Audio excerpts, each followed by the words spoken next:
I'm glad I wasn't saying nothing for real. Hey, shout out to Historic J. What's up, Heather? What's up, Trey? What's up, Louie? What's up, Mandy? Hey, I appreciate you, Trey.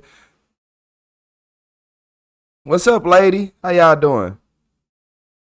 Yeah, y'all know, man, I call it the my saving grace. Sometimes I be saying some crazy stuff. YouTube, yeah, that might be going off. I ain't gonna lie to you. What's up, Louie? How y'all doing tonight?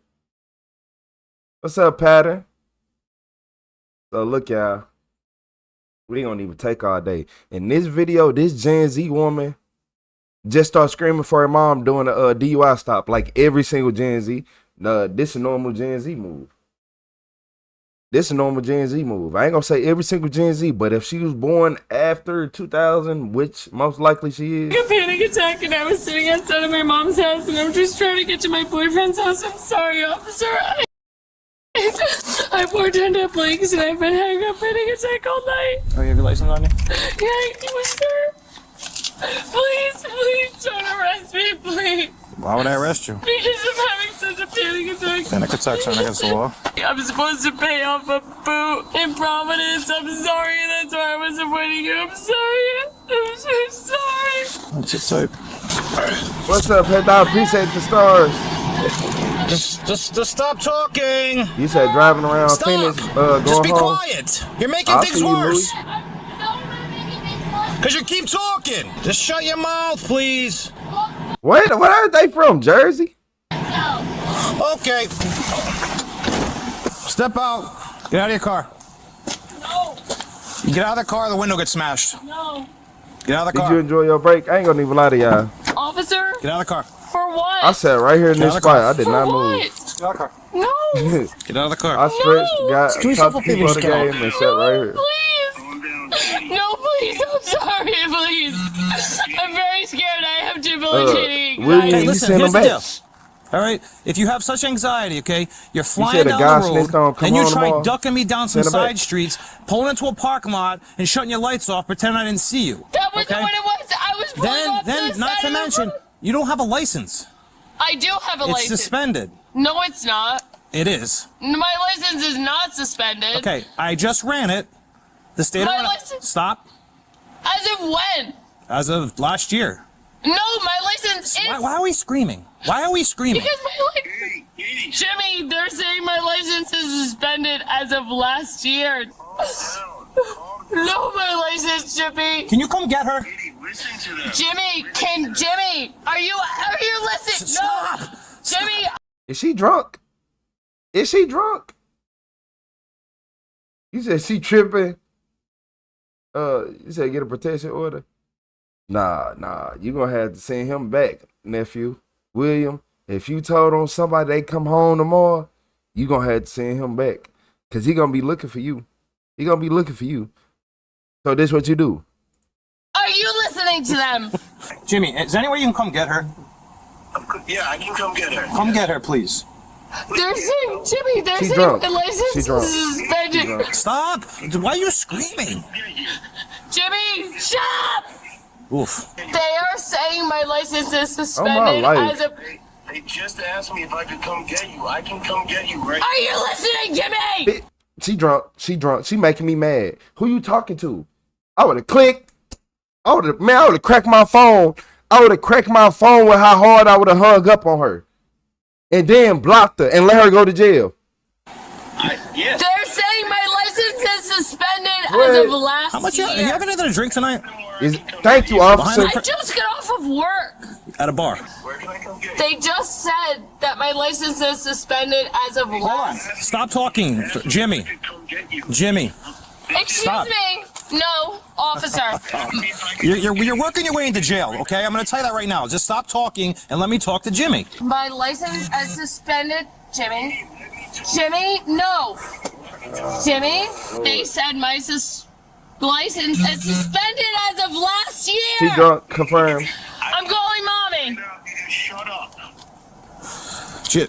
I'll be calling mommy. Mommy. If you talk to mommy like that, I'm sure she's gonna hang up on you too. You know, I was having Jimmy come pick you up, but you hung up on him, so I couldn't even tell him where you're at.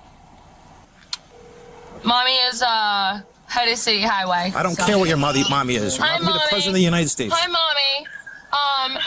So That's I'm it. driving home from work, and these officers are saying that my license has been suspended since last year. No, that was reinstated when you went to court. I'm telling you right now, I just ran it. It comes back as suspended. Yeah, my license comes back as suspended. So I'm sitting right outside of Taco. Like, No, you're about a mile away. Taco's right there. This isn't Taco. Yep. That's Taco. That is Taco. How much you had to drink tonight? He's being what's your badge number? Sergeant DeCosta. Sergeant DeCosta. he keep ducking that. How much you had to drink, or if you had anything to drink tonight? Question. She is very drunk right now, and she annoying. She is so annoying. This is all on camera. What's up, Mr. It's all on Towers? camera, the whole thing. So that's not really. It doesn't help in your cause. Mommy, I didn't do anything wrong. Where you going? I was trying to come home, I thought you were going to your boyfriend's house. which is right next to my mom's house. You fucking asshole. What's up, Jake? Look, you What's know up, what, Mr. man? Towers? If you're gonna be like that, Mom. you're gonna end up in trouble. Yep. She's right. Your mom's right. No, I'm damn not. Can you please come? They're not giving me space to talk to you alone. They followed me. I was driving right. They followed me all the way into this parking lot. I hid What's up, here son? because I was being followed home, and now Horrible. Sergeant DeCosta is standing outside of my car. The funny What's up, part is, John? we're trying to get you out of here because clearly they don't want to deal with you either. Oh, they just said that you both, What's up, you and Natasha? Jimmy, both don't want to deal with me. You talk to everyone like. This the day you grow up. Everything is wrong with her. Mommy, you grown as fuck. Did you just say mommy? I don't care. No. Mommy, and you still act like you're 5 years old. I'm a piece Man, of shit because I'm a she's piece out of of shit. it. They She's need to get beyond away drunk. from me. I said you talk to everyone like. What's up, fun guy? You need to fucking get here. Someone come get here. Are they gonna? They I said if appreciate somebody you, shows up Louie. here, Someone. they'll let me fucking go. But close my fucking door, please, and thought I thank got you. you. Listen, you're not in charge of this car stop, okay? You're working your way into jail. Keep running your mouth. Oh, mommy, I'm not a. I ain't no. Bit. Like 1,000 days. Oh, mommy, I'm not a. I ain't no. That's real nice. That's real good. Yeah, I ain't no fucking. That's real good. Work on that. You should work on that. You should work on that. You have an anger problem. You should work on that. You have an anger problem. You should work on that. Get them the fuck away from me. These people. What's up, do not Normal? know. Tell him where I am. Where does your mom work again? City Highway Department. Body camera footage out, sees you acting like this. Oh, that's gonna look on. I can't wait. Yeah, me I either. can't With the wait. She's been there SR22, you better 30 make sure you years. It's gonna keep look them. terrible. One late payment is Ew. over. Yeah.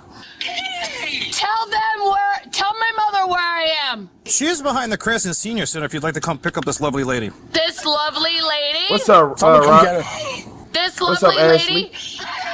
Tell her my name. Do you have my What's name? up, Della? Do you have my name? How you doing What's tonight? my name? You're hanging up on everyone that's trying to help you. She know, needs. seriously. Bro, I don't understand it. I don't bro, understand. lock her up. Your mouth and don't say another word to that cop. Don't say another word. You are black. Oh, she hung up on. Tell me what your badge numbers are. Lock her We're up. obviously videotaping it so you can read it off my Grab shirt. her. No, Lock her up. I can't. I don't have my glasses on, so tell me your badge She's a numbers. drunk.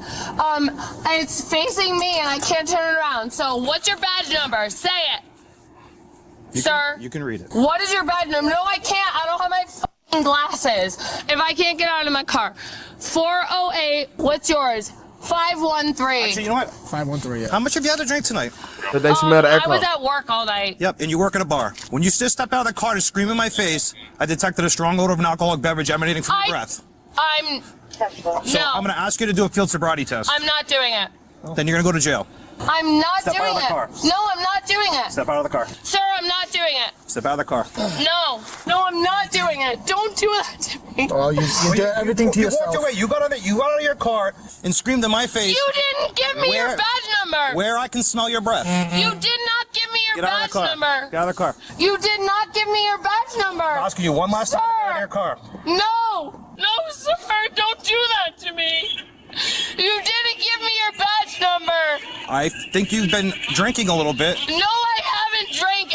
and I'd like you to do a field sobriety test. No. Yeah. No. Yeah. No. Step out. Step out of the car. Step out of the car. No, sir. Step out of the No, car. sir. All right, last chance. You're going to jail. What's she doing? Just climb in the passenger seat of the car. No, sir. I'm not doing that. This is excessive. It's not excessive. We haven't done anything to you yet, except for asking you to get out of the I car. asked you your badge number. You made me come out of the car. I'm not doing this. Please don't do this to me. Please. This is the rest of my life. Please don't do this to You me. did this to yourself. Step out of the car. No, I'm not. My mom and somebody else is coming in here. Please, sir, no. Get out.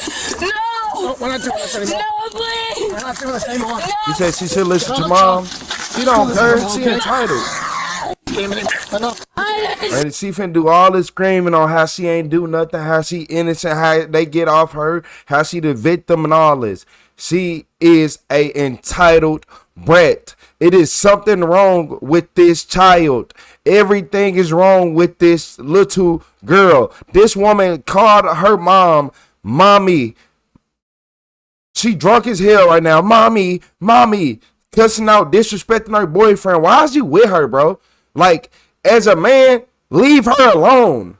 I'm being dead ass serious. As a man, leave her alone. I know you still a boy right now and you don't understand. Leave her alone. You don't ever deal with no female disrespect. Not only she hung up on you, because she disrespectful, she drunk and making everything worse.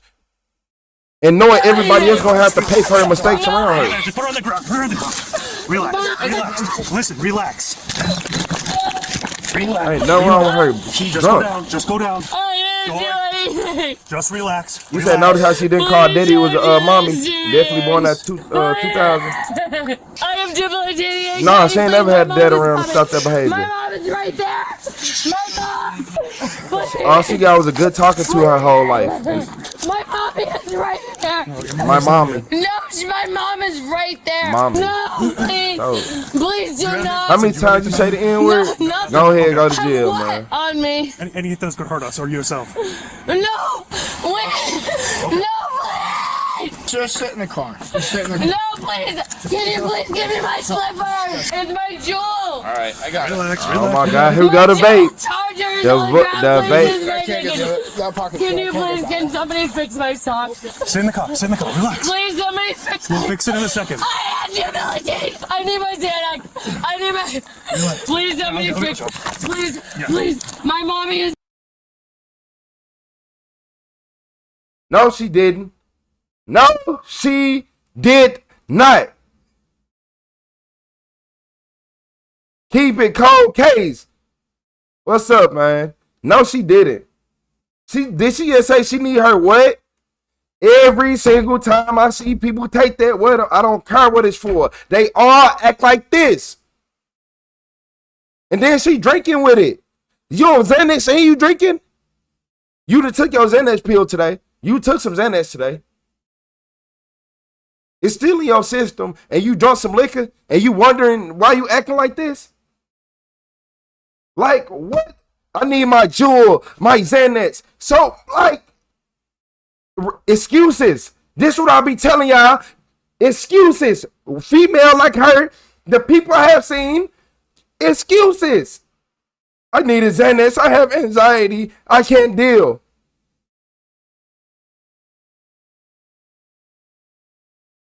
And you wonder why every single person I know in real life with a Xanax prescription is like below IQ. Like, I'm not saying below IQ, not smart. I mean, everybody got that rasp to their voice. Hey, how you doing? And no matter how much they try, it's still there.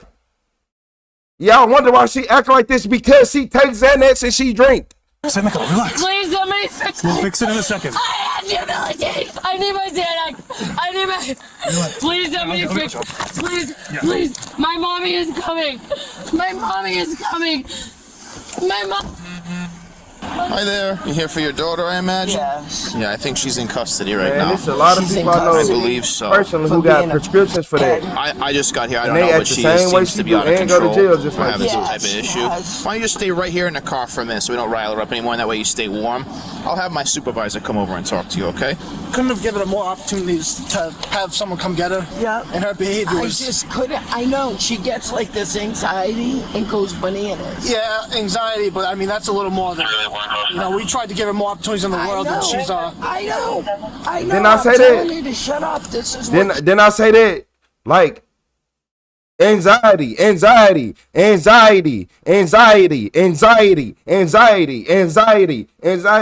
That's a lot of people excuse for not trying to be and participating in the real world. You do know that everybody had that feeling in their stomach when they start a new job, go to a new school, go to new places they don't want to. You know, everybody feels like that, right? Where you feel like, man, like, I don't know what I'm doing. I don't know. But some people can't live with it. Some people don't want to adapt to it. They feel like they supposed to feel good at all times. Feel relaxed like they at home everywhere they go. I know. I'm telling you to shut up. This is what she does. It don't matter. But That's what I happens mean, when y'all let people take pills I that know, make them it's feel like kinda they're at home normal wherever they behavior at. at this point. Sometimes you need to know you're not at home. Because this is going to cost a lot of money that we don't I don't, have. we're not sure yet of all the charges. It's definitely probably, charges on her. yeah, probably multiple. Oh, great. This is wonderful. Neither of us stopped her, so he can Everybody hit explain that like more, button but- for me. All right, listen. You're suspected of driving under the influence of intoxicating liquor and/or drugs. You have the right to remain silent. You do not have to answer any questions or give statements. You told me they can pick You me will be up. afforded a reasonable opportunity to exercise this right. Please let me go. We was just talking about this earlier. My We was just mom talking about is the in same the thing bus. earlier. Please let me go. I can't afford 2 DUIs in my fucking insurance. Please. Oh, 2 That's my DUIs? So you already mommy. got- Please don't charge me another DUI. Well, then don't drink and drive. No, he's driving away. That's the boss. So she's in his car. So what are She'll they give you a taking? call. She taking Xanax and driving. Of course, she's going to continue to get DUIs. And this, you see how, look, Mom, when she hung up on you, you should have left her ass there. Quit going to get her. This money that we don't even have. Didn't I just say that they was going to have to come out of the money and pay for it? Because you don't want to do anything. You want to let her do everything. Look at No, this. it's kind of normal behavior at this point. So what's she getting arrested for? Because this is going to cost a lot of money that we It's don't kind of normal have. behavior at this point. Of all the charges. Exactly. Well, then Mom, put your hands. I want my mom. Put your hands behind your back. I want my mom.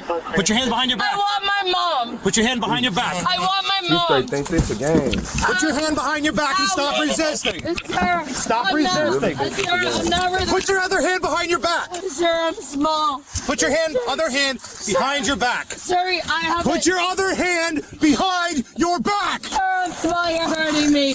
You're hurting me. I dislocated shoulder. You're hurting me. Sir, I can't put my arm behind my back that way.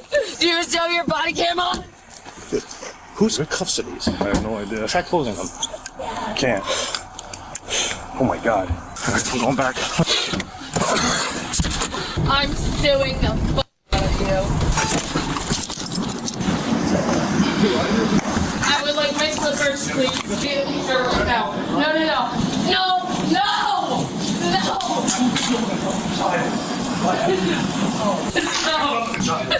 No! You stay there. No! And Jesse, that's because everybody want to drink lean, take pills, and do all this extra stuff. Like, for 538 what? or 508. I don't want him near me. I don't want them near me. 508's not here. This is 408, okay? 408 too. I don't want to talk to either of them. I'm the one arresting you. You can have a seat in that chair over here. People love to drink too much. I gotta read this to you, alright? Rhode Island law requires you to submit to a chemical test of your blood, breath, or urine for the purpose of determining the chemical content of your body fluids or breath. You have the right to have an additional chemical test performed at your own expense. You'll be afforded a reasonable opportunity to exercise these rights. Access to a telephone will be made available for you to make those arrangements. Did you want to make a phone call? I haven't been subject to a field sobriety or an alcohol test. The only reason that it was so is because you asked me to read your badge number to get out of the car, and it I felt. don't recall me asking you to do a field sobriety test, at which time you decided you wanted to climb from your driver's seat to your passenger seat, and you kept saying, no, you're not going to do it? The only reason I was outside of the driver's seat was because you made me read your badge number. I didn't make you do anything, okay? He said, what's my badge number, and he made me get out of the driver's seat. This is what happened. This is what happened when you don't get your ass whipped when you little. And you just grow up and thinking that, someone's just going to talk to me. Ha ha. Hey. Oh my gosh. I'm going to just get a talking to.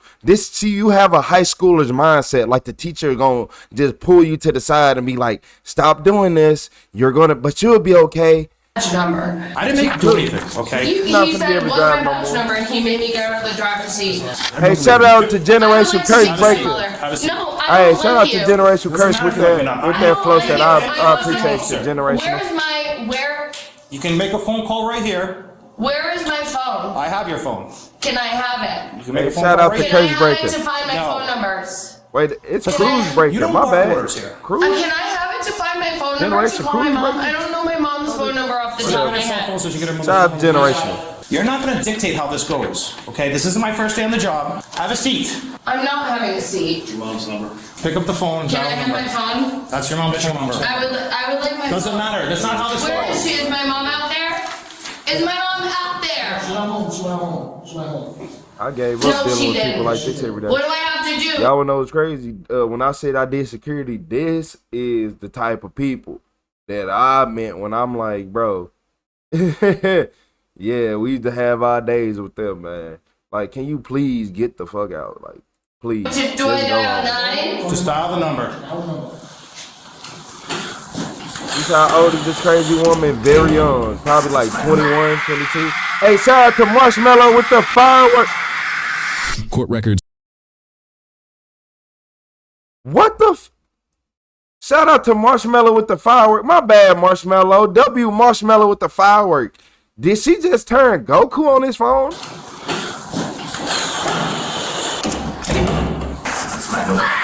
That boy like an orange cat, man. There's a lot of orange cat.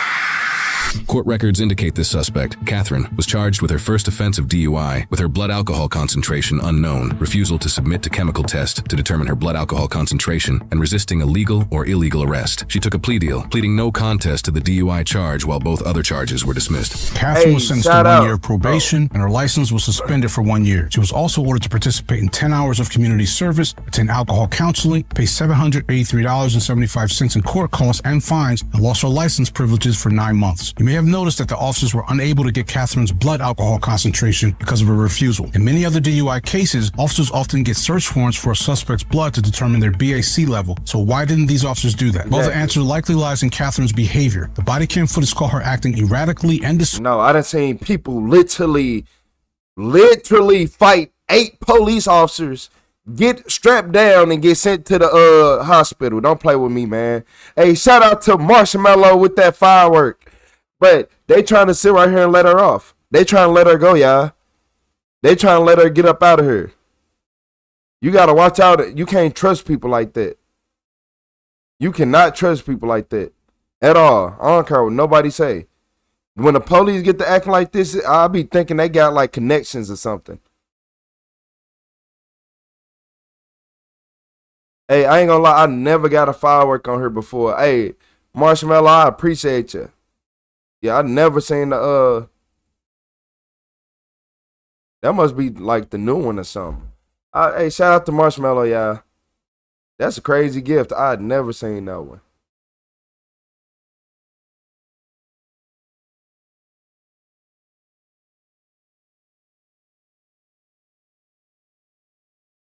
Yeah, W Marshmallow, man. I appreciate Marshmallow for keeping us moving quick. Yeah, she was only in like totally so much so that I'm surprised she wasn't charged with this. She probably no older than 22, 23. Stop messing around. No, that was zanning around. Stop zanning around with liquor.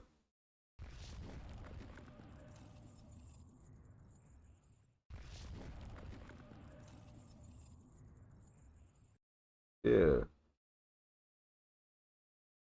He said 4th of July gifts. I appreciate it. That was my first one of those. I appreciate your Marshmallow. What's up, Norma? We got Phyllis. We got Jeff. We got Gavin. We got Cat Watts. We got Sean Miller. Shout out to JP August with the Sunday. I appreciate you, JP. Shout out to JP August with the Sunday. And then coming behind that, we got Alrighty Ant with the Flow State. Hey, shout out to everybody. Shout out to everybody in the chat tonight. Shout out to Alrighty Ant. You already know, man. Shout out to JP, Sir August 213. I appreciate you. And you already know we got that crazy firework that I never seen before. From Marshmallow. Hey, make sure y'all hit that like button on there for me. All you gotta do is just tap it in. What's up, Chuckles? What's up, 4 foot Benji? You say you back? I see you. What's up, Bree? We got Tyrone Israel in here. We got Mike USA.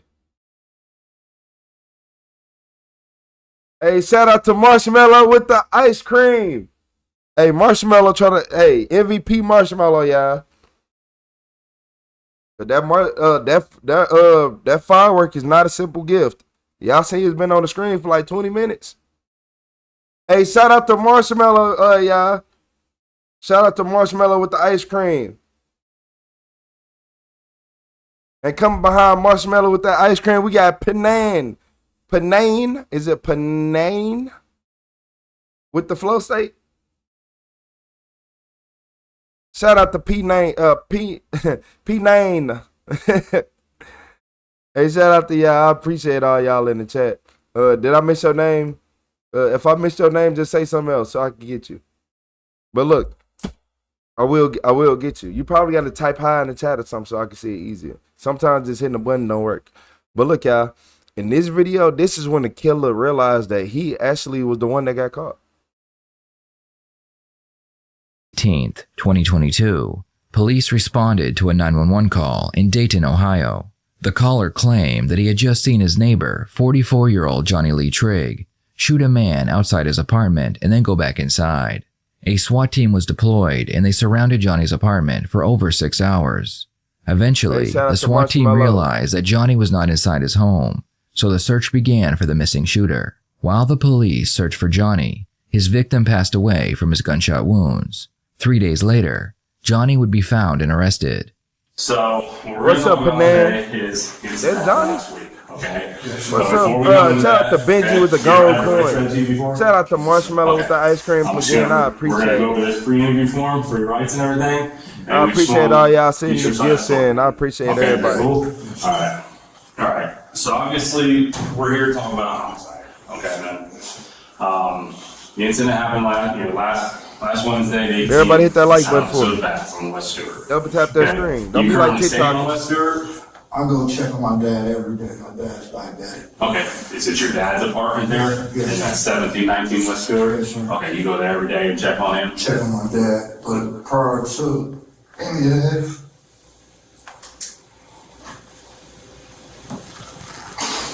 I went to my dad's residence, and I was approached and assaulted with a pistol. Man, I ain't gonna even lie. Why he look like LeBron if he ain't grow as much and he was undrafted? Like if LeBron was a normal undrafted dude, let me stop. More like Gideon. Knocked out. He got pretty gas in my face. Put a gun in your face. Told me he'd kill me if I back over my property. I don't even know this gentleman. Never spoke to him, never seen him. And I had not been going down there to see my dad on a regular basis because of this gentleman. The guy told me the next time he seen an opportunity presented himself, I was the dead man. And that morning, I was just getting my belongings, trying to move to my new residence. He said, I thought his right out with a bird. He seen me, had on all blue. Went back in the house and came back with a gun. Same guy, bringing him up with.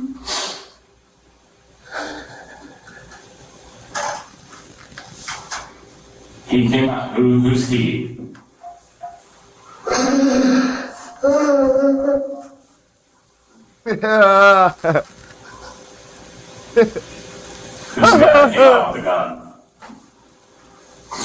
Nah, this ain't P. Diddy. The dead gentleman? This is not Johnny's first time dealing with the police. In fact, he has an extensive criminal history. In 2003, he served 9 months in jail for possession of illegal drugs. In 2016, he served 4 years for felonious assault and aggravated battery. Then in 2020, he served another 9 months for possession of a firearm by a felon. You ever seen this guy before? Before all this incident and everything like that? Yeah, every time I would go see my dad, I would see him. Never knew the guy. Never had no altercations, run-ins with him. Anything. I don't know why. He chose it. And when he hit you in the mouth with the gun over a month, did you go to the hospital or anything? Yes. Where'd you go to? You went to the valley? I got it.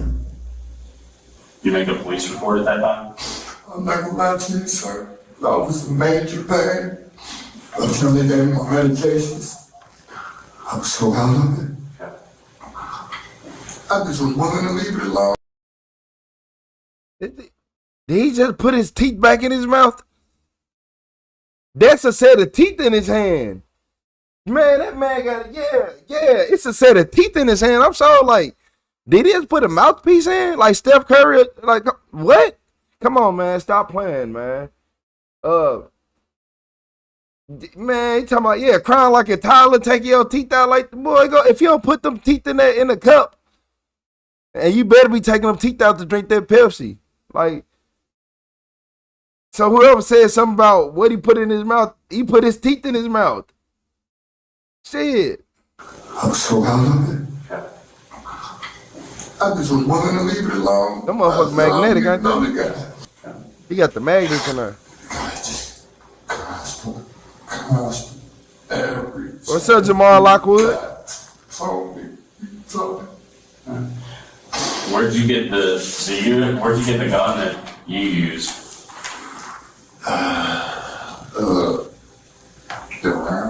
Around? Okay. Are you allowed to carry a gun? No, sir. Okay. I've been shot. I never wanted to hurt nobody. It's for my protection. All right. Tell me what happened before that assault and everything. Listen, there's a lot of stuff that we know. Before the assault? Yeah, you need to start being truthful with me. I am, sir. Okay? Because I know a lot more than you think I do. Sir, okay? God, from the beginning. Give me a polygraph. Okay, so from the beginning, tell me what happened before. He did that shit. He did it. I don't know what exactly happened yet, but the way they finna describe it, he did it. Whenever people get doing all this, you can just, nah, bro, I ain't even do it. I'm telling y'all that they did it every single time. What would I gotta steal from you for? What, I'll steal? What? Yes, you do. Before this incident, before this assault when he hit you in the mouth, where did this all start at? How did this all start? Johnny explains that he was pulling up to his father's house when the victim approached him, claiming that he used the bag of charcoal that Johnny left on his porch. He even offered Johnny $10 to cover the cost of the charcoal. Johnny did not like being told that his charcoal had been stolen from his porch without permission, so he confronted the victim about the charcoal, which ultimately led to the shooting. What do you... Man. Over charcoal? How broke are you? That's that jail. That's that incarcerated mind. You touch my charcoal, it's finna be a problem. No, I don't want no money. I just don't want you touching it. That's that incarcerated mind. That is that incarcerated thinking. I appreciate you, Lil John. He said the bus screen got me typing, hi. Are those bowling shoes with no laces? Man, I don't know what kind of shoes them is. I ain't gonna lie to you. I want to know why the tongue leaning up that far. He ain't even try to pull him back and make him look good. I would at least pull him back and try to tuck him to the side or something. Had it, leaning to the left or the right or something. Like he ain't even trying. You said charcoal drugs. Man, that man is on drugs. For sure, and he a drinker. What did he take? Or what did he borrow from you? Fucking bag of charcoal. Bag of charcoal? This man did all what he did to me over. He loved beer. I can tell by his head. Like the grilling charcoal? Like using the grill? Was it just sitting on your back porch? Okay. You know it, Cricket. So he takes the bag of charcoal. Did he end up paying me for it? Either then or down the road?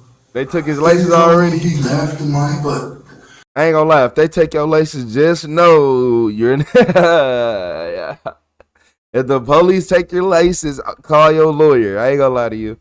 the way It's he over approached with. me, and all I did is just told the man, I said, "Oh, keep your raps. I don't care what it is over here. Don't touch nothing over here." And the man just. This was the same day. I approached him about my approach. Okay.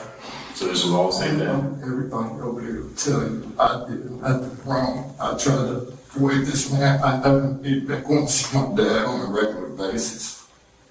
The man was halfway to his vehicle, like I would turned around, went back into his residence.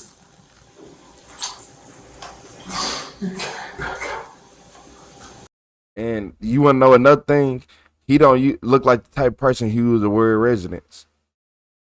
Yeah, I peep stuff like that, which mean that you are trying to make a good story and trying to make yourself sound so professional and so this and so that, which means you are more worried about making yourself sound good than anything else. That means you did it and you just trying to make yourself sound good. Because anybody else would just told the story how it was. Like, hey, this is what happened. This is how it happened. Or I'm finna call my lawyer. How do you know he's looking for you? When you see me coming, I was going. Yeah, not so private. That's exactly why. Lock eyes with me. I ain't gonna even lie. Sometimes y'all gotta tell me I am not looking at the chat right now. Inside the truck. He came around. I was already. YouTube picking and choosing what notifications show me on my end. Look, send the weapon. Retrieve her. You didn't have a weapon. I had a weapon. Hey, shout out to Manifest with that 6'7". Yeah, see, it's choosing, it's picking and choosing. Like if it don't pop up on the computer. How many times did you shoot? You said reality gonna hit. I'm out. I had to work on it. I hope you make How many times do you think you shot? Oh, Alan, I'm a lot. I already did that. I ain't gonna lie to you, Alan. I'll see you later. Yeah, I didn't that go a year ago. So when you shoot the first time, this second time. What's he do? Does he take off running? Does he go back in the apartment? No. He took off.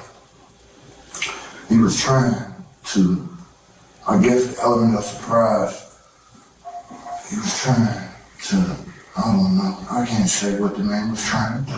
Mm-hmm. I just know. What streaming service I use? Like the stream videos or like Paramount, Hulu, Disney Plus, stuff like that? I'm tired of prison and I want to. You talking about like OBS or stuff like that? So when you go to shoot though, so you shoot the first time. Does he take off running away from the apartment and the cars and you shoot, you continue to shoot?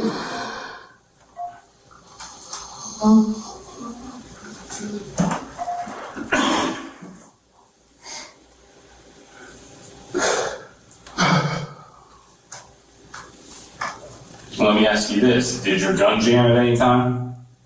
Or misfire?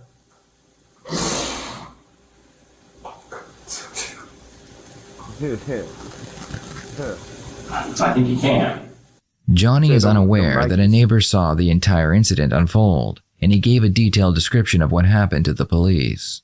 Johnny believes that his made-up story mixed with his fake crying is enough to convince the detectives that he is a victim. Unfortunately for Johnny, he has a history of violence, and a victim will usually not go on the run from the police. I think there's some stuff that you're not telling Shout out me to Lady Wise. that's really holding you down. All right, listen. I told you, there's a lot more than I know. Honest truth, sir. There's a lot. I don't think you are. There's a lot more to this story than you're not telling me. All right. Change you to God, honest truth.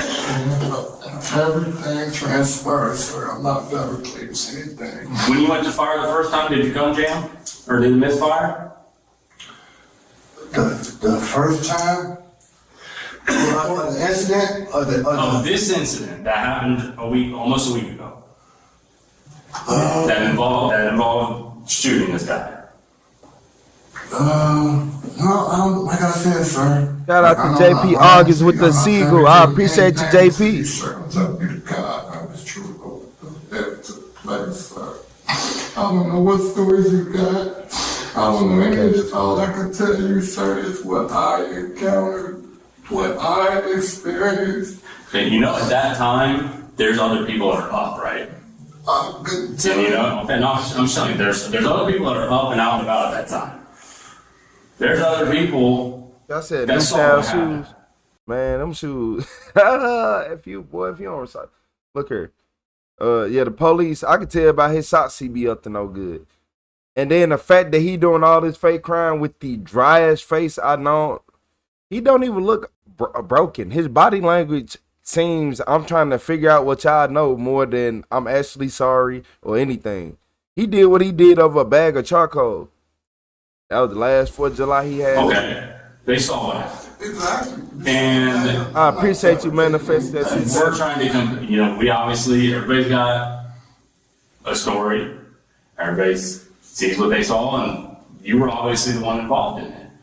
And, you know, for the most part, What's up, I think you're being How you truthful. doing, There's Emma? some What's up, stuff Savage? that I'm just going to call out. God, honest truth. What's up, O'Sheila? You can give me a polygraph right now. Okay, so if what you're saying is true, What's up, Turu? this gentleman had a gun, and you're claiming that you shot in self-defense.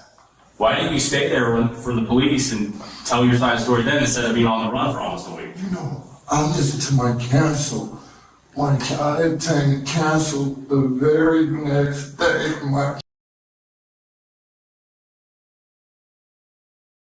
Bro, you not finna waste me and this detective and this other detective that the people don't know in this room time. You not finna do that. You got 3 detectives in the room. You got Retro, you got him, and then you got the man that's in the corner. It's a man in the corner right here behind my head. Like, hold on, can y'all see? Man, y'all can't see him. Y'all can't see him. But it's another one in the corner behind me.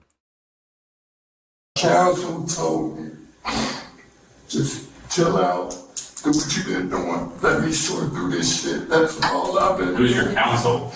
Charles Slicer. Okay, so Mr. Slicer told you to stay on the run? He told me to sit back, chill out, and let him sort through this mess I had myself into. Okay. First was this a felonious assault. The dynamics was going to change, I was understanding. Now it's a murder. That's what I'm facing. What's up? Yeah, because the guy died. I heard. Yeah, he died. Yeah. He died on Saturday. Yeah.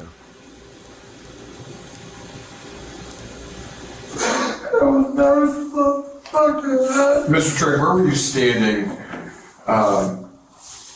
when you shot the first time?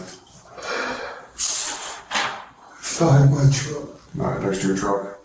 Now, as you were firing at him, obviously he's running away from you. No. Come on, no. Well, he's shot in the back, so obviously he's running away from you. Oh. So yeah, so he's running away from you. Yes. And you're continuing to fire at him. No. You talking about he attained legal counsel, like, well, no, you didn't. He couldn't have been running. Stop wasting our time. Because y'all clearly see, it wasn't just one gun being fired. No, it was just one gun being fired. He said, I'm going to jail. If I'm going to jail forever, I'm wasting everybody's time. I'll give hey, Jonah. Really? Yes. I mean, you got a point. You got a point. Which is an indicator that he was running away. No, sir.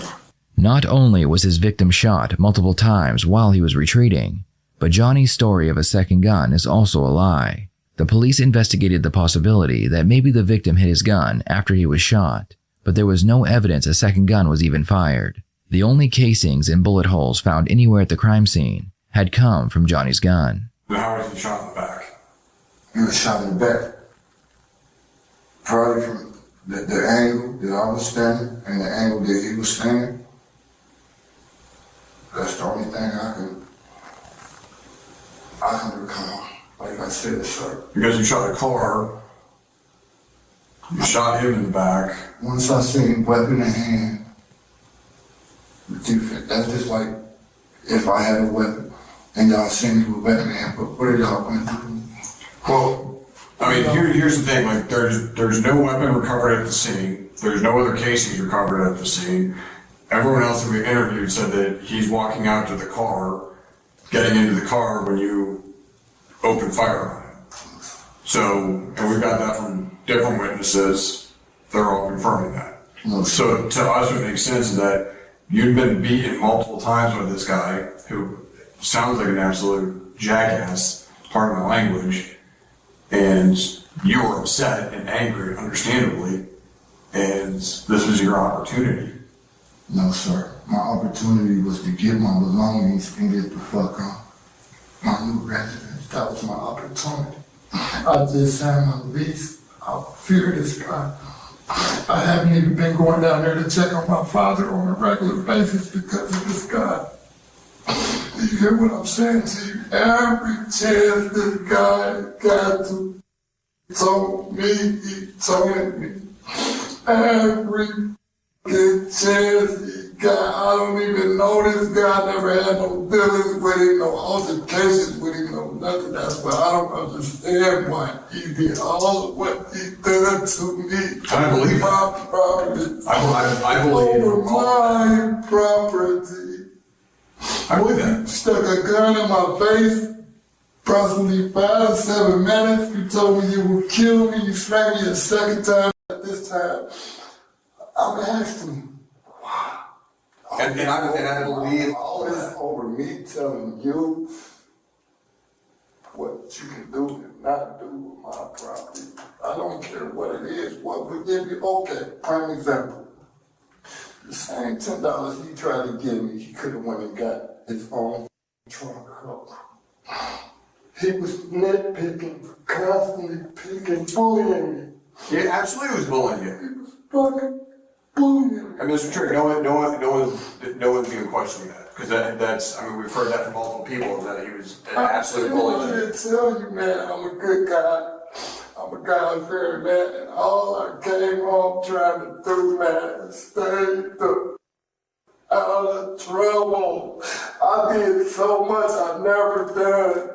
Can you see, got my license, insurance, life insurance policy, my own place of residence now. I was doing so good for myself, man. I was doing something I never did in 44 years for myself, man. Only for this gentleman to come and with me for what? I'm still puzzled. I did nothing wrong to this gentleman whatsoever. Because he was a bully, man. I did nothing wrong to him. This man put a pistol to my face, smacked me in the mouth with it. Put it to my face in 5 to 7 minutes. My cousins that was in the vehicle with me were verified. My little brother came at the ass in and seen everything. My mouth busted open. The man still got the gun in my face. And I got mad. And I told him to shoot me. If it meant that much to you, you gotta do all this over my shit, man. Really? You doing all this to me over my shit? The same $10 you could have went and bought your own fucking charcoal. You was bullying me. For me to pull out and how he was aggressive, obnoxious. I told him, pull up to this. Just imagine you pulling up to your residence. He said, we get your man over in, taking your stuff, trying to pay back. No. So after all this. No. I wasn't even mad about that. What were you mad about? This shit transpired so fast. Yeah. He had set in his mind to do all of what he wanted to do from the time my vehicle pulled up. Okay. On April 22nd. It appears that Johnny believes that because the victim had a history of bullying him, which may or may not be true, that he had the right to take his life. Not only does Johnny have a history of violence. Well, ain't nobody want bullying you. What if he actually believed in his stupid, twisted brain? Nah, he ain't believe it was no gun. He was the bully. Look, man, you think I'm finna listen? Man, you can't play with me, boy. You think I'm new? You think I was born yesterday? There was no evidence that he was ever in danger, and he went on the run after the incident took place. The detectives believe that what Johnny did was murder, but they need to get him to admit that there was no other gun, and he shot at a retreating person. This guy was a jerk, man. I get it. The problem is that going back to the 18th, hear me out. Yeah, all right. So, but if we go fast forward to the 18th, all right, which was last week, we've got you shooting at him, standing in the road. Then we've got your additional casings going down the sidewalk as if you're going down towards Danner, continuing to shoot. And then we've got a windshield that's shot out, and we've got him shot in the back. I mean, so you're pursuing after him. You're alleging you're in fear for your life. I'm telling you, the guy. But you're pursuing him. For you to tell me that there was not a gun on the scene, where is? It was your drugs that you took that day. It was the drugs you took that day. It was the liquor that bush. It was them couple shots you had. And them 50 Bush Lights that you drink, or Miller Lights, whatever that little thick, nasty, heavy soda is, all that stag. You said I can't unsee LeBron James. I told you, an undrafted LeBron James, if he was a normal guy and worked at Dollar General or something, I ain't gonna lie. Worked at a felon-friendly location. Just say, yeah, forget the NBA. Yeah, this fake LeBron right here and he got no teeth either. Like, y'all gotta remember, his teeth is false. He said, my nephew will ever man, look, I don't like this man. He a manipulator and liar. He got mad over a bag of charcoal. That's what it sounds like. That's all I can see that makes sense, is a bag of charcoal. Man, nobody wasn't bullying this man. He is trying to make himself seem like a victim. Talking about he went and got legal counsel. No, you didn't. The gun. I don't think there was one. Yes, it was, sir. Where was the gun that you used at? The gun that I used, I don't know. It was on. It should have been on the scene. Where at? It should have been right beside his vehicle. See what I'm saying? Did you drop it after you shot him? Yeah. I panicked when I seen that gun in that man's hand. At the same gun, you smacked me in the mouth with it, so I know. Yeah. I had a clip hanging out that long. That's how I know. So now he had an extendo on the gun. Man. Had a weapon in hand when he came back out for the second. Okay, so after the shooting, where'd you go? Did you go back in your apartment? Yes, I did. Then, would you go out the back door or out the front door when you left before? No, actually, no, I stayed there. I was trying to find my cell phone. I couldn't find no cell phone. Were you inside the apartment? Keys, my house keys were still there. My door was wide open. I ran out of there. I was in fear for my life. Did you run off the front door? Like Stewart Street side? Yeah, Stewart Street side. I ran towards the park, the Stewart Street side, yes. So what'd you do with the gun? The gun was on the scene. No. That's what I'm trying to tell you, man. That's how I know it's some bullshit involved. Sometimes, Portia. it was used, should have still been on the scene, and the gun that he had should have still been on his purse, man. I'm telling you right now, there's no guns on scene. That's what I'm Listen. Officers were there pretty quickly after the shooting came out. Okay? There's eyewitnesses, multiple eyewitnesses that watched this whole thing transpire, and not one of them said this dude ran up and got a gun in this apartment, or you dropped the gun. Those shoes should be illegal. He's run away, you shot him, you ran back into your apartment. LeBron, he laces. And then obviously, a SWAT standoff happened and everything when you weren't even in there. And you were at your mom's now, let's just say. Okay? So, you didn't drop the gun. Sir, the gun should have still been on the scene. I'm telling you the gun is true, sir. The gun should still... Okay, so let me ask you this. So since this, okay, you haven't been at your mom's house since then? No. Where you been at? Standing there last night. I talked to my sister probably around, I ain't got my phone, probably around... Is it that blue phone that was in there? Yeah, I was probably around 3 this morning. What's up, player? I was on man, just wandering around. Just really want to get this shit behind me. I haven't had a good night's rest since this.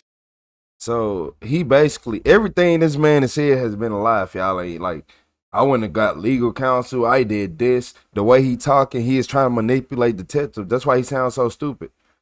Y'all say he must wear a size 17? Said lazy high tops. Man, what kind of socks he got on? Like, do he got on them girl socks with the little fluff around the rim of it? Y'all know what I'm talking about? Got that little big fluffy thing around the rim of it, cause there ain't no way. I don't know what kind of sock on that left foot, unless it just rolled. It could just be rolled down, but it could just be rolled down. It might just be rolled down. I bet you been on. But that shoe talking though, I ain't gonna lie. If he run fast enough in them shoes, he might be able to reverse. He might be able to time travel, y'all. I ain't gonna lie to you. Reverse the polarity in the Earth's magnetic field and just go to the future or something. Ron, all this stuff's been in your head, but I want to get this Joe Jackson, Shula Joe Jackson. Hell, my mom's, and told it to my mom. When the police found Johnny at his sister's apartment, he had been sleeping on the couch for 2 nights. Under the cushions, the police found what they believed to be the murder weapon. The detectives confront Johnny with this information, and yet again, Johnny shows them how bad of a liar he really is. So what about the gun that was found in the couch? Straight up, is that the gun? Don't. He had the murder weapon. My eyes just start twitching. Like, hold on. You still have, you saying in self-defense, but even still, you got that murder weapon? Don't worry about it. And you gonna say it's not it, but they gonna run a test and say it is, okay? No, sir. Be straight. No, sir. The gun that was in the couch.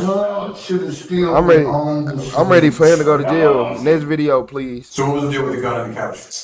I don't know nothing about no gun in no couch. Would you, Trey, we've been being very respectful. Sir, I'm telling you to go DNA the gun, fingerprint me. I don't know nothing about no gun in So, no couch. okay, so if your DNA is not on that gun, do you mind if we collect your DNA and compare it? Come on. So we'll do that a little bit, okay? The cell phone, that's your cell phone, the blue one that was right there on the little table, okay? Which phone number is that? Cause I just, like I said, I just want to get this behind me, man. I appreciate you, Billy. Whatever come out of this, man, I just want it behind me. Okay. I did nothing wrong, man. I swear I never remember any of this shit. Okay. You can't just keep. I swear he ain't telling nothing but lies. He said we love him dumb, for real. Make the day a little bit more interesting. All right, Mr. Trey, just go ahead and grab it. We'll be right back in.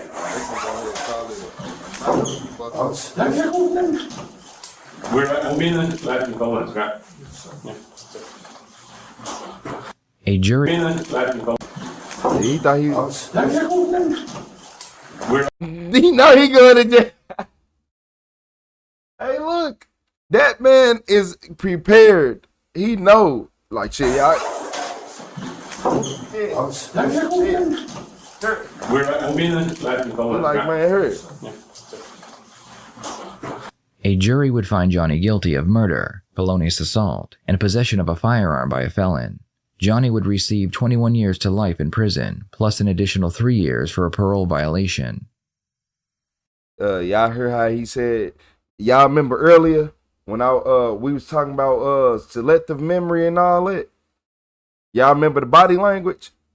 Y'all remember, I'm like, whenever you get to ask him certain questions, like he just stiffening up and doing all type of weird stuff, this is his version of that same thing.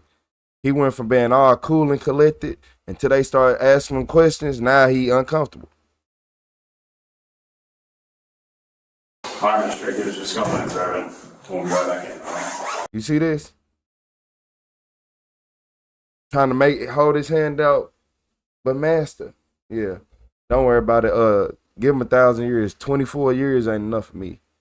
I don't know. 24 years, y'all, it ain't enough for me. He got the 21 plus 3, but most likely ain't gonna do 21. What's up, Grace? Has anyone seen the short guy with the basket, with the guy at basketball court with absolutely huge feet? No, I ain't seen the short dude with huge feet at the basketball court shit.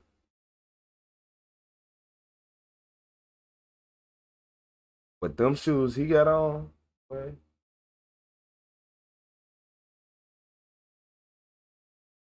Sweet, whatever they was singing on the Goonies, whatever the brother was singing to Sloth on the Goonies to make him mad is what them shoes sing every every time he step in them. I ain't gonna lie.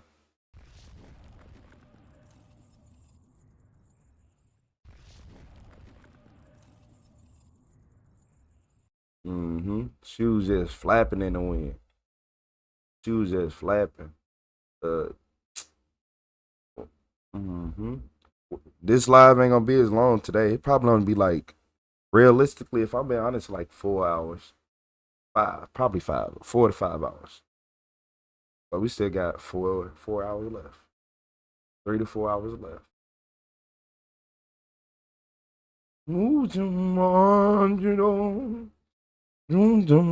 I do not know what he was saying on the Goonies, but I know it was making Sloth mad as a motherfucker. Me, Sloth, you talk. I keep telling you, I love that movie. I love that movie. Yes, the Goonies is most definitely before my time. I just know a good movie when I see one. For you is good enough. Good enough for you. Wait, it was it me?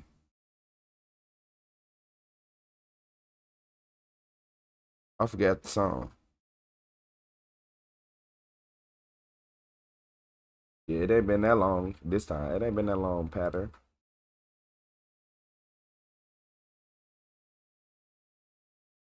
Total, I did like for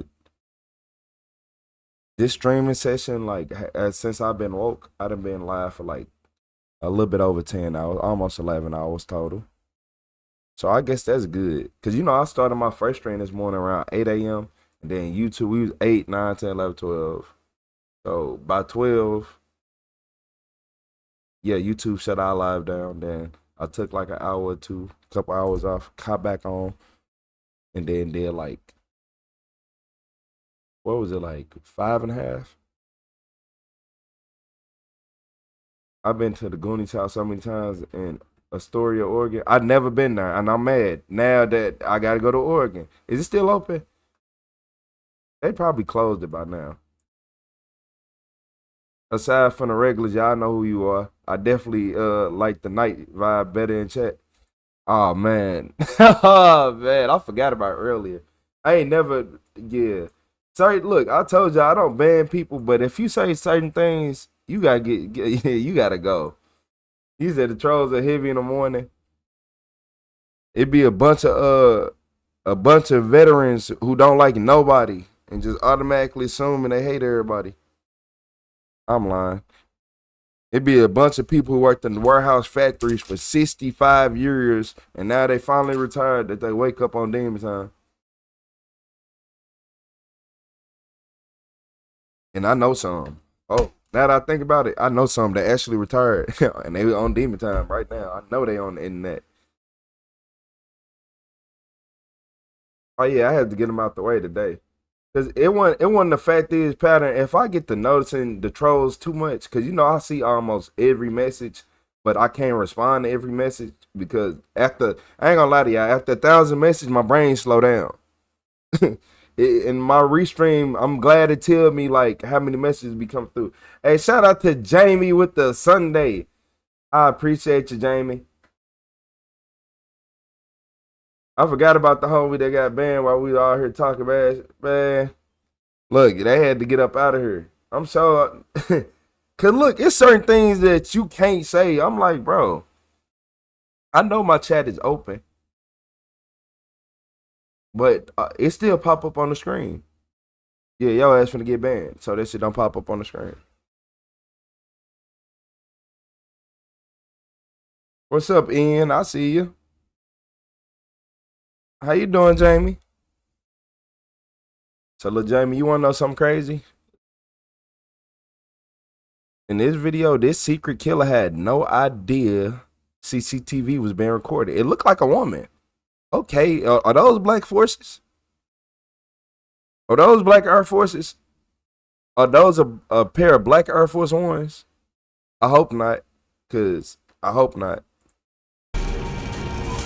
Nah, them like some Currently walking into the store is a woman named Jennifer Siebert. Hours ago, her coworker Jolene Cummings disappeared, with her family scrambling to find traces of her. A disappearance that these very cameras are about to solve. Because Jennifer would be recorded disposing of Jolene's remains in this white trash bag, and as police begin talking to her, we've got the video of you. I think Jolene's dead, and I think you know where Jolene is. they will realize Jennifer Siebert isn't Jennifer at all. For over 20 years, this woman has lived under 19 different aliases, fled 14 states and 33 cities, all while being wanted by the FBI, leaving victim after victim in her path. Now, detectives have two simple questions. Who is this woman? And how many people has she killed? I've been living under this particular alias since 1999. I've been running. Yeah, Randy, we're gonna try this again tomorrow. Yeah, we're gonna try this again tomorrow. Hopefully you have a better attitude. From the FBI for over 25 years. Pull my name up. Midday on May 13th, 2018, the mother of 33-year-old hairstylist Jolene Cummings called Nassau County Sheriff's Department to file a missing persons report. It was not only Mother's Day, but Jolene's birthday, and Jolene had been scheduled to spend the day with her two sons. Let me see. You said we watched this one? Did we? You right. This crazy lady. They had, okay. And that's why y'all gotta watch out for that. No, we didn't watch this one. We watched this video, but it wasn't on this channel. It wasn't on this channel. We watched this video, but it wasn't on this channel. So you are right. I wonder what new information they would have had on her, if y'all was wondering. I missed this one. Spoiler related to Jolene. Oh. I ain't see this. Like dropping this from picture. 192 pounds down to 72 pounds. At her trial, she caught strike, dropping from 192 pounds down to 72 pounds. Yeah, she gotta get up out of here, y'all. We're going to the next video. We already seen this.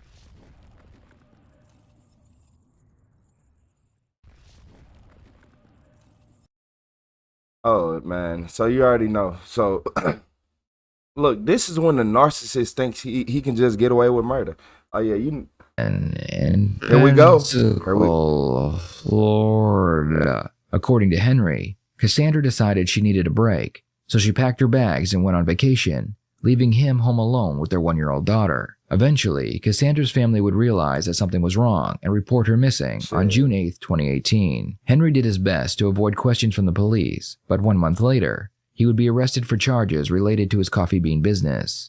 The police decided to use this opportunity to question him about her disappearance. Coffee bean? You're doing okay, well, not so great. Going to jail over... Hold on. Going to jail over coffee beans is a new one. A coffee bean business? Going to jail over that? Man. Bags under your eyes. You sleeping okay? No, not sleeping okay at all. Bad dreams and helplessness and. Really bad dreams? Bad dreams about the baby and helplessness. I don't know. Do you really care? Well, sure I care. Well, in 1 week's time, I lost my business. I lost the coffee fund that I draw from to drive that business. I guess you have my car now too. I don't know if that's just for looking at it or if you intend to give it back. Like you needed the mats or something before out of the garage. You got my car, you got my child is separated from me, which is the worst thing. And, I can't pay the rent, so I'm losing the house. Well, we worked it out so that your sisters could keep the job. Yes, and that's my most important concern. Right. I don't want you to tell me smuggling anything, in because them I'm coffee not going to beans? ask you any questions until I read you your rights, like we did last time about that. So, with that being said, I want to read them to you because, I told you before that I want you to understand them.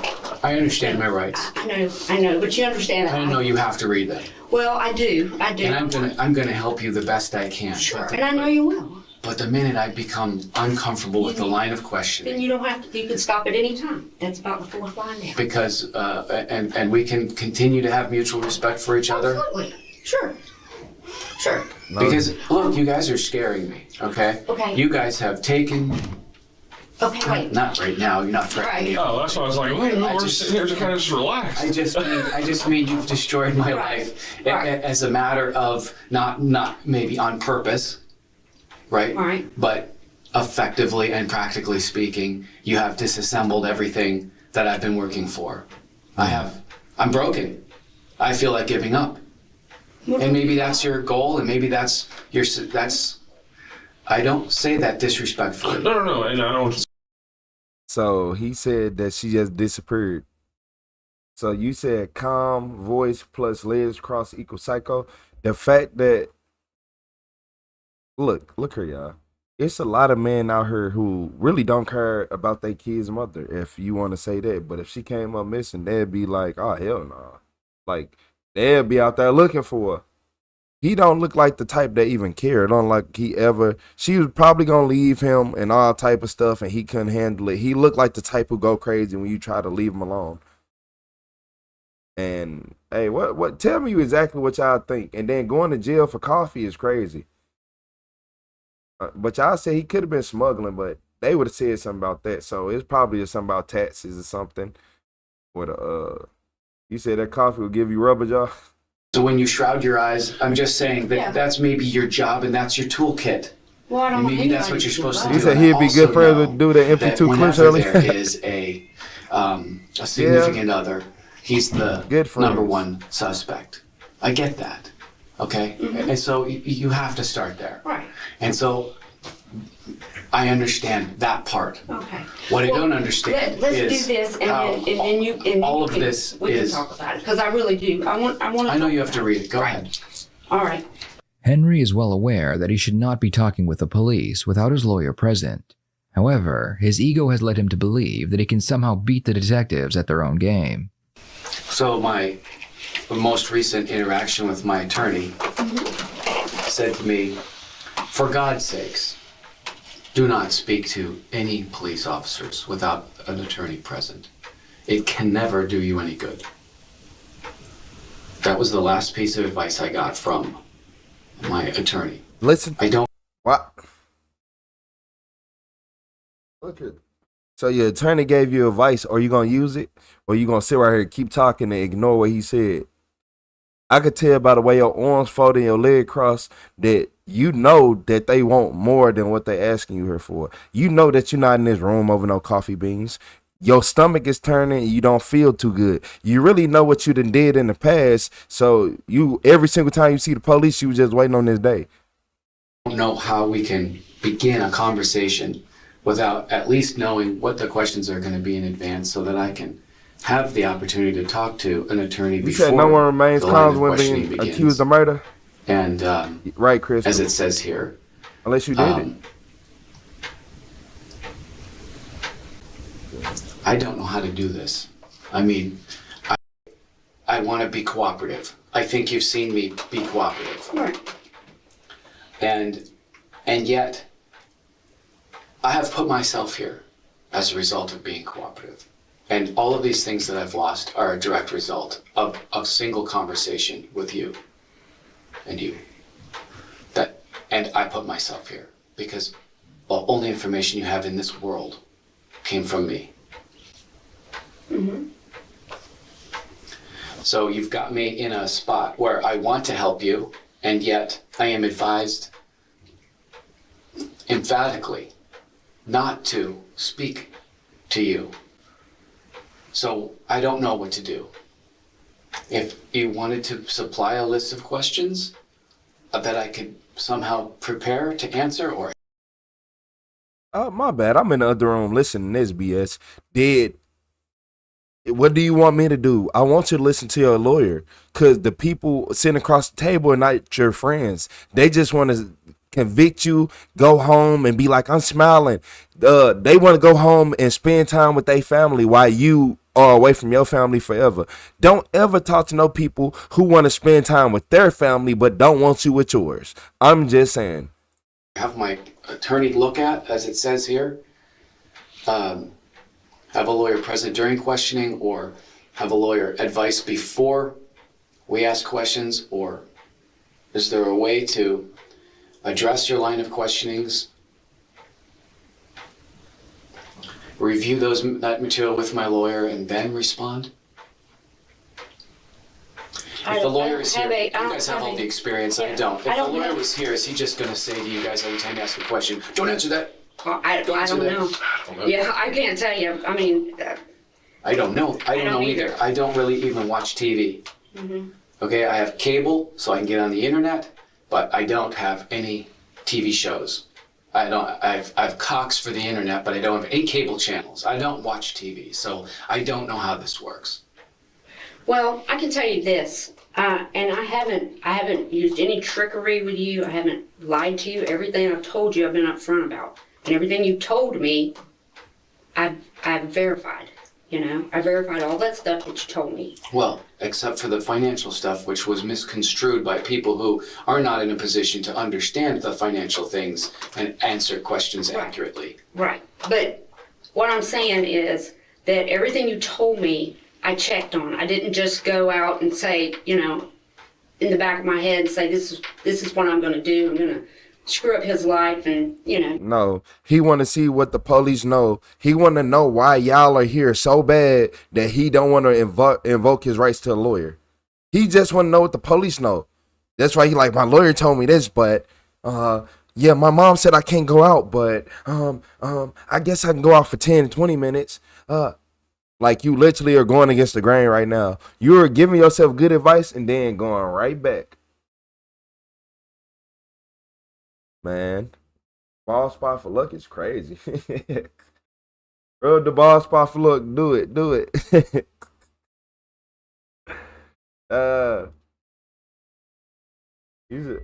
I appreciate you, Bam, with the 100 emoji. I have no mouth. I need to scream. TV isn't real life, for one. For two, this guy needs to listen to his lawyer. He is just screaming guilty.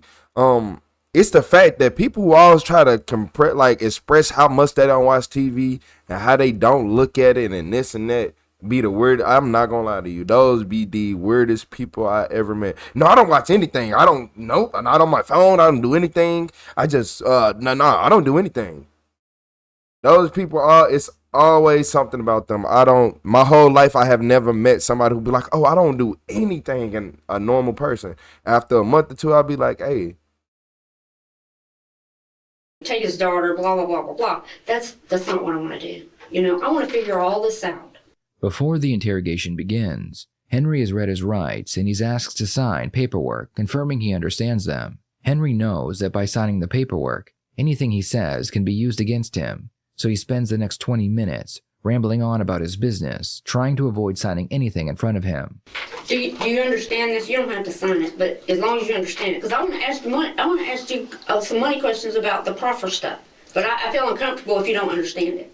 Because you keep talking about it. I know. You know what I'm saying? I'm trying to help you, and I'm trying not to sign this. Okay, you don't have to sign it, as long as you understand it. The detective tells Henry that as long as he understands his rights, he doesn't have to sign them.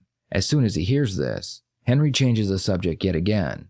Henry doesn't want to acknowledge that he is aware of his rights, but unfortunately for him, he already confirmed that he understands his rights at the beginning of this interview. She wanted our relationship to be more than it was, and she was dissatisfied with our relationship in that I could not give her, honestly, what she wanted. She wanted more of a peer-to-peer, romantic, partnership kind of relationship, you know. And Like a husband I and wife, explained, or boyfriend, girlfriend, right? yeah, well, I mean, we have been that to some degree off and on throughout the time, but mostly it became me babysitting her and becoming a caretaker for her and helping her up. And, you know, maybe that's the savior complex in me from being the big brother, but the whole carrying her thing also makes you separate yourself from them in a respect kind of a way. I mean, I respect her progress, but also if I'm carrying you, we're not partners. Right. So when the relationship converts to, and most all my girlfriend relationships convert to little sister, big brother relationships. And then And the romance is kind of gone. Well, yeah, it's not, it's weird. It's not so much a romance thing as much as a feeling of partnership. A feeling of, do I have anybody in the world I can depend on? Is there going to be somebody there for me? That's what I should look in for. I should be able to look for that in a partner, in an equal exchange partner, you know. But I don't ever find that. I find people who need me to take care of them. Maybe you're looking in the wrong place. Well, sure. Yeah. Well, I mean, I don't know, but who am I to say? I've been married a bunch of times. So Oh, have you? 5 times, yeah. Well, so you've tried Yeah, so different I'm things. obviously looking in the wrong place. Do you find yourself doing the same thing over and over again? Sometimes, I guess. Well, then, you know, you'll learn that lesson. He trying so hard to be this smooth talking gentleman. Like, no, you're a creep. And then the more he talked, the more I look at it like, was she gonna like take the baby and then put him on child support or something? While he was already broke? Or was she threatening to take the baby? Or he said just like LeBron is yeah. Everything is all about him. And I don't know, I don't trust detectives either. Until it's learned, and then you'll learn a different lesson after Right. that. Well, I think that I want something, and then when I get that, it's really not what I wanted. Yeah, well, that's a lot of guys. A lot of women hate that about guys. As soon as the guys get what they want from the girl, then they're ready to move on. Yep. But a lot of people want what they can't have. Right. And there's an allure or a draw. Sure. Well, anyway. Do you think Cassandra wanted what she couldn't have? You know, I think Cassandra is the whitest black girl maybe I've ever known, and also the most racist against black people, black person that I've ever known. And I think she doesn't feel like she fits in with her family at all. And I think the most important people in her family are gone, just like me. We shared that. And I think that she saw in me an opportunity to be in a different world than the world she was raised in. Right. A world that she had more respect for and wanted to be a part of. Throughout the interrogation, Henry will sometimes flip the script and begin questioning the detectives, which makes them noticeably uncomfortable. Watch how the tables turn during a conversation about Cassandra's grandmother and how she felt about Henry. Who are you talking about? Grandma? Yes, I was talking about Grandma. Maybe You mean that's... Grandma did put on a different show for me? Hold on. Does she know you call her grandma? Because I'm pretty sure she'd disown you and probably try to rip your mouth off your body. This is a real creep. Like, cause it's the fact that you have a very young, basically a newborn, a little bit over a newborn, a baby that's a few months old, not old, a very young infant, right? A very young child. And you don't care. Like, you don't care about her. Most people be like, man, I don't even want to talk about her. Like, dang, I don't even want to talk about it. Like, why you have to bring that up? Well, shit, it's been like, come on, y'all, don't make me feel that way.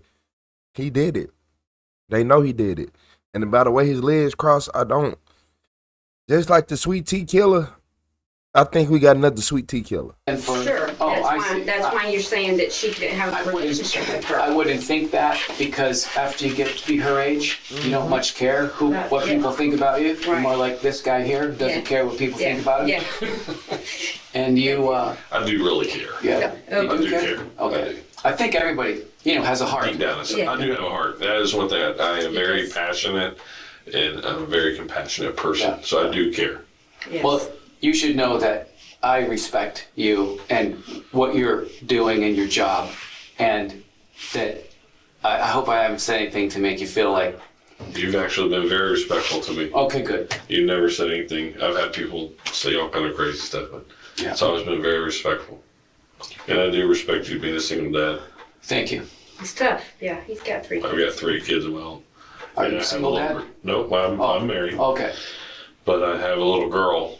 Well, not a little girl no more. She turns 18 this year. Congratulations. She made it that long. Yes. And our little girls are tough. I had a dream last night that I was, as you awake, the reticulating activation system in your brain stops you from moving your body around while you're dreaming. And there are times when you become... Y'all should tell me to mute my mic. Because I'm playing this through the speaker. I don't feel like putting that headset back on yet. But, I don't like him. He trying to throw everybody off. He think he's so smart. I don't like him. I don't like him. It's just, what else is it? You're just waking up, and your reticulating activation system is still shut down. And so you feel paralyzed.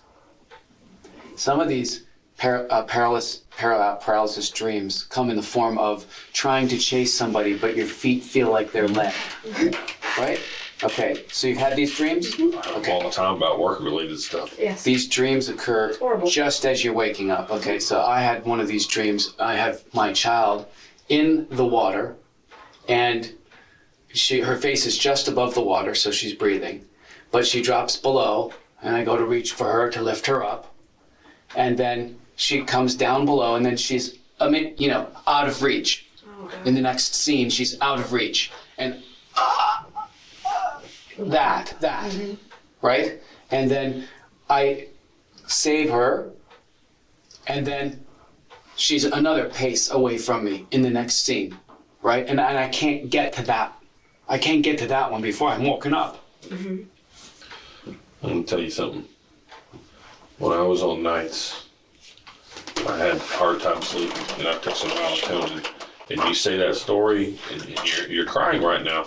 I literally watched both of my boys drown in dreams and woke up panicky, sweaty. And you was sweaty. I'm going to tell you why you was panicky, sweaty. That ain't why you was panicking, sweaty. When the whale skin get under enough insulation, it start, not just playing. But I don't like, it's the way he say his words and the way he trying so hard to be this comedian, this good guy, and try to give off this good energy. I have dreams, but I don't care. Boy, you think you Martin Luther? Talking about I got dreams. Do you think you're a Martin Luther King? The man that got shot by a 2-man sniper team from inside the firehouse while the whole fire department watched. You think you him? I hope you believe me, because I have no reason to lie to you about this stuff. I don't lie about my kids. And I woke up the same way you are right now. I hate those dreams. Yeah.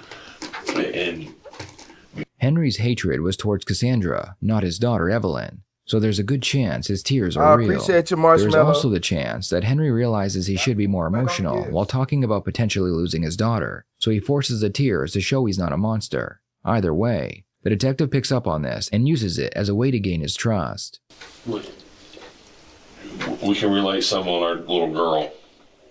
My daughter is the world. My daughter can do no wrong in my eyes. Yeah. No wrong. she could walk out here and do whatever. Honey, don't say a word. Daddy will find a way to fix this. Yeah, and that's the problem. I don't like that. No, I don't like that. No. Cause your daughter is probably one of these females that be on these shows. On these channels that be having cop dads and crashing out and doing whatever they want. It ain't no, I'll find a way to fix it. You sound like an entitled. Yeah, that ain't good. That's not no flits. I'd have been looking at you like, boy, you think that's good?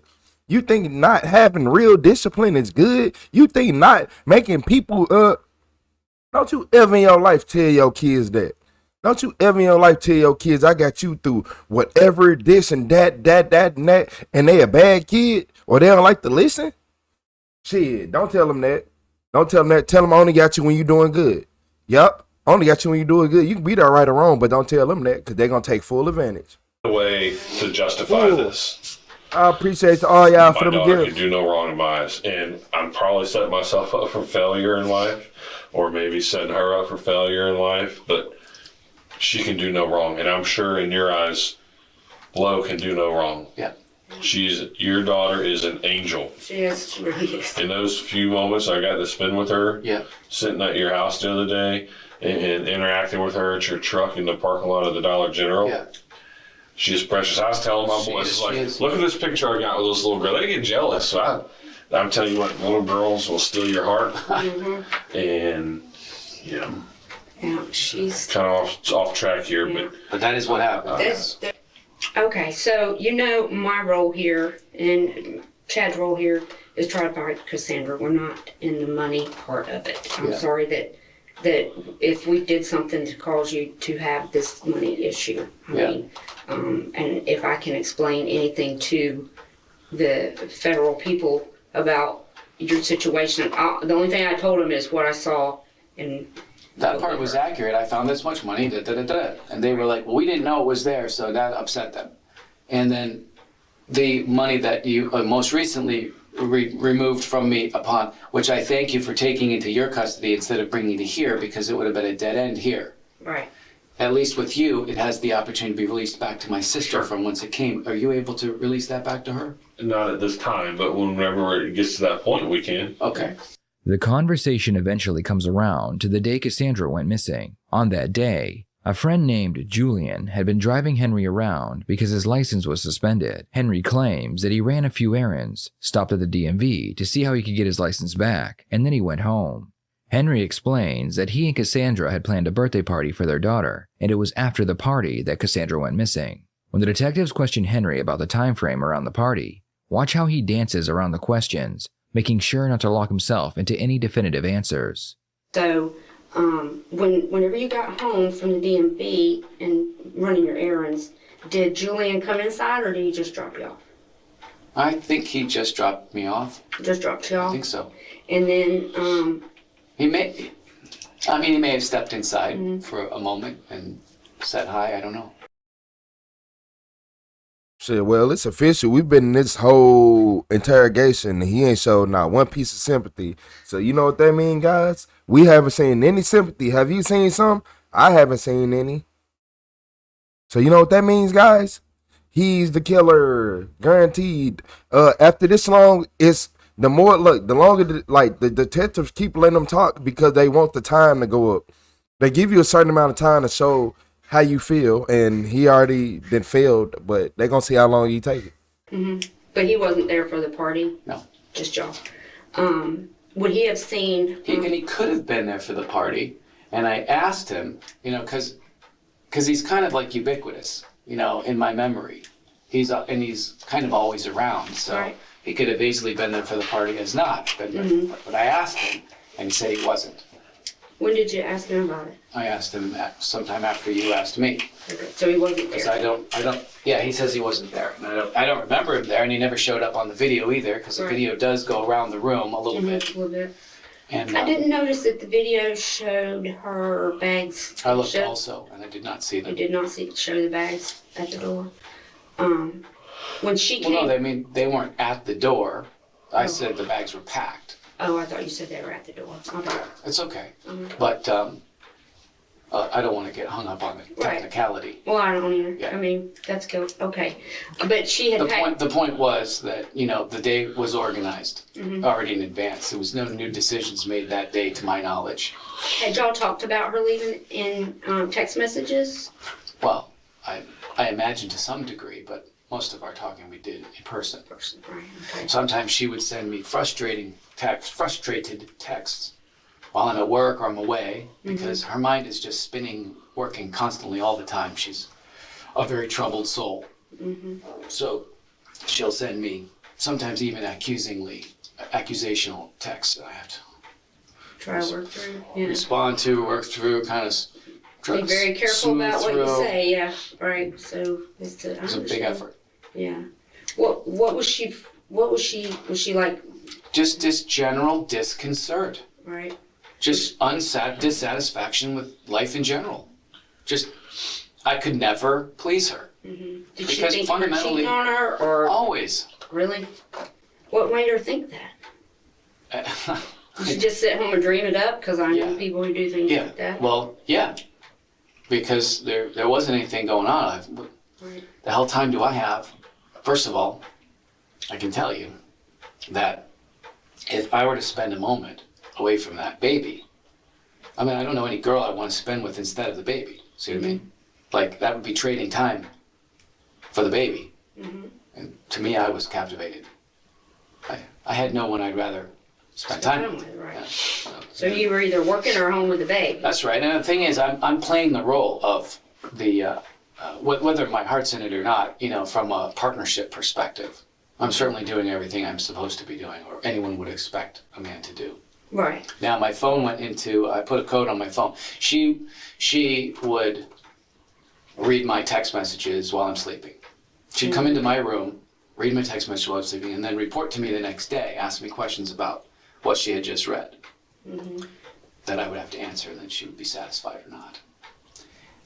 But my phone is open, no code on it. I did put a code on it, and then when I put a code on it, she went through the roof. I put a code on it because the baby knows how to delete apps. Right? If you just hold down, right, and then they all start flashing, right, and if you touch one of them, it's gone. Right. So I finally put a touch code on it. When she saw that I put a touch code on it one night, she flipped. She said, well, you must be talking to a girl. Now, our relationship. Did you open it up and say, look, here it is? Or did you say, that's enough? No, I'm a look, here it is guy. So. Was she satisfied with that? No. What did she say? I don't know if you know very many women, but once they get something in their head. I know a lot of women. It kind of sticks. I know one really good. Yeah, me. Yeah. Really? Oh, yeah. That's a lot. Yeah. I congratulate you if you think you know yourself. Yeah. Oh, I do. You do? Yeah, I don't let shit go. I know. I know. Well, so here's the situation with her. And even though I've been very straight up with her about my feelings for her, what I can and cannot do for her, she would vacillate between, okay, that's good enough, to, oh, I need to get out there and find the man I'm looking for. Henry begins creating a narrative where Cassandra is severely unhinged, and he is the glue that held the family together. When the detectives ask questions about their relationship, he makes sure to explain that Cassandra felt very safe with him. So, But definitely, these things were all spoken of, and that's the confusing thing for me, because a wide variety of things were spoken of, and I didn't know when to take her seriously and when not to. But she, I know she loves me, and I know that I'm her family. Right. And I know that I'm the one that holds her memory items from childhood. I'm the one that she feels safe holding those things. Sure. Not her own grandmother. Right. So I mean, I've come to assume this role in her life, and unfortunately for her, while she's living with me, she says it's okay. We can have the relationship that we have, and you can be the father, and we can have this kind of family, and we don't have to actually get married on paper, and she structure what we had was okay, and then on different days, of course, it wasn't good enough for her. And I feel for her, I mean, and then the thing is, though, she's flirting online, and getting attention from other people online. And whenever you're new in a relationship, you promise them the moon, the rosy glow. Yeah. And so, she wanted that kind of romance. It wasn't getting from me. So there was times when she became dissatisfied with what she was getting from me. It's kind of like romance porn. Mm-hmm. Did she do that flirting online through her computer or on her phone? Well, her computer got a virus from. Oh, you're talking about it. She used it as a nightlight. Right. So she must have been on her phone then? I presume. Okay. Yeah. I don't have access to her phone. I don't. She took that with her? She always had a password. Oh. And the funny thing is, my friends tell me, when somebody is untrusting of you, they're the person that shouldn't be trusted. Yeah. So coming into my room and reading. I never seen somebody who want to talk about themselves this much. Shout out to Heather with that silver star. Shout out to VVZ 9PN with that eagle. Hey, fly high. I appreciate you, VV. Shout out VV. And we I was gonna say VW. We ain't talking about no Volkswagen. Yeah, and we ain't talking about VVS's. No, I'm just playing. But I never heard somebody who want to hear themselves talk as much as he does.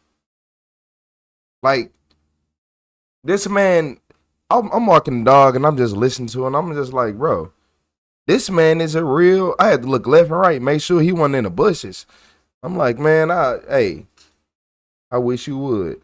Yeah, like, this a real narcissist, y'all.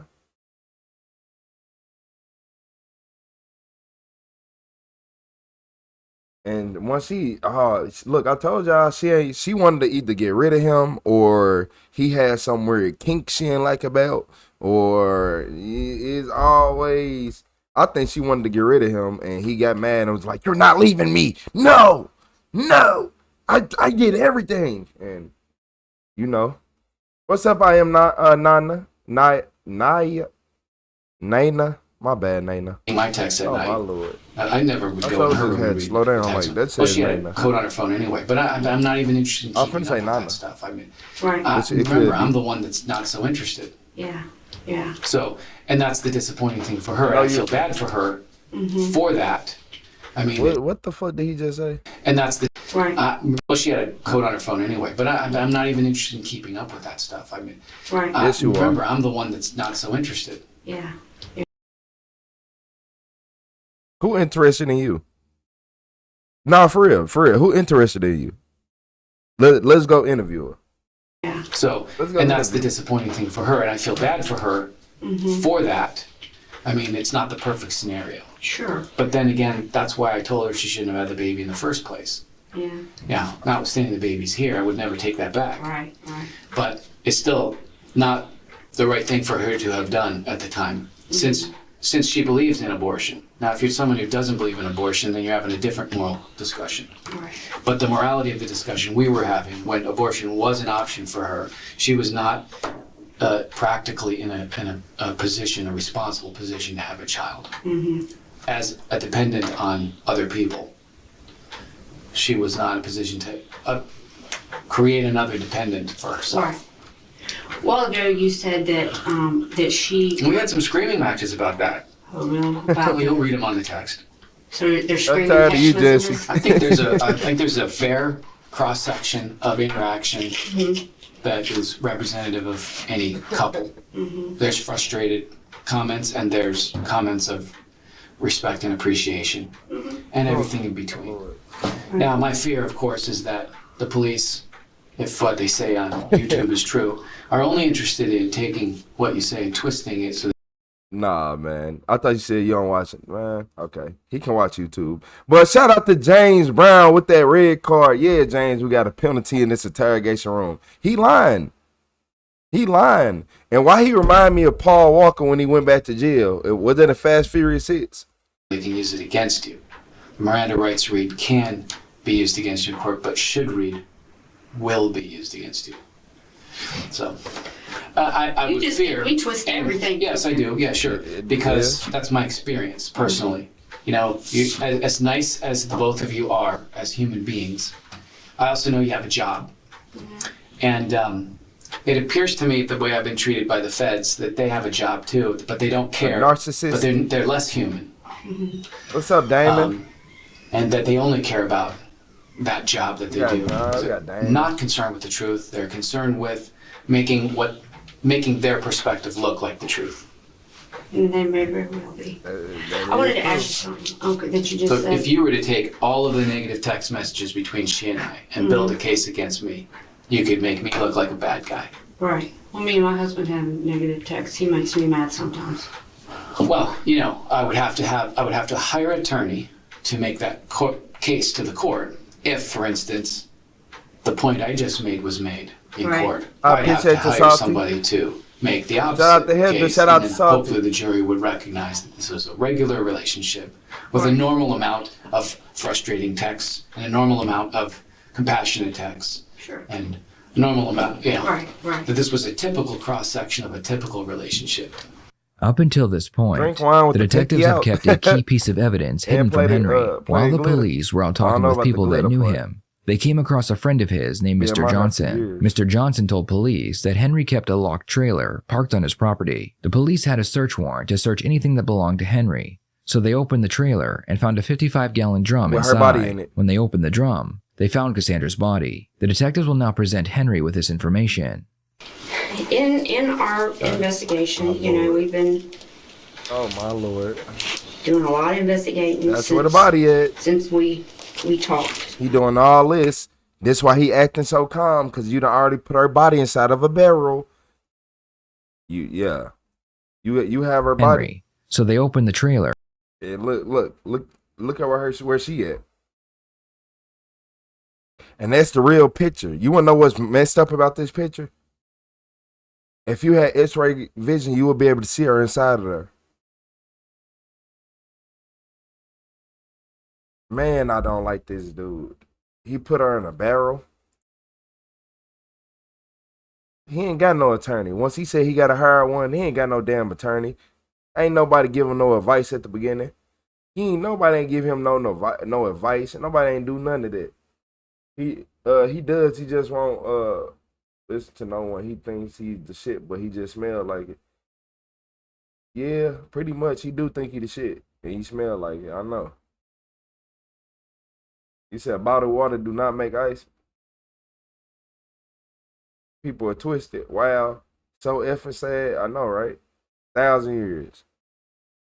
And found a 55-gallon drum inside. When they opened the drum, they found Cassandra's body. The detectives will now present Henry with this information. In our investigation, we've been doing a lot of investigating since we talked. We've done a lot of search warrants, I think 4 at your house, first time. I've been over there so many times, I feel like that I know that neighborhood pretty darn good. But we did several search warrants, and in this investigation, things have developed. And I've learned more about you and about this whole situation, and with Julian and with Dina and with Ruben, and y'all roasting the beans and going to the market, and anyway, sort of your routine. And that you were like, y'all wanna know what just messed me up? Coffee shop there. These detectives are cold-blooded. Hold on. These detectives are cold-blooded. And when I say cold-blooded, just think about this. They didn't budge. They know that her body was inside this container the whole time. We didn't know. But the detectives knew the whole time. And they just looking like, Oh yeah, what else? Yeah, I had a dream about my kids. That's why these detectives cold-blooded.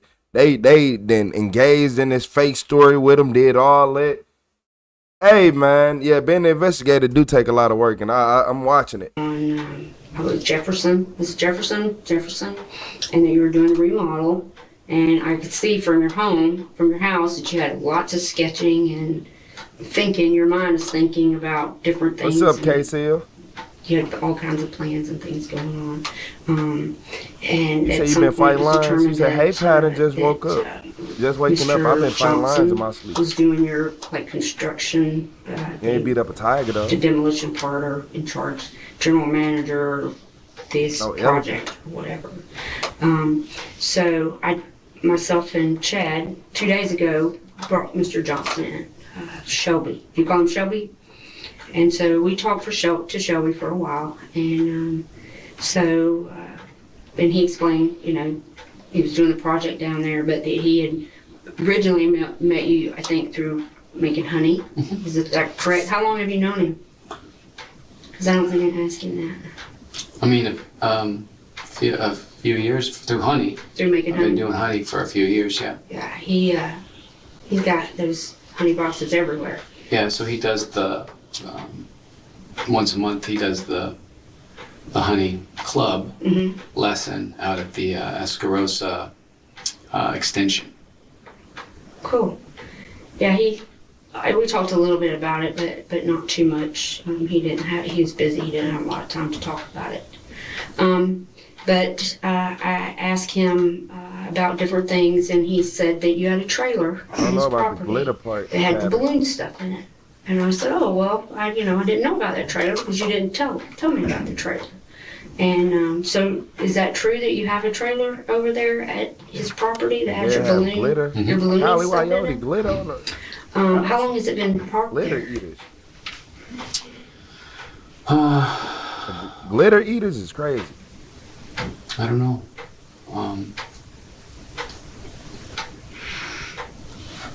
I mean, he would know.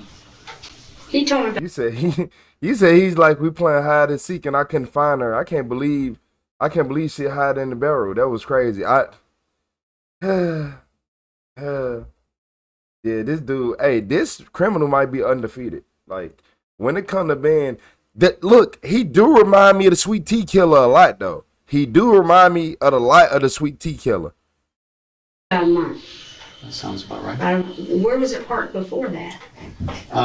It was at my house.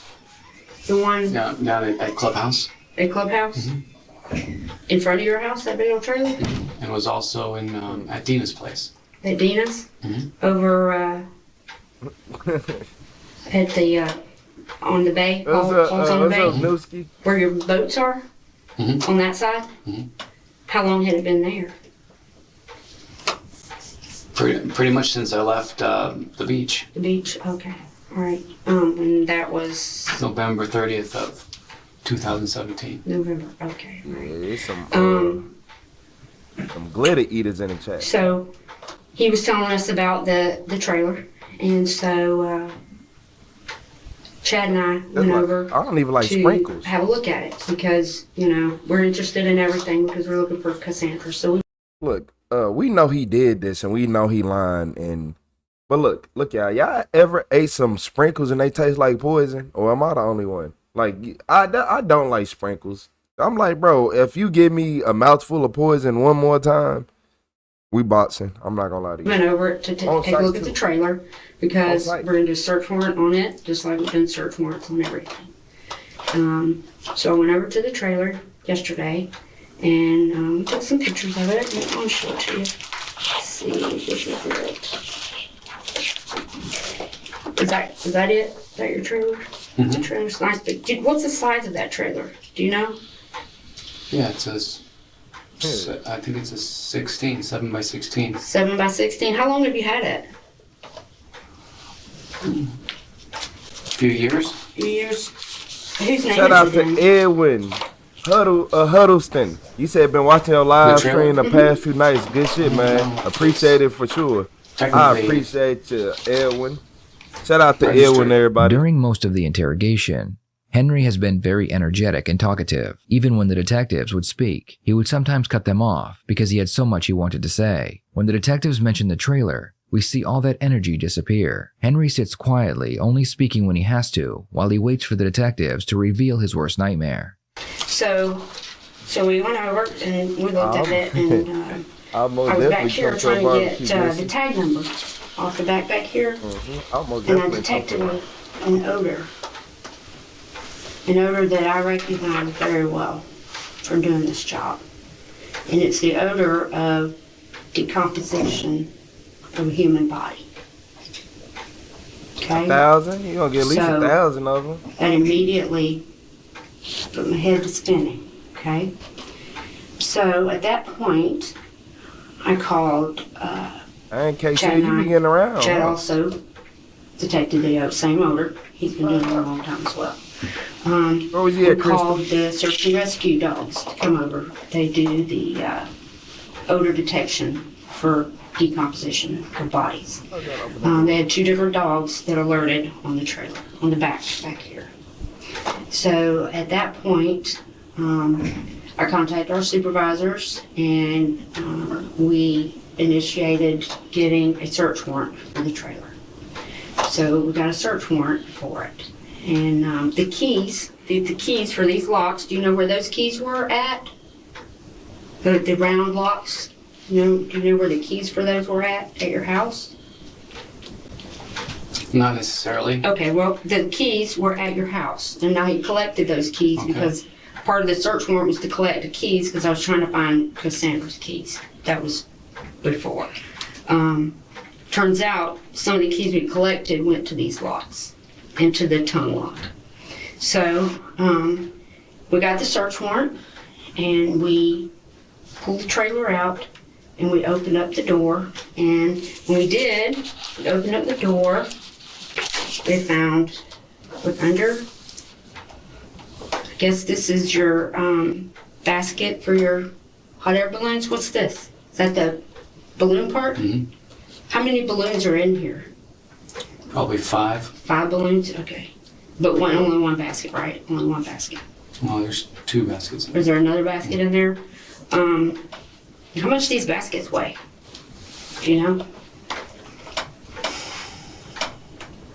Yeah, I mean, I could do the calculations. I have to do that. Okay, I was just wondering.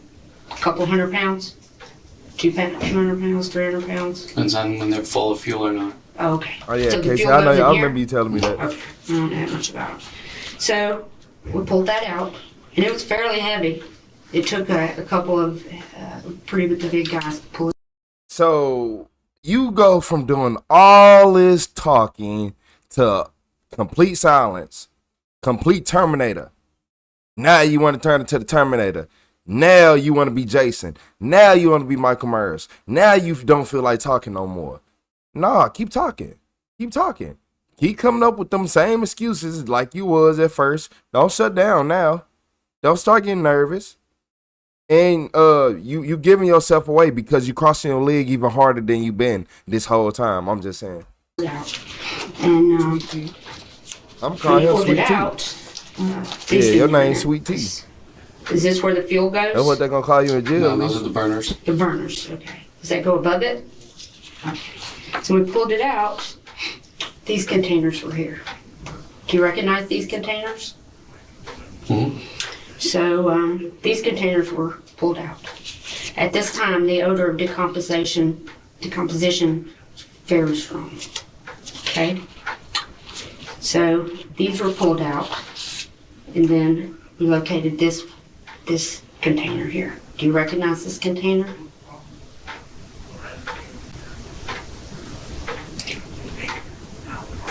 And I want to tell you, I don't think you're that guy. All right? I don't mean to run you. Something happened. Something happened. And I don't think it was a... He ain't got nothing to say. I don't think it was a... Oh, this plan. motherfucker smiling. Oh, this motherfucker smiling.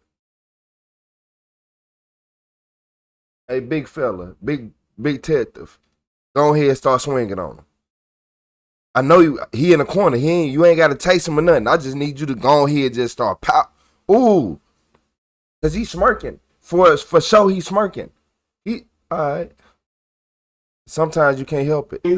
Sometimes you can't help it. All right. I don't know. It's coming and going, my bad. But I know in my heart, I don't think it was a planned and on purpose thing.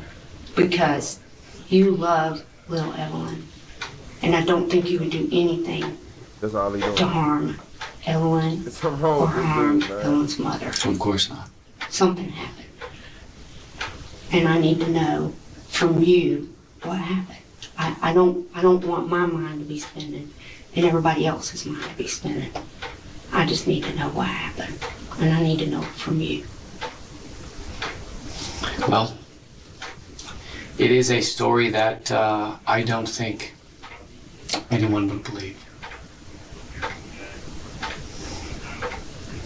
And that's my problem.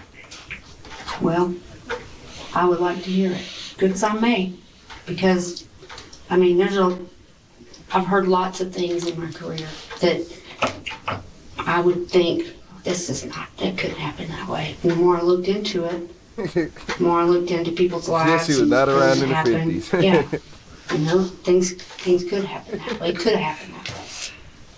Well, I mean, it did happen that way. It's just not a matter of something that I have any kind of confidence that anybody would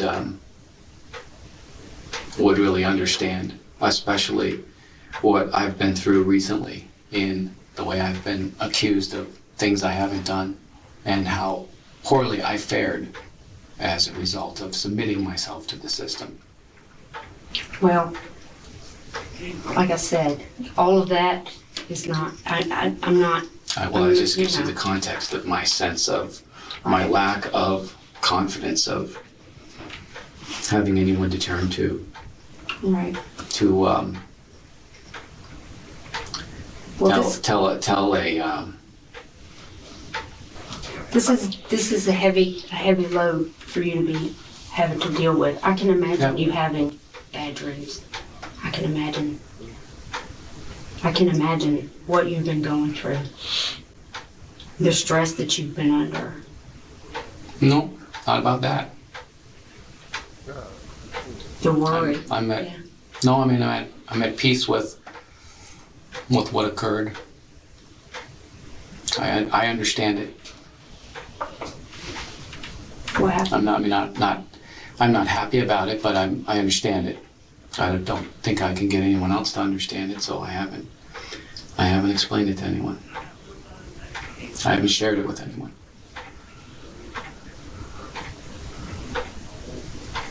So I guess this is the part where I need an assistant to help me decide what to say and what not to say. I don't know how to tell this story, or I would have told it. I would have told it that night if I'd known how to tell it. I just assumed that it would look like something I was responsible for and that there was no way out of it. And sometimes things like that happen. And in a lot of situations, most especially that I've been involved in as far as domestic violence goes, where, it's not always as it seems. It's not always that the man needs to go to jail. Sometimes women can be pretty violent and pretty mean, and cause a lot of the problems. It's not always the man, and I understand that. And I've put many women in jail, It isn't a domestic violence situation. Well, I can't help you, and I can't help to tell your story if I don't know it. And I probably need assistance in presenting that, professional assistance in presenting that story. And that's your right. Well, I haven't done very well so far on my own. I ain't gonna lie, the only thing that make me worried and off, I appreciate you, Salty. Whenever police talk about your rights and stuff, why they act like that? You see how she said, well, that's your right. Like, y'all are so used to violating people's rights that y'all get a little bit uncomfortable when people talk about their rights, and I'm starting to notice that. I'm not saying that he is not a good example of violating somebody's rights to figure out what I'm just saying. But don't do that because he might be able to get out of jail. So don't violate no rights. But they so used to just tricking people, violating their rights that they get uncomfortable when you start asking. They don't know how to. Any smart person would have picked up on the cues and been like, wait, you getting uncomfortable. Oh, can I have that lawyer? Like, if you see somebody constantly getting nervous when you do something, I would keep doing it. Like, wait, the detective will get nervous when I say this or I move like this. So now let me read your body language. Can I understand that? Y'all keep talking about that glitter. My hope here was so that I could understand, so I didn't have to go by this evidence, that this evidence didn't speak for you, that you could speak for to this evidence. But I understand. Yeah, well, You have what do you conclude from this? What is it that I have to explain myself? So now I have to explain where this money came from. The money is not a big deal. I understand that, but I mean, human life is a big deal. Yeah. Well, what is it that you are asking me to explain? How Cassandra wound up in this barrel, sealed in your balloon trailer, parked in Shelby's property. That's I'm trying to figure that out. How in the world that could happen? And Lord, I'm right here yawning. Several scenarios going on in my mind. Shout out to Irene Johnson with the $20 super chat. You said a lawyer? You told him to go get him a lawyer? He should have been when and got a lawyer. I thought he was going to get a lawyer from the beginning, but y'all know how that go. I appreciate you, Irene. Shout out to Irene Johnson. Cheater, you're a real MVP. This ain't your first super chat. I don't even think, no, this is not your first one today. Well, it technically today, but you know what I mean. I ain't went to sleep yet. So, no, this is not your first one today. Shout out to MVP Irene. I appreciate you, Irene. I appreciate all the support. Yeah, but he should have been had a lawyer a long time ago, Irene. Mind, you know. I just have to go. I have to go by the evidence. You know. This is the way she was found.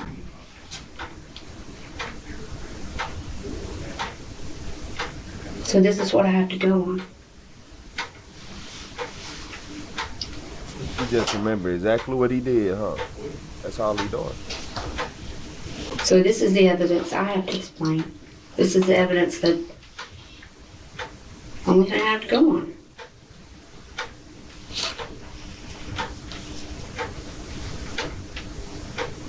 I understand. You know, I don't want to believe that you're a monster. I want to believe you're a good person and that you're going to be, you know, you're a good dad. That's what I was believing. What you believe now? Thank you. Thank you. But you're not leaving me any other choice but to believe this is a bad thing and a monster did that. And I don't want to believe that. That's why I was giving you the opportunity to tell me what happened here. Well, if you think I need the opportunity to explain to you with professional assistance. Then that's fine. I understand. For the first time in his life, Henry was unable to talk himself out of a negative situation, so he decided that his best option was just to stop talking altogether. Henry would not speak about the case again until it went to trial. Unfortunately for Henry, he had already said too much during the interrogation. He realized that he had already confessed to knowing what had happened, but he never gave any details. Henry believed that his only option was to testify in court, that he did not kill Cassandra, and that she had taken her own life by accident. Prosecution argued that Cassandra had sent Henry text messages saying that she intended on leaving him and she was taking their child with her. In the end, the jury would find Henry guilty of murder and he was sentenced to life in prison. I'm bad. I'd love to hear your thoughts on this case. My bad. Because, so please share them. She was going to leave him. She was going to leave him. She was going to leave him. Why would a sister ever leave a brother like that?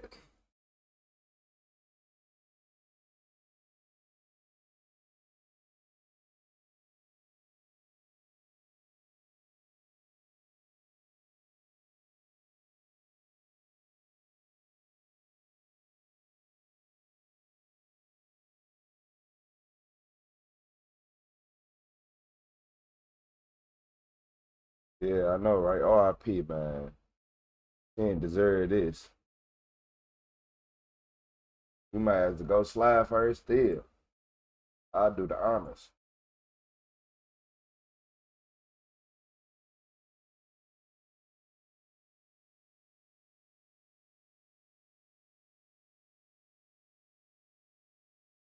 No! Nah, R.I.P. to her. I'm dead ass. Nah, him though, he make me mad. I got real angry. I don't like you. She said she was gonna leave you, and I can see why. Look at you. You look like a fucking a retired, like a fired chemistry teacher, like I don't even know what this man looked like. To be honest with you. Don't talk to the police. He said he should have shut up in the first place. Luckily he didn't. Yeah, luckily he didn't. Luckily he kept talking. Yeah, he said she was the whitest black girl he ever met, and she was racist toward black people. He did say stuff like that. He did say something like that. And I appreciate you again, Irene. Shout out to Irene Jobson again. I appreciate you with the super chat. He did say that. He said it, but who believes him? She was leaving him. He was the racist one. Y'all don't think he was racist.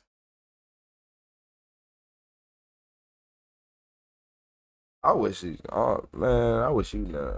Let me shut up. I can't say that. He had a black queen too. Nah. What's up, Mello? You said slide on who? We can't slide. But if it was to be a slide and done, it'll be on whatever. You gotta find them in jail though. See, that's what. So it ain't gonna be much sliding. It's gonna be more of processing going on. There's gonna be a lot of processing going on. A retired janitor, a high school janitor, like a fireman that turned to seeing kids to use it. Yeah. Yeah. They were both delusional, but only one of them was also a killer. He looked like a psychopath dude. Like, remember the Netflix show You? Joe? You talking about Joe? Ain't that his name, Joe? There's a demented person every race. White, brown, purple, blue, yellow, the whole rainbow. Yeah, Sean Shortest. You wanna know what's fucked up though, Sean? Yeah, it's a demented person, but I think stereotypes hold up, depending on what the situation is. Like, I still think stereotypes should be considered value. Because think about this. Certain areas, I'm like, I know who shot that up. I'm just saying, because we just had a shooting down here downtown, like a couple, like, it was probably, what's today? Friday. It's probably almost last week, probably like 6 days ago. Man, look, y'all. They was out there. I was talking to people firsthand. Everybody's out there to talk to like 4 or 5 people. Man, people's out there dying left and right. I'm talking about one dude, like, man, I just saw a woman, her face just split open, bro. Like, it was, bruh. I'm like, damn. Bro, this dude got shot, he got shot. I'm like, sad to say, stereotypes, I know who did it. But if it's ever fucking a college campus or something, I know who did that too.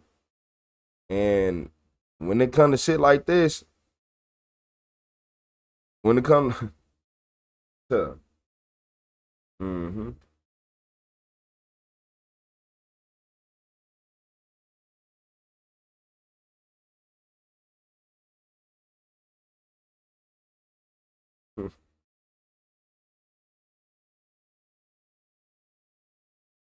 you said stereotype do hold up. I love watermelon.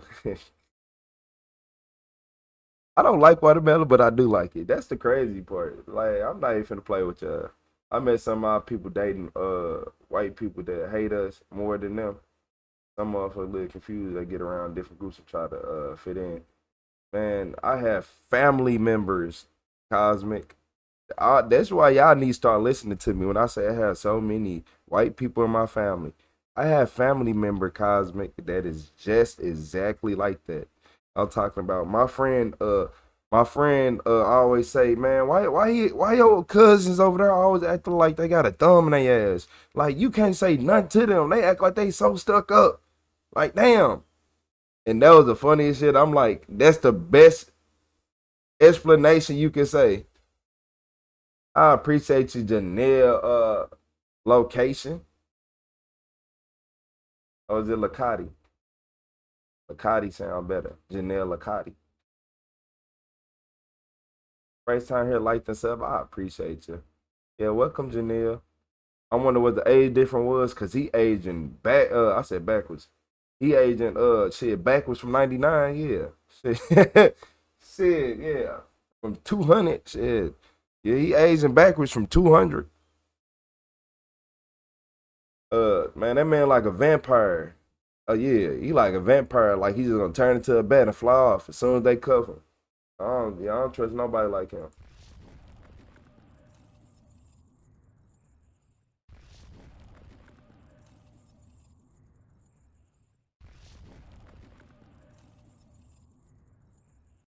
Man, you said same, Rich. I had family member that make me feel uncomfortable around me because I'm black mixed. Yep. Yep. Mm-hmm. Yeah, that's how I usually go. That's how it usually goes. And I ain't gonna even lie to you. Y'all want me to be honest with y'all? Tell me, I feel like my white side of my family ain't start liking us until we got older. Some, I ain't gonna say all of them, no. I ain't gonna say every single one of them, but the majority, we only had Chris and we had Mary that came around 24/7. Nope, I'm only naming 3 people. I'm only naming 3 people that was around 24/7.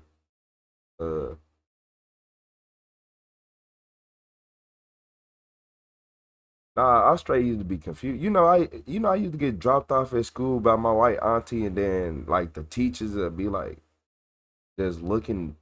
I never understood that people didn't have every color in their family. Like, people really be having whole families of one color. I didn't know that. I didn't know that. I didn't know, oh, we all this color, or we all this, or no one in our family is black. We're all white, and we're all Asian. We're all this and that. That'd be shit. I'd be thrown off. I ain't gonna lie to you. I even catch Latinos slip up and get like a black baby every now and then. It's like, come on, y'all. He said, graduated top of my class, went to college, and they started to see me differently. I stopped talking to them. Yeah, I stopped talking to them, and I started acting like I was better than them. Then they want to start asking me what I'm doing and how my day going. Yep. Because they used to act like they was better than me. They didn't want to come get me to do stuff for real. And they, yeah. Y'all ain't want to come get me. Y'all ain't want to come get me. I probably would have said no anyway, but you still ain't want to come get me. He said 30 years from now, we all going to be mixed. You're not lying. You're not lying. You're not lying. Beyond, all my kids are 2 shades lighter than me. Probably 3, depending.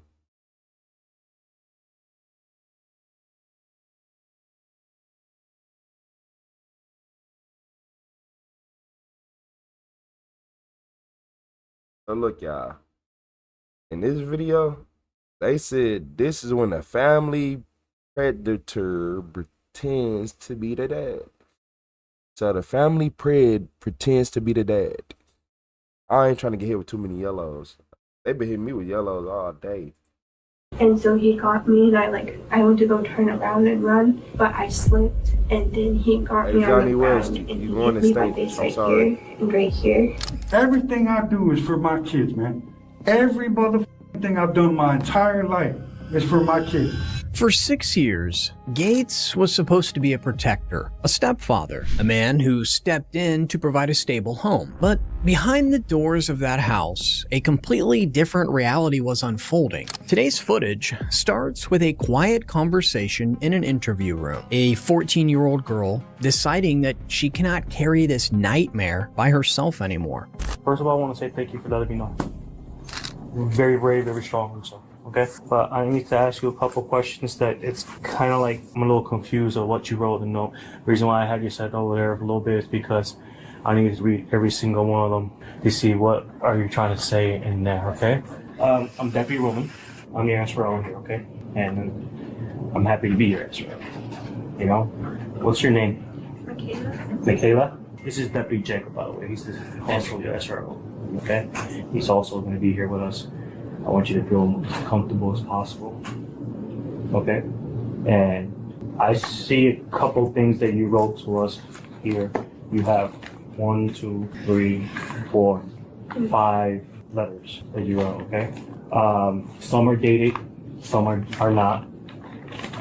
I see something that was dated all the way from September 4th. Yeah. Is that when it happened? That's when it first started. That's when it first started. Okay. And then the incident happened on the 4th? Yes. This Friday? Yes.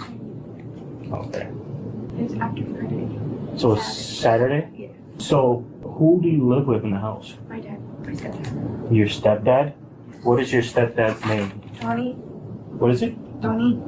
Donnie? Mm-hmm. Short for Donald? Okay. How long you been living with him? Since I was 8. Since you were 8? And how old are you now? I am 14, turning 15 this month. You've been living with him since you were 8? Yeah. 6 years. Who's Peyton Gates? My sister. She's also here? Yeah. Okay. She's in 6th grade? Yes, sir. Does she know anything of this?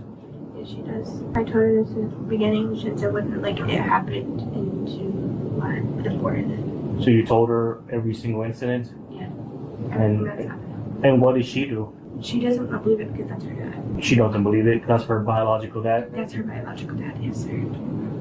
But she believes it because of all the evidence that I have of that night. Okay. I want you to tell me everything that happened from all the way to the first letter, which is September 4th. Okay? September 4th, can you tell me what happened? He called me in the room, but... Called you what room? In his room. And usually we have like conversations. The first conversation was like about like when like with my mom, because okay, it's hard to explain because I don't live with my real mom or my real dad. He's my stepdad. If that makes sense. Yes, it makes sense. So he's my stepdad. What? Your stepdad. What mom at? I need. Man, look. Where is? Oh man. So he called me in there and he was talking about my mom and like everything that has happened. Cosmic Pope, because some people in the world want to be ignorant and make you talk like them and be just like them instead of being yourself. I'm usually upset about it. That's what it comes down to. Understand it.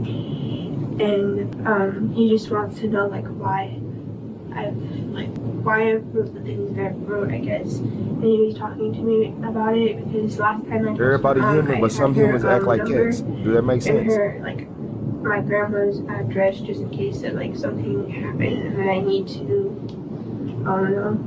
I just always been prepared, I guess. But he started asking me, he's like, so we're gonna basically like that conversation happened and he's like, so hey, get on, Jesse. We're gonna do stuff that nobody else knows about, that it stays between me and you. And then he was defining trust and what trust was. He said like trust. You just. Where is the mother at? And I need to see her. I need to see her. I need to talk to her in private too. So if you watching this, Miss Lady, I need to talk to you in private. I got, man, you gotta speak. Yeah, man, you gotta speak. This if you ain't already in, even if you in jail. Yeah, get somebody a hold of her. Nah. It was like something that's a secret that stays between me and him. He gonna get his, but that mama. Was, I kept on asking him questions like, what do you need? What things are we gonna do? Or whatever. And he just wouldn't tell me. He was like, we're just gonna do things that nobody else knows about.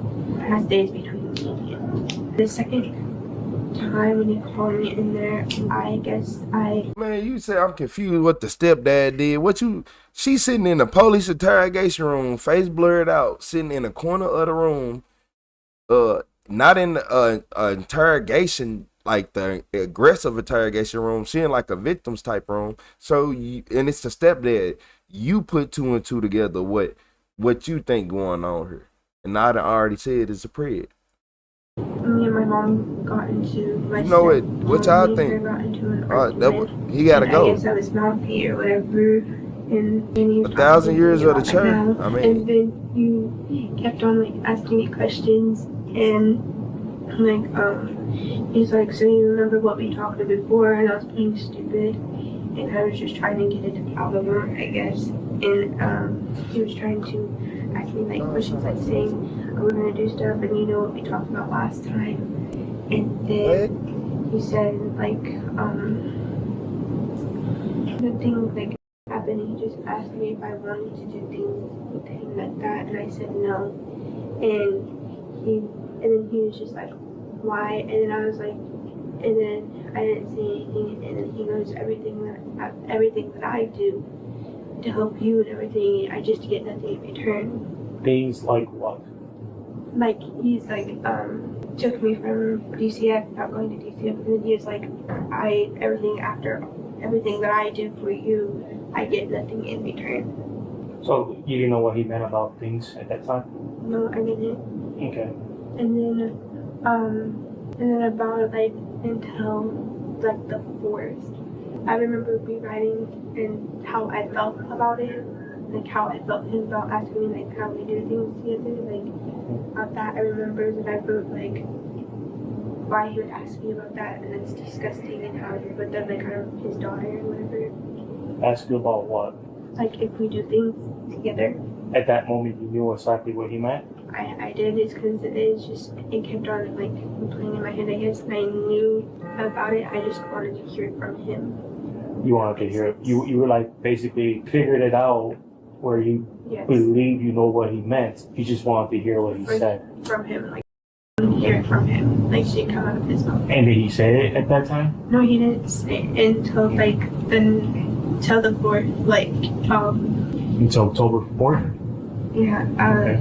And basically that night when he was talking to me about my mouth, we went to, he said that he was going to show me how to drive because I'm almost 15, I guess. And then we went to his old property that he still has. Mm-hmm. And we parked in his little old property? What property was that? The old property that we live in, and it was 207 Street. I think that's still on our paperwork. 207 Street? Like 207th Place, I think. It's still on our paperwork. Where was that at? Not that far from our house that we live in now. Okay. So we were sitting in there and we were parked and he was still talking to me about that and he was asking me, he goes, like, I can give you anything that you want if you just like agree to, like, if you see like this stuff and that we do that stays between me and us, if you just agree, you get anything that you want. Let me go just read through the chat, see what y'all said. Oh my Lord. At least you said at least America is harder for a predator to get out. You said, oh, that's effed up. Canada is catch and release? Nah. A young girl who comes into the station and covers herself up. You know she's uncomfortable around men. Yep. She hasn't said yet, but it appears that's what's going on. Nah, she basically, I think they blurred it out, Heather, but she said it already. She said it. The officer, yeah. America is catch release for the most part. Not use when they got evidence, they usually keep you. He said, "Poor baby, this case make me mad as F right now." Nah, for real, Emma. This one, yeah. So he, as a dad, expects to have sense for being a dad. What the SUF? I can't stand this type of crime. Taking away a child's innocence is uncalled for, no excuse. Yeah, it's none.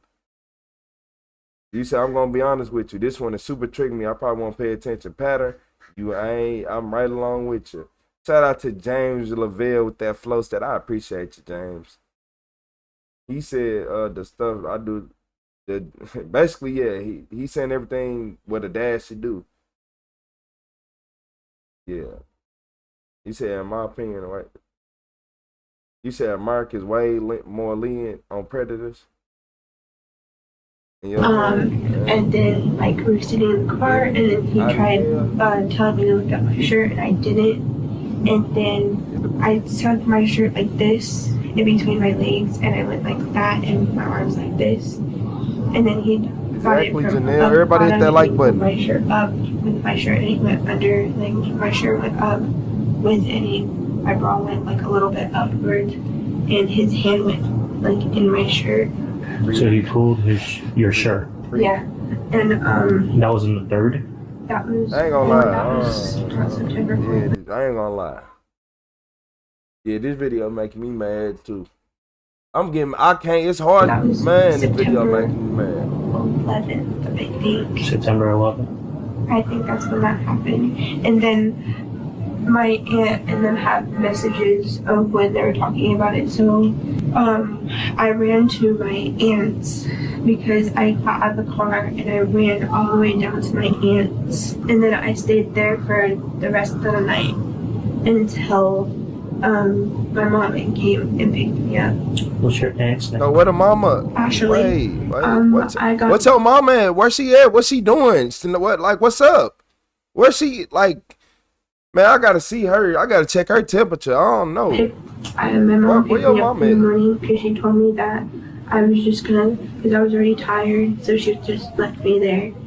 And this happened around like 1, 2 in the morning. So me and my aunt and stuff, we talked about, we had like a whole 2-hour conversation about this, what we were gonna do.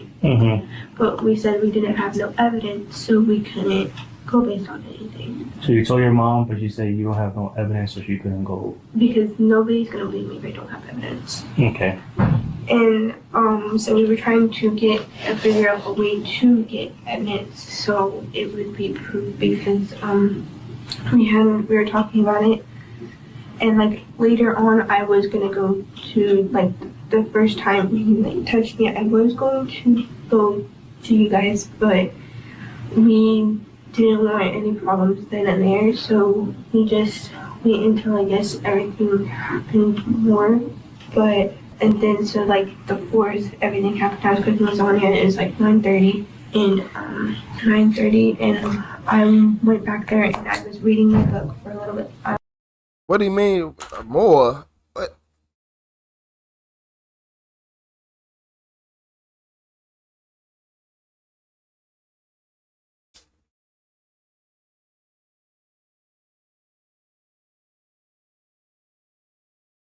Man, look here.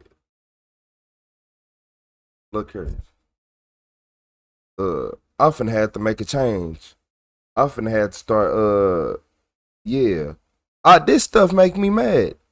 I see why Gideon go and kiss these people all day. Man.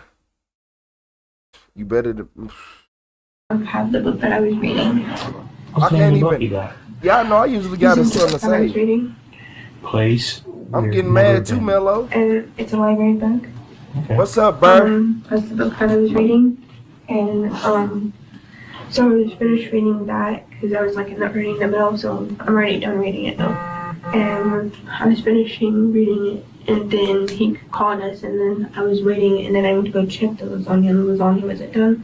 And then I went to his room to see what he wanted. He wanted me to help him set up his TV that he got from his property. And so I was trying to figure it out with him, and then he asked me if I wanted to go to the store. I said, yeah, sure, not thinking anything of it. And we went to the store, and then we came back to take the lasagna out of the...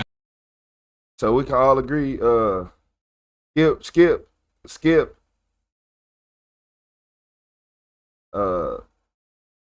Retro, skip this one. Okay.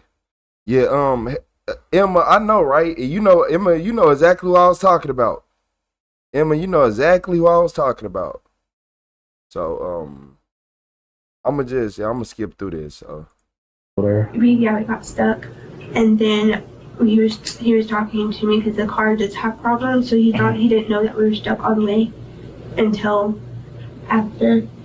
But we were sitting in the car, and he's going to see, I got you things that you wanted. This can be more like this if you. okay. And then I took it off, and. Nope. Yeah, he gotta die. Hey, bro, man, look. That was just reflex. I ain't even mean to say that, but tough. Yeah, nah, I ain't gonna lie to y'all. Nah, that was off the reflex. Yeah, I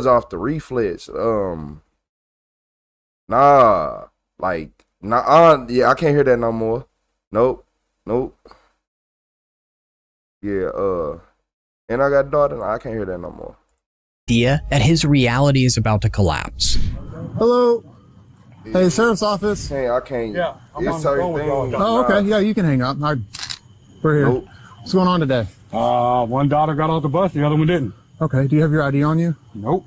What's your name? Donald Gates. Oh, okay. Yeah. Do you have a picture of her? Michelle, you got a recent picture of her? Okay. Hello? That's gonna be us. Hey, Donald? Yeah. Are you on the phone with another deputy? Yeah. Hey, he's with me, Giddens. I got it. Okay. All right. Yeah. Hey, we're just trying to check, man. Somebody else here. Put that out like I'm not a smoker, so. All right. So what happened today? You said one daughter got off the bus, one didn't. Right. All right. How old is she? You see that? They finna arrest her. Okay. All right. So, Don, what's going on, man? Hey. Go ahead, put your hands behind your back. All right. Go ahead, put your hands behind your back. man. We'll explain in a minute. Yep. Michelle! My life. Hey, get your other side. I'm not gonna. Don't I'm need not grab gonna the taser. You know what yeah, the we're doing that right now. That's what I just said. I know. What's going on here? Yeah, we're gonna explain everything to you in just a minute, brother. Ashley, they're handcuffing me. Get Michelle, please. All right, so what's going on here? Yeah, give me 1 second, buddy. I'm gonna get you to the car, and then we're gonna explain every single thing. I don't like being surrounded by people. You're not. You're good. We'll walk and talk. How about that? Can you give her all my money and stuff? Absolutely. Where's it at? Right here, that pocket. You got anything on you that's gonna put me, stick me, harm me, hurt me? Nope. Can you give me some space? Back up for a minute. Back up. I got you. I'm gonna make sure you get everything. What the fuck is going on here, man? I think there might be a lighter. I don't know for sure. I got it. Oh, just like Yeah. This is crazy, man. I'm not understanding this. Yeah, I'm gonna explain every single thing to you, brother. Just so you know, your daughter is safe. She's fine. All right. We know where she's at. All right. Okay. Hey, shout out to Emma with the super chat. I appreciate you, Emma Lucas. I figured I'd give you a little bit of peace of Thank mind you, first. Retro, for skipping. I appreciate y'all. Y'all know we couldn't get. I wasn't going through that either. So his money's right there. Okay. Hey, we got some people who are about to come talk to y'all. Okay. And then now that I look at, that I look at how filthy and how ogreish he built, like, come on, man, that make everything that much worse. Right now, like, all right. What's not even that much worse. It just look at like you're a real slob, just being like. It just actually it just fit. You fit the picture. That's what I meant to say. You fit the picture. That would make everything worse. That you fit exactly that picture. You're gonna go talk to one of our detectives, okay? So your daughter is fine, she's safe. It's not many videos that I can't go through. Kimberly Center, okay? What? There ain't not many videos I can't sit through. Deals with issues. Okay? I'm just letting you know. He said, watch the mom get mad at the girls for losing her man. Michelle and all them. Exactly. What the fuck was it? Friday night or something talking about she don't want to be here. She's going to tell them that I touched her. And I gave her my phone. I said, Michaela, if that's what you feel, call right now. 911. Okay. He town too. Well, again, our detective's going to talk. My question is, how am I being arrested for something here? As of right now, again, you're going to go speak to our detectives, okay? Where is that at? That's going to be at Marion County Sheriff's Office. Okay, how am I going to get back home? I'm going to tell you that, yeah, they got cars too, brother. This is crazy, man. This is fucking crazy. Mine. You can ask everybody that knows me, man. Everybody that knows. Just I'm lean not up against it one more time. Yeah, you're fine. Just lean up against the car. I don't Front or back? Yeah, we're gonna search one more time just to make sure. There you go. I got a bag. I got a titanium plate, all that, man. Where at? In my head. In your head? Yep. And this is my biggest problem I'm about to have. Just to let you know. What's up? My arms being like this. Yeah. My right one is starting to cramp. Yeah. And I can't. All right, I'll tell you what. This is what I'm gonna do. I'm gonna throw you in that car, and whenever I do, I'm gonna buckle you in. Whatever you do after that. No, what I'm saying is I can't keep it the way it is right now. You're gonna have to call an ambulance. Then they're gonna have to transport because I can't. They can't transport you, brother. Listen, So this is I'm trying to explain this to you. I'm trying to help you. I know. I'm trying to let you know. I got a cramp that's fixing to start, and I kick him in his back, tase him, and throw him in the car. dude, it's gonna make me have a heart attack. Okay. Yeah. All right. So listen. I cannot keep my arms like this. I'm going to get you in the car whenever I do. Y'all do another set of handcuffs or something where I can. Exactly. Who said he's get to go back home? There's a lot of room there. But that's what I'm trying to tell you. Right With now, the no it's starting shirt to cramp. on. That's I gotta get the criminal. So if you can maintain it like that. But I can't because I know how much room y'all got in the car. Well, I'm telling you now, what I'm going to do is I'm going to buckle all them flies attracted to him. Look nasty. Yeah, and if you unbuckle it, because you can reach it like that, okay? If you unbuckle it and you get comfortable, I'm going to leave you exactly how you are. I understand. I'm trying. All right? I'm trying to help you out. I'm trying to let Go y'all ahead and jump up in there, brother. Oh my God, y'all. My job. I am, but I'm telling you, what we have to do. I know. I'm trying to tell you, man. I can't ride like this. No, fuck, man. It's already starting, dude. Okay, well then I'll tell you what. Hey, the faster you get in the car, the faster we can get you up in Ocala. I'm trying, buddy. Y'all ain't understanding, man. I had a major accident, man. Oh my God, dude. There you go. This ain't gonna work, dude. All right. I'm not even gonna buckle you in, bro. I'm just gonna leave you however you get comfortable. No. There's a specific pattern to people who prey on the vulnerable. They rely entirely on control. When that control is stripped away, the facade shatters into pure desperation.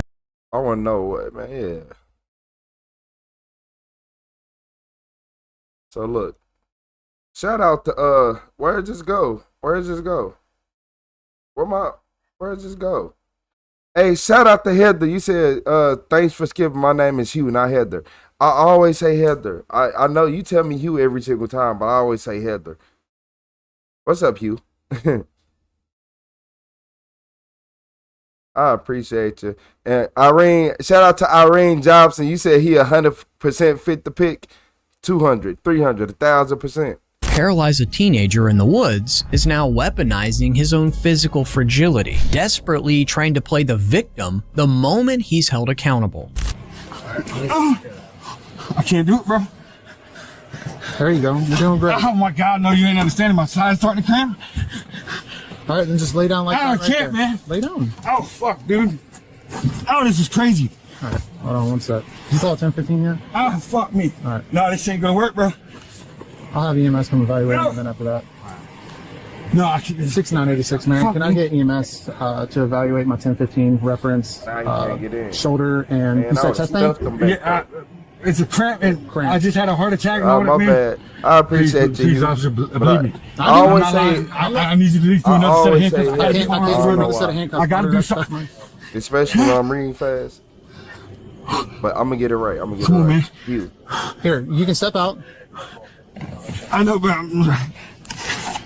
10-4, we Please, I'm sorry. You can step back out. What's up, vocalist? Got the queen. You said, Rich, I love your energy from Cali. I appreciate you. This is crazy. Love from Cali. Is there any way y'all can get me a shirt from them? Because we just left my shirt in the Rich, I car. love your energy. Love from Cali. That's it. Oh, Shout out, vocalist. Yeah. Shout out, Oh, vocalist. man. No. Okay. You said he the post She's telling me y'all were going to the school. Pedos look like No, for is real. that your address? Nah, he didn't incur when that So girl why was does it say 20270? Is that you too? That's why I would have I own stuffed that him in that house. seat. I ain't got gonna lie. it. Understood. They better than me. Oh, my God, dude. Whew. Please don't. Please don't. I'm just trying to help you. I know, I'm just saying, I'm letting you know I'm not. And these fucking mosquitoes. Oh, brother. Yeah, you ain't lying. Mosquito. Hold on, we got you. There you go. My bad. My bad, Doc. Here, sit up. I'm trying, man. Dress you as much as I can. Oh, I'm trying, man. There you go. Oh, my God. Go ahead, choke me out, man. I'm not trying, bro. I promise you, I'm trying to help you out. I know, I'm just fucking with you anyway. Hey, scoot over here just a hair so I can get it across your shoulder. Thank you. Yeah. I'm gonna be real with you. I got on the Started shift and then I United jumped straight onto Airlines. this call. They said come grab you so you can talk to the. I don't get it, man. This is Well, you said you. Well, that's what I'm saying. I mean, I'm like, look, you know. Any allegations, obviously, we have to take serious, right? Yeah, but I wouldn't think y'all do something like this because I know I I'm ain't not doing you any nothing type of way. I think Come on, man. Dog, You know what listen. I'm saying? Yeah. We met before, you know that, right? No, I don't, honestly. You were asleep in your truck. Yeah, I right straight up there. don't like pulled up when on he talk. You I know don't feel like he talk too much. I don't want him to talk. Yeah, we can listen to to the young girl talk, the old young girl talk. I don't want to hear you talk at all. Creep. No, man, I was sound asleep, bro. Yeah, I know. Man, shout out You're to eating Faith a ravioli Within or with the something. flow state. I appreciate your 80 Faith hours a week, Within. 90 hours a week. Yeah, bro, I pulled up on you. You were not happy with me. Shout out to Faith Within with that flow state. I appreciate you. Yeah, we're tight. He's gonna be all right. What I do need a favor. I need you to get her phone number for me because I don't know it. Did you hear that, Sealy? Grab old girl's phone number. Yeah, Michelle. Quit whining, man, for real, Lisa. We got you. Because I don't know it by heart. It's just in my What's cell up, phone. Desiree? And I gotta make sure my other daughter's good. I gotta make sure she's got my other daughter. The other daughter that's over at this house over here. Well, she's actually down at Ashley's at the end of the road or whatever. Oh, with the treehouse. No, that's Bobby's in. Oh. Me and you've met there before too. You were nicer to me then. You good? Oh. Getting He there? said God knew not to make me a cop. I would did him dirty, huh? Hey, Mello. I'm not kicking your car or nothing. I know you're fine, dude. Any way you can get in. Can you shut the door there or no? Yeah, I can. You good? Yeah, please make sure you get her phone number for me. I promise you I will. Oh my God, dude. I ain't even did nothing wrong with you like this, man. Brother, I'm not treating you any Man. type of way. I'm doing my best to accommodate you. I ain't gonna do it. I ain't done nothing wrong. This is crazy. Talking about he ain't did nothing wrong. What's up, boss? He a creep, he a pred. We couldn't watch the whole beginning of the video. That's what he did. He's so much of a terrible person that we couldn't even watch the beginning of the video because it was making me mad. Yeah, it made me so mad to the point where I felt like I was finna go have to look for him. Shout out to I Own the Rights with that clutch. I appreciate you, I Own the Rights. How you doing today? Man. All right, man. Maybe you go ahead and stand up, place your hand behind your back. Are you kidding me, man? Talking about cooling. What's up, Desiree? You talking about cooling? If you are going to be... This your first time here?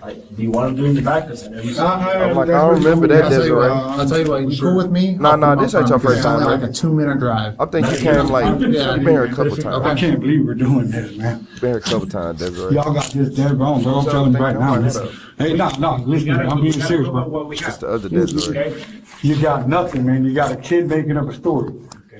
Nah, ain't nobody lying on you, boy. What's my bond? You ain't got one. Not do you know, or you gotta go see the judge. I gotta check, but I'm pretty sure there's no bond for tonight till you get first appearance, which it won't be till probably. I can't believe y'all. This is crazy, man. You know, everything I do is for my kids, man.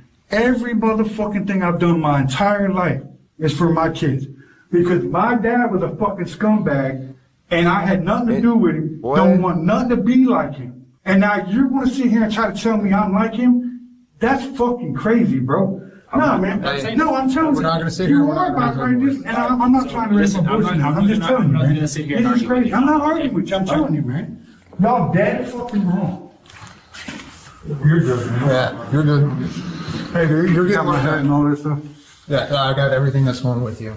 I'm saying my hat and all that's going to property, right? Oh, hey, yeah, we'll grab your hat. My phone, my hat. No, your phone's going with them. That's a company phone. I'm just telling you what's going on, boss. I need to see the paperwork for that. They're keeping the phone. They're getting a search warrant for it. You gotta go through Tip Top on that. Oh, like, look, I know in this situation they need to keep his stuff, but I don't like how the police can keep your property before they get a search warrant. Police be like, oh, we gotta get a search warrant, but we're gonna keep it. And like, and it be people who be like, they be like, oh, you're free to go, but we're gonna get a search warrant for your phone, so we gotta hold on to this. That's stealing. If you ain't got the search warrant first, I feel like that's stealing. I ain't saying that it's right in this situation because I really don't care what happens to him. I'm talking about the other situations. It's okay, boss. He'll figure it out. Nah, man, this is crazy, man. Mine's right there. And he keeps saying it's crazy. Like, I know they do. That's Why why, is I'm his- kind of leading you at the why same is his time. handcuffs in the front? walk the way I'm walking. Man, I would have put him right behind This his is back and fucking kicked him in the crazy, car. man. Oh, what the fuck is that? Oh, secret. You good? Yeah. So I tell them I'll go up there and drop the PC here in a few. Just on this He is a intake, prez. battery, Okay. lewd and lascivious. I'm writing that down because I'm gonna. You got the vaccine camera? Yes.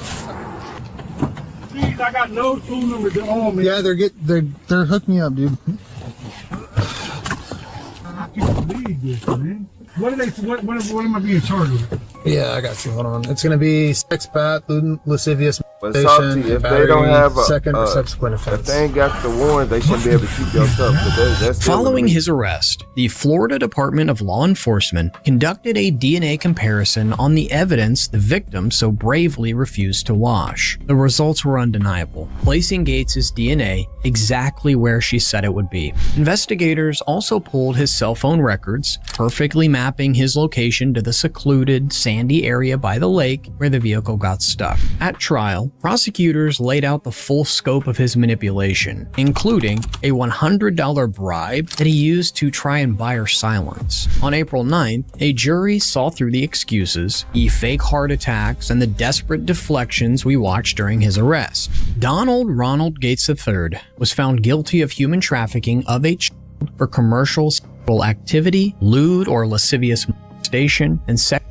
battery upon a child by a person in custodial authority. The judge sentenced him to spend the rest of his natural life behind bars. The question this case leaves behind isn't about what just happened at the lake. It's about the environment that allowed it to fester. A home where a stepmother was too terrified of the fallout to dial 911. A community where witnesses saw a grown man stuck in the woods with a young girl, thought it was weird, and just drove away. We build systems to catch predators. Those systems are useless if the people standing closest refuse to look. What goes through your mind when you hear the complex family dynamics that kept this girl silent for so long?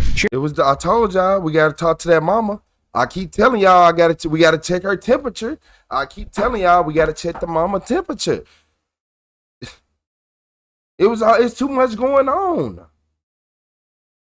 Man, hey, shout out to Desiree Absher with that GG. I appreciate you, Desiree.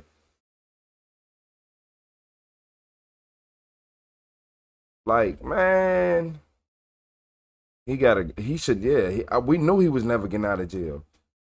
If he got out of jail, y'all wanna know what's crazy? If he got out of jail, he would have murdered, or killed. He did the same exact thing, but took it farther so people wouldn't tell on him. Like, what? I'm sorry, but this happened. Wait, I'm sorry, but when this happens, the family involved should choose lifetime in prison or delete the person. You said a lot of moms be turning blind eye. It said neighbors in the community was too. You said there is no way mom didn't know. All the females in this chat, should mom known? A lot of people say I don't be knowing what I was talking about sometimes. So I feel like the mom should have known exactly what was going on. And not only did she know, she knew. She just didn't want to believe it, or she wanted him to keep paying the bills and make her life easy.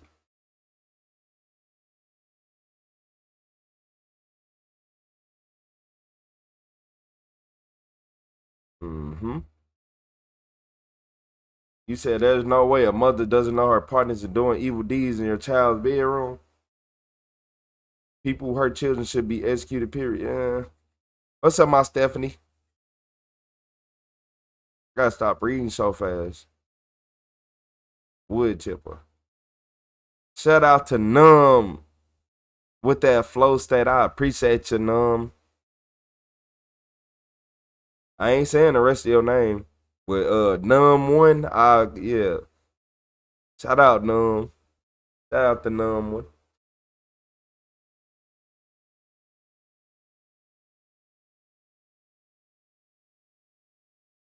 You gonna be holding somebody's pocket.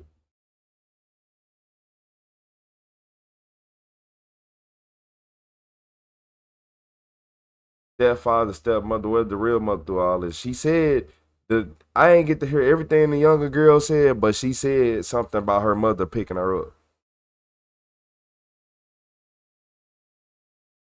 You notice little and big differences. You notice a change in the child or children, and most definitely it was a big change. And she la la la la la la like straight SpongeBob, walking around every day, no brain thinking in sight.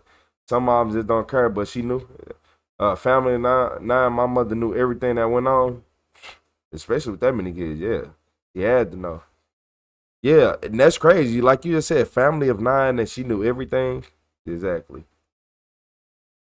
That tells you everything right there. The mom was in on it, and the neighbors paying for it. If not, they would have called the cops. You think they live in a creep town? Because there's no way that nobody with a normal heart gonna see something that's suspicious and not at least watch. Or, shout out to Danny with the let 'em cook. Shout out to Danny with the let 'em cook. Danny Sirs. That ain't Sirs. That's SLLRS. Slurs with that let 'em cook. I appreciate you, Danny. Shout out to Danny. He gonna get fast as hell in jail. He won't. Yeah.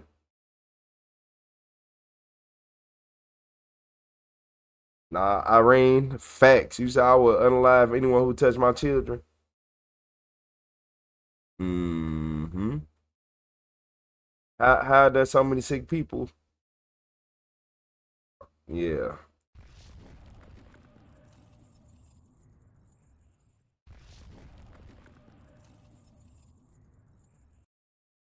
Hold on, yeah. We're pattern that. Gotta make sure I ain't never seen this video before. It's crazy. It's crazy how y'all be knowing some of the videos. Like sometimes I click on the same video. Sometimes I'll be like, oh, we already seen that. But y'all be noticing before me. Methville, Meth Trailer Town. Methville is crazy.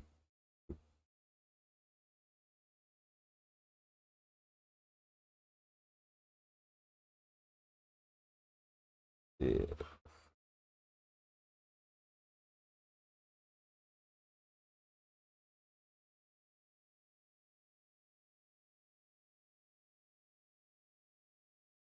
Yeah, it sounded like his dad. He was just like his dad. All pedophiles should get life imprisonment. They don't deserve death. They deserve a life of torture from the inmates because wait, my bad. It just went away. From the inmates because the victims live with the trauma for the rest of their lives. Putting them in jail and keeping them alive is a way worse punishment because when it's over, it's over. We don't know if you die and you go to a better place or you become one with the universe. I ain't gonna even tell y'all how the universe is conscious and how that worked and how that just blew my mind and yeah, it gotta be conscious. But look, y'all, this is when the killer realized they was literally caught on video. He say, she say, you were literally caught on video. A heartbreaking phone call was received by the Randolph County Sheriff's Office. We've been trying to find her for the last few days, almost a week, and we've not heard from her. What is your name, honey? Butch Smith, I'm her son. We came to do a wellness check at her house. I think I found a body. Okay, honey, we'll get an ambulance out of that way, okay? As you just heard, the caller's name was Butch Smith, the son of Linda Collins. At the time of this phone call, Linda was going through a very transitional period in her life. After 10 years of service, she had just been voted out of her position as Arkansas State Senator, losing her seat in the state capitol. Moving out of my office today, I just want to say how humble I am to be your senator, how proud I was to serve you. That's the way I voted, as your conservative senator and your friend. She had also been going through a messy divorce, but Linda was a resilient person. She was able to refocus her life in just a few months. She returned. I ain't gonna lie, she looked like she wanted to cuss everybody and their grandma out when she just made that video. When she was like, oh, I'm so blessed. She like, Y'all ain't no good. Nah, I just playing. To her small RIP Linda. hometown, Pocahontas, Arkansas, a home to about 7,500 people. There, she was able to focus on her motel businesses, a Days Inn, as well as the Rock and Roll Highway 67 Inn. She was also able to spend more time with her grandchildren. Go! Jingle bells, jingle all the way. Happy New Year! She was described as the fun grandparent. She began dating a new man and was looking into new prospects for lobbying jobs around the U.S. One of those prospects was in D.C., We can even so watch that Linda whole took a video trip pattern. there on May 27th. After what seemed to be a successful interview, she talked about it with her daughter Tate through text. This was the final conversation had with Linda before her disappearance. A couple of days later, Tate sent her mother a picture of a new pair of shoes. However, this time around, there was no reaction at all. Tate felt slightly unsettled by this, but her mother had said that she would be busy over the next couple days, so she tried not to assume the worst. That unsettled feeling only grew as each day passed without any response from Linda. Tate lived just outside of Little Rock, another city in Arkansas about 2 hours away from Pocahontas. At this point, Linda was supposed to be in Little Rock, getting ready to attend the Arkansas Music Awards. So Tate called her brother Butch to do a wellness check. Linda's truck was in the driveway, but she wouldn't answer the door. Peeking around the house and through the windows, nothing seemed to be out of place. Butch did not have his own key to the house, so just to be sure nothing was wrong, they decided to contact their grandfather, Linda's dad, who did have a key and would come back the next day. Their grandfather was a bit more investigative. He tried opening the doors on her truck and noticed that they were unlocked, something highly unusual from Linda, who was compulsive about keeping her vehicles locked at all times. He also tried the back door of the house and found that to be unlocked as well. He proceeded into the home, which was under renovation. He called out her name and checked every room and... Hey, whoever just came to check on that house, don't check on nobody else no more. Just call the police next time. Her daughter or whatever, don't do that no more. Because don't do that. Don't do that. You ain't checked the car. You ain't checked the back door. Grandpa had to come over here and do all this. You didn't even need the keys. I ain't gonna lie. Whenever you feel like somebody in your family is in danger, you check all them doors. Your car out here, you ain't talked to you in some days? Man, nah, man. I'm finna check these doors. The front door, why these truck doors open? Nope. He don't like his doors open. Call the police. Check that back door. Like, come on. Nah.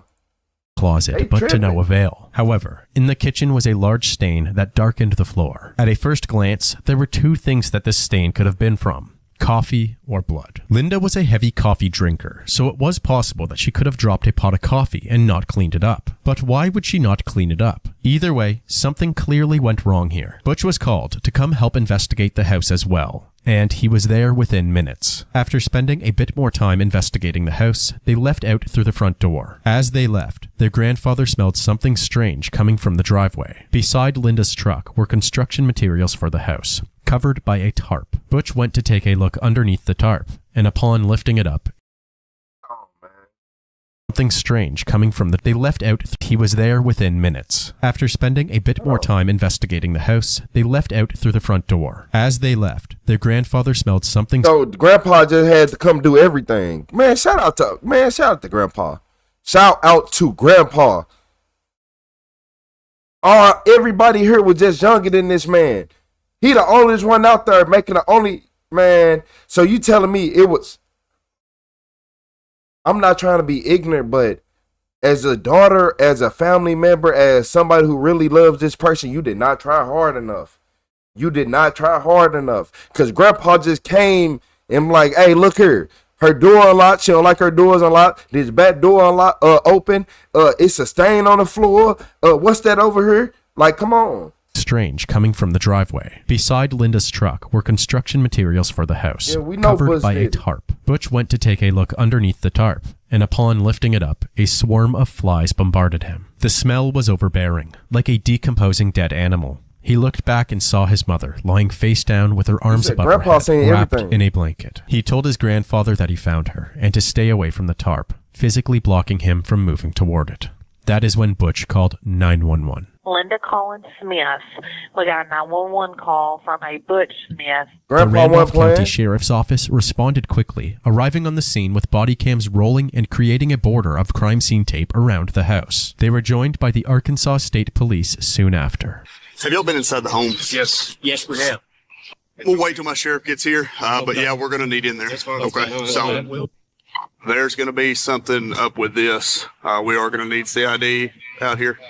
Before the sheriff, Kevin Bell, went inside the house to investigate, he took note of some observations from the outside of the house. In several places all around the house, he noticed mounting brackets on the walls. He had seen these types of mounting brackets before and knew there should have been cameras mounted on them. However, it seemed like somebody had removed them. Also, on the walkway leading up to the house, there was part of what appeared to be a plastic hair beret broken off on the ground. Moving into the house, the most jarring piece of evidence was, of course, the large stain on the rough wood subflooring. With a trained eye now looking at it, it was obvious to the sheriff that this was not a coffee stain. Once the Arkansas Mobile Crime Lab arrived on the scene, they were able to take a look at Linda's body and determine that the cause of death was in fact multiple stab wounds. On the kitchen counter next to the stain was a Clorox spray bottle with a smudge of blood on the nozzle, pointing to a cleanup attempt. Other than that, there weren't many clues to help.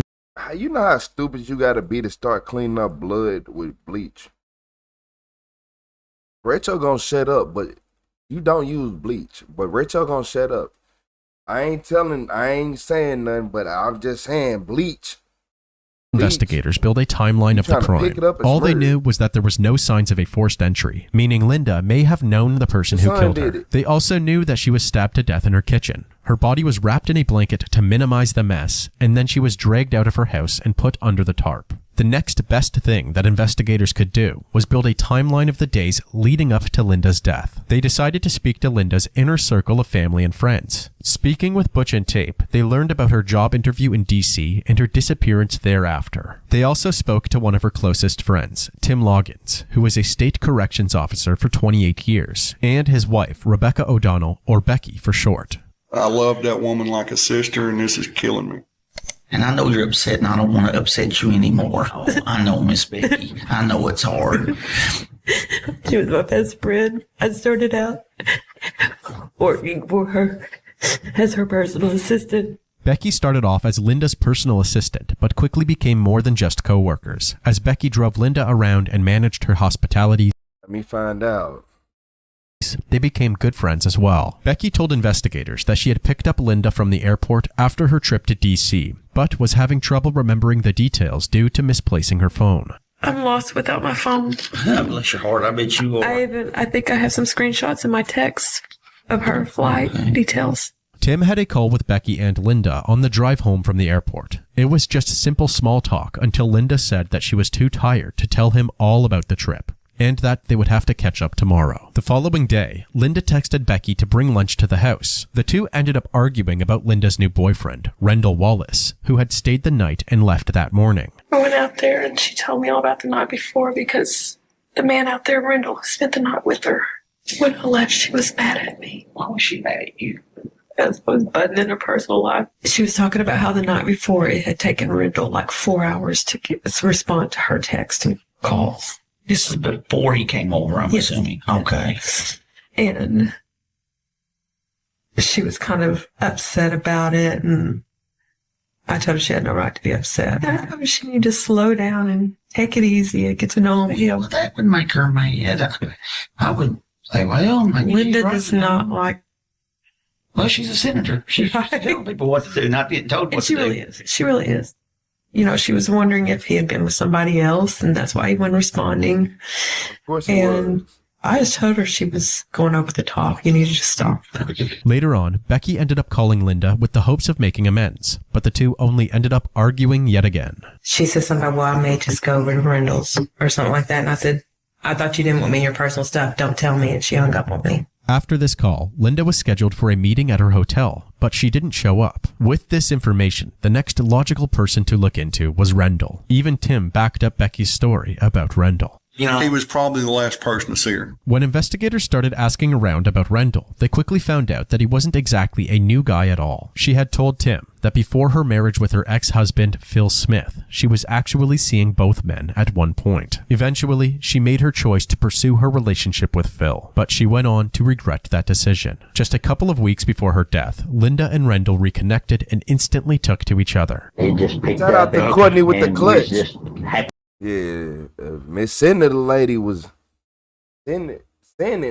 We did be with one another, The detectives learned that Linda loved to dance, and that it was a big part of her and Rendell's relationship. They would frequently go on dates that revolved around dancing. We went down to the Eagles and had a few drinks and danced because we loved to dance, me and her both. So we hooked up and we went down there and danced and wound up spending the night in Jonesboro at a motel. Okay. To exemplify her love for dancing even more, it turns out that she had gone to Arizona as well during her DC trip, purely to meet with her cousins. It was to celebrate her birthday, and the video that you are currently seeing sums up that excursion. During that trip, she had messaged Rendell to come meet her. So I told her I didn't have the money. Yeah.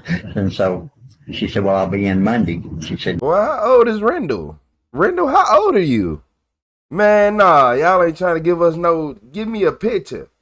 Give me a picture of this Rendell we speaking of.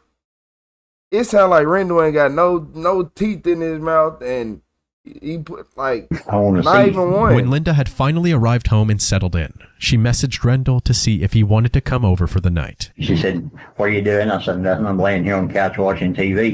And she said, why don't you come over? He sound like a cool person, though. And we hugged. Hey, Rendell probably him. And she let me out the door and locked the door behind me. Okay. I went out the patio door. Hold on just a minute. Okay.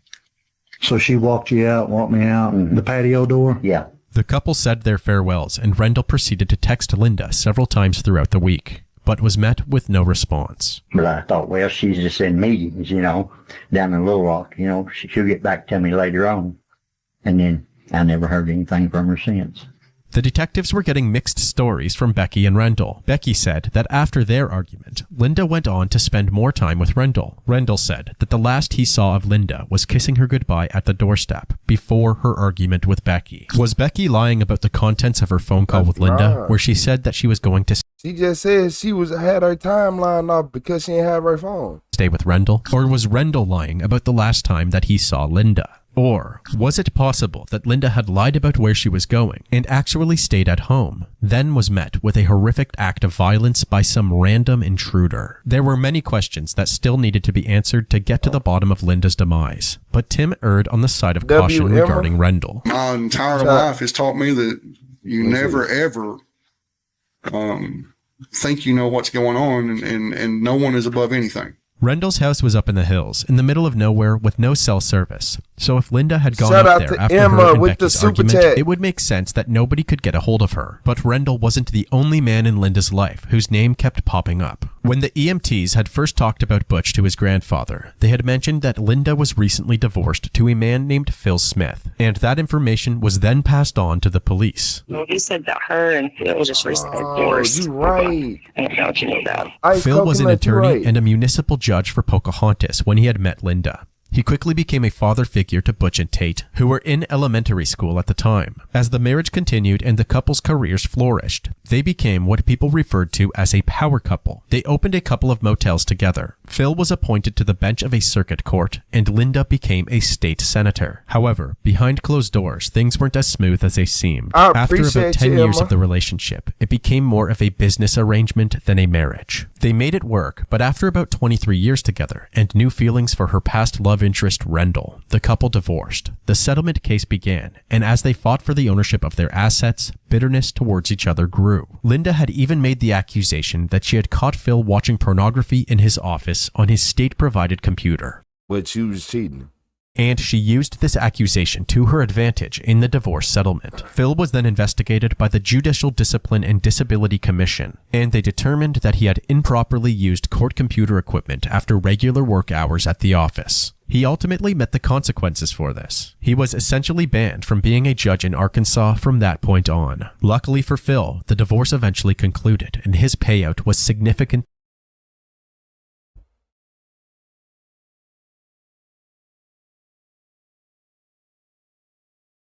She did this. Okay, he was watching the videos. I'll give her that. He was watching the videos. But you was cheating. What? Which one worse? But you telling me you got this man banned from being a judge? And he just went on. He a good man. Point on. Luckily for Phil, the divorce eventually concluded, and his payout was significantly more than Linda's. She got screwed. Phil got almost everything. Here's the kicker. Linda appealed it. And when the judge says that could be another 17 months, Phil just collapsed. Oh my God, is this never going to end? It's reasonable to believe that this ongoing battle could be a motive to murder Linda. Phil's career and livelihood was in shambles, and another So she appealed it in 17 months. year and a half of divorce proceedings could have pushed him over the edge. There was one more crucial piece of information that the investigators gathered from Linda's friends and family. I'm going to tell you another thing. Linda was scared to death of him. Scared of Phil? Of Phil. Y'all think she looked that stuff up on his computer?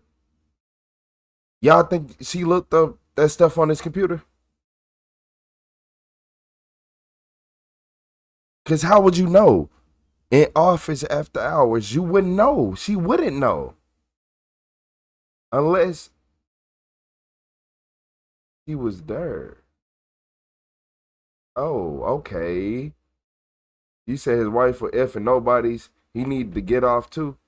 He built her up. She destroyed him for another man and died for it. Dang, that's harsh. Chris, I mean, some people do LOL like this guy in the case before. I agree with you. I'm finna go back and read that. Linda was deathly afraid of Phil for whatever reason. Everybody I talked to says she's scared to death of Phil.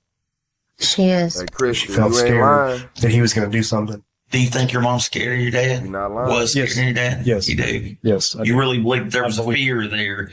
It wasn't an act, it was a fear there. I fully believe, firmly, with everything, believe that she was afraid of him. Let me tell you a story. What's up, Now, Jeremy Brennan? My mom was sick for several years, and it was kind of, everybody knew that she was sick, and then nobody could figure out what in the world was wrong with her. In the early 2000s, Linda had gone from her usual energetic, on top of the world self to lethargic and bedridden a majority of the time. She went to a doctor's and got her blood work done, and it revealed that she had an alarming amount of mercury in her body. There were a number of theories about where this mercury could have come from. If her body wasn't processing mercury properly, it could have come from eating fish, but Linda rarely ate fish. It also could have come from her fillings, but the sheer amount of mercury in her bloodstream made that unlikely as well. The doctor said it was almost as if she had drunk a thermometer. With no clear explanation as to what had caused this, Linda was convinced that Phil had poisoned her. She thinks Phil tried to kill her. Linda told me that herself now and said Phil done it. Almost killed her. I just can't believe that they'd let that go, you know? She's a judge. According to Becky, Phil had even darker secrets. I keep thinking she's going to get mad at me for telling this So y'all stuff. think Phil got something to do with it too? She wouldn't get mad. You know the son got something to do with it. But you think Phil used to hit her. Phil used to hit her. Okay, where Linda's house is. And he was just sitting there. I think he's a stalker. I saw firsthand when he showed up at his house that day when we were moving stuff out. She was uncontrollably shaking. Let's get out of here. Let's get out of here. Let's get out of here. She's scared of him. She's scared of him. She's very scared of him. I called Linda and I had her on the phone. And she was telling me, you're not supposed to be there. You need to leave and all that. Linda told me he could get these crazy eyes. He got these crazy eyes and looked at me and said, you stay out of it. Or something to that effect. So you were kind of scared of him too a little bit. Well, yes. Linda began preparing for the worst when it came to Phil. She changed the locks on her doors and, with the help of Tim and Becky, set up a security system including a plethora of cameras all around the house. Every corner, window, and entrance could be seen from Linda's phone or laptop. What do you suspect then? Her ex-husband killed her. Really? Phil? Yeah. Sheriff Kevin Bell spoke to Phil over the phone, and Phil simply denied the notion that he had killed Linda. With the publicity of the case, he even sent a written statement to NBC News saying that he denied the accusations made against him. He stated, I have not heard that Linda accused me of trying to poison her with mercury. I certainly did not do that. The divorce was unnecessarily bitter, but I was never physically violent or emotional towards Linda. He also said, I never stalked Linda at her home, work, or any other place. While the questioning of Linda's inner circle was certainly helpful, it was mainly resulting in only rumors and accusations without any hard evidence. As the investigation pushed on, 2 memorials were held for Linda. One in the state capital, Little Rock, where colleagues and political allies alike could attend and pay their respects, and one at a local church in Pocahontas, specifically for close family and friends. At the one in Little Rock, many of the attendees wore red, Linda's favorite color. Look, what's up? Yeah, you cannot do people grimy and not expect payback. I do not. I don't know. I feel like she was getting set up. She was setting Phil up. You can't take high mercury. You can't fake high mercury on the blood test. Yes, Phil trying to kill someone with mercury is wild. It's so easily traceable. They were sloppy AF, or she yeah. If she was that scared, she would have destroyed him like that. She wouldn't have destroyed him like that because it would have pushed him over the edge. You knew that. Benjamin Bird. You want to know what? You were right. She wouldn't have said all she said in them court, like in the divorce things, and went so hard and try to get rid of his career. She wouldn't have did all that if he's really like that, because she would have been like, if I take everything from him, if he going crazy already, what's going to happen once you take everything from him? Okay. Yeah, I know. I don't know. All right, Cliff, friends, killed her for her money. You said you think her friends killed her for her money. It was not her husband. Close.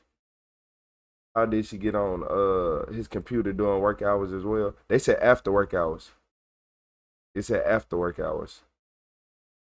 And I'm like, he a judge. He wouldn't know how to kill her without evidence. I mean, yeah, y'all gotta, yeah. I don't think a judge used mercury.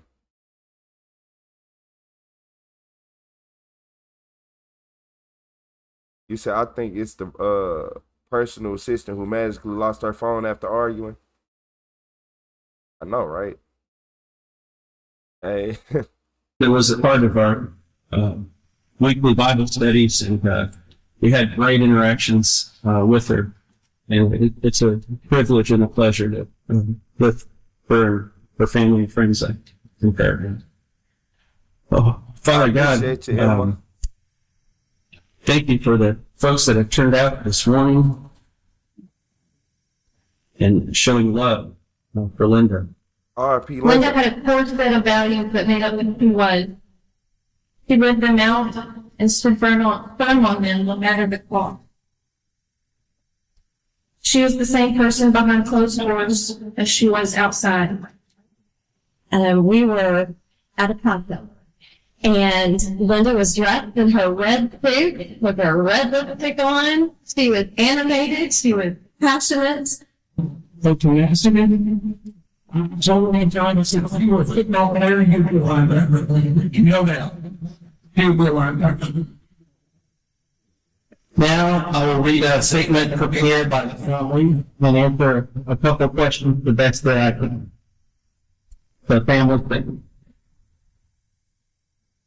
We want to thank everyone for the outpouring of love and prayers during this very difficult time. We ask for your understanding in being unable to speak about the ongoing investigation involving Linda Pond. As much as we want to speak to you, know that we also want and need to protect the integrity of this investigation. We are surprised, upset, angered, and saddened by this event, and are lost for words in describing the feelings and emotions that we are currently going. She was always there to listen and to try to help where she could. She would always go above and beyond. What's up, Crystal Dawn? At this time, her family was not taking questions and directly go to the investigating proceedings.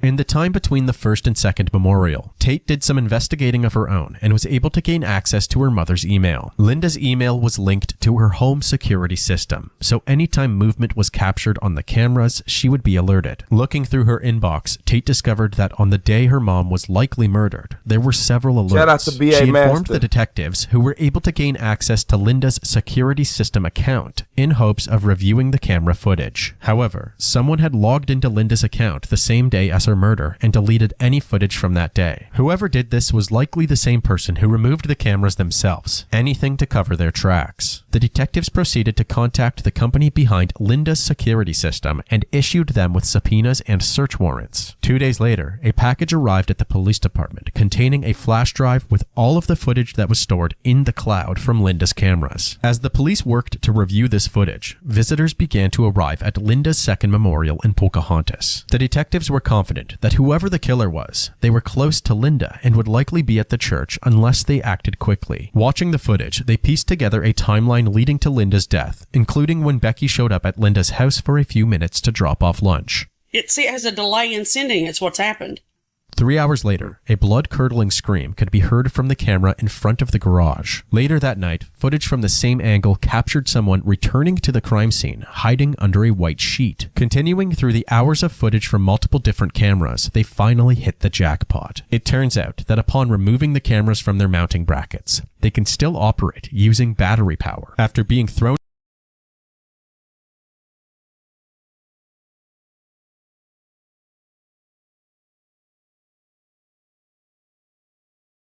It was her. It was Miss, I can't find my phone. It was Miss, I don't know where my phone is. I don't have the right date.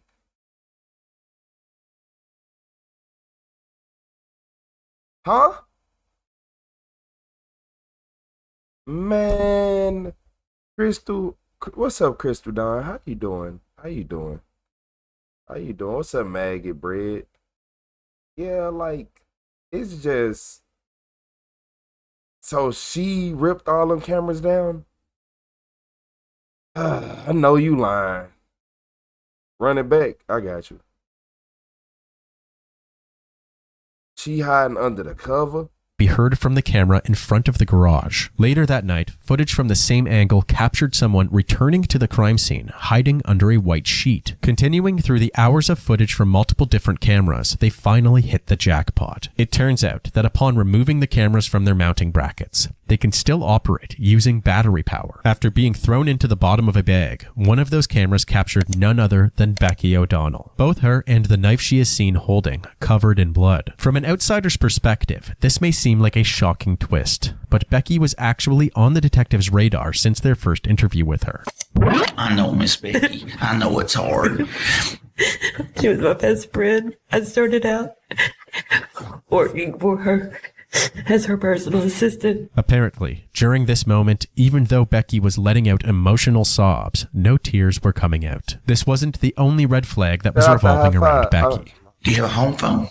No. Just a cell? Yeah, I lost that today. You lost it? Shout out to Bam. Today? Becky had allowed the investigators to look at her phone records to help build a proper timeline. Her records indicated that she had actually used her phone throughout the time that she said that she had lost it. There were also discrepancies between her statements and Tim's. Tim said that since Linda's disappearance, Becky had been going over to the house nearly every day. Becky's been going by her house about every day, knocking on the Shout out to door, Bama and, Steph with that high five. calling her and texting her, and hey, answer, we're getting worried. Meanwhile, Becky somehow couldn't recall which day she had been back to the house. What day was that you went back to her house? I don't know. It seemed as if she didn't want the investigators to know that she was going back to the crime scene frequently. As the investigators learned more about Becky, they found out that this wasn't... Okay, hey Lala. Okay, I'll give you that, Lala. I'll give you that, Lala. You did say that you didn't trust her.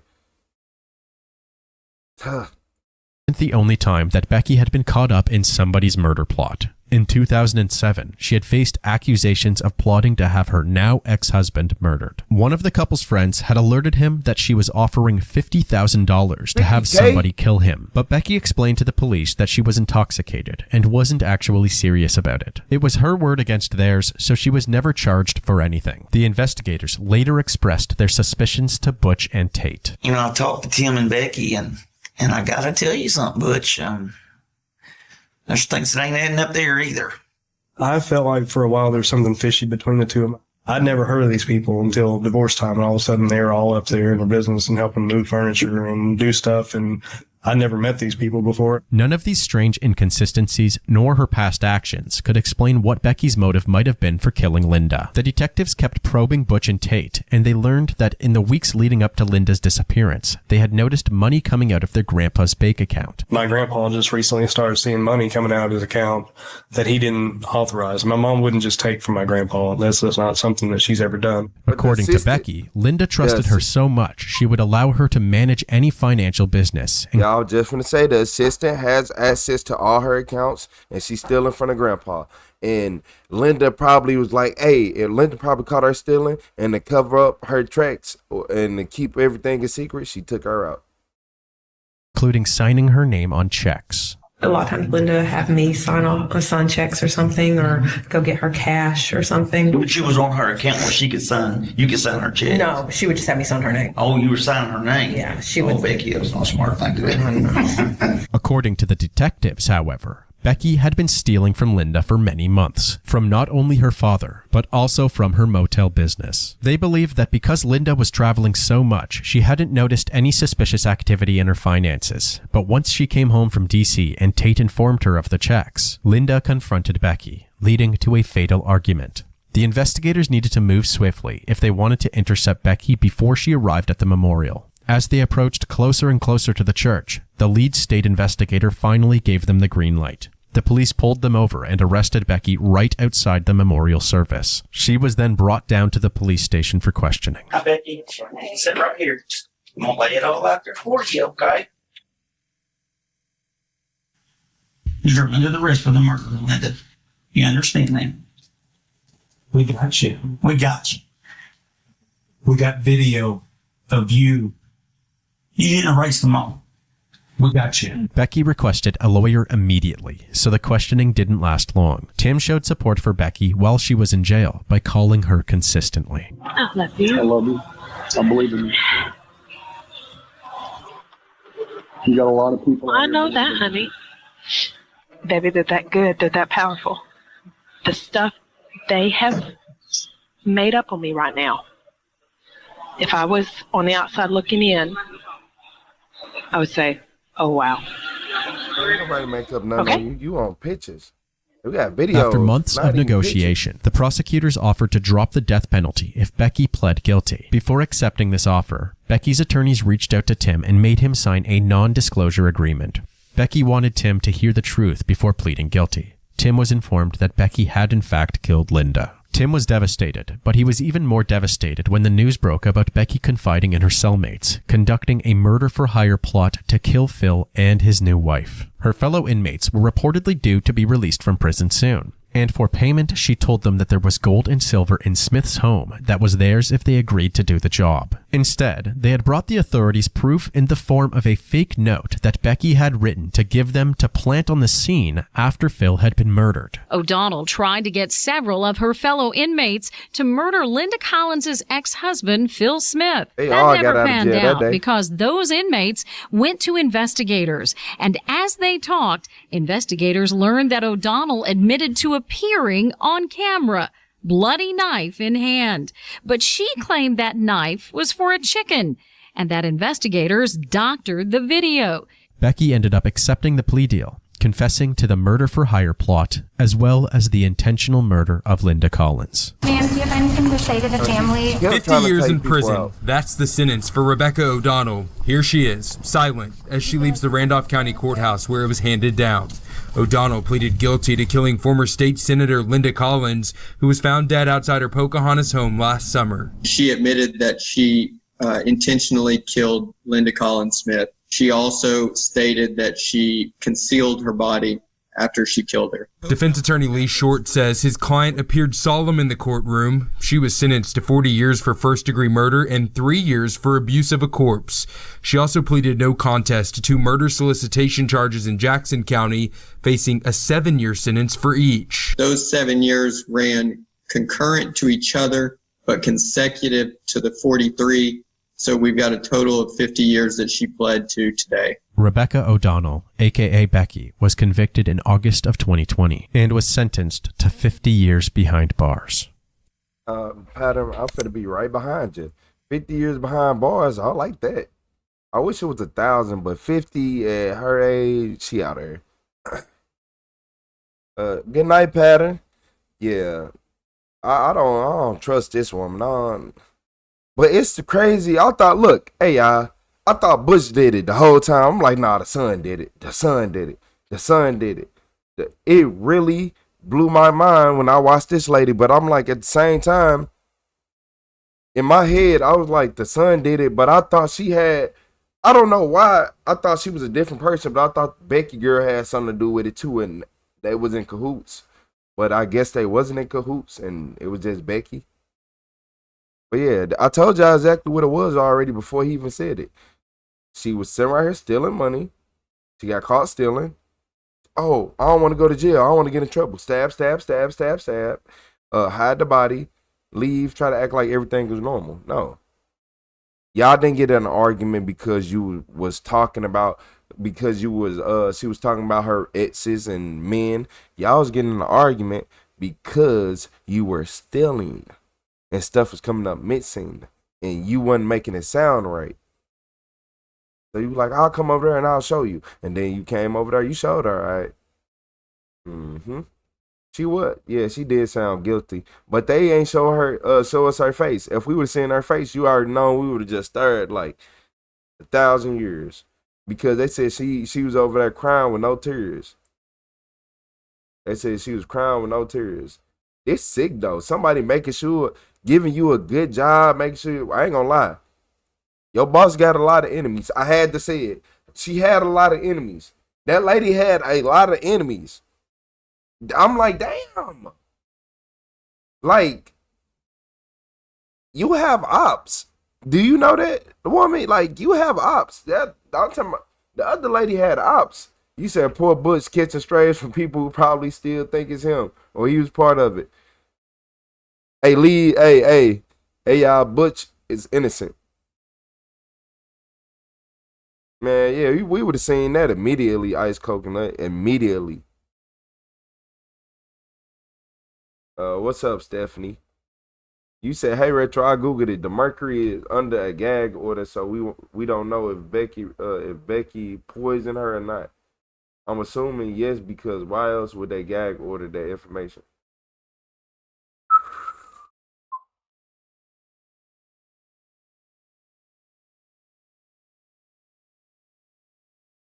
You're right. Becky is the one that poisoned her. It wasn't the husband. Everything they said the husband did, she did. It was her.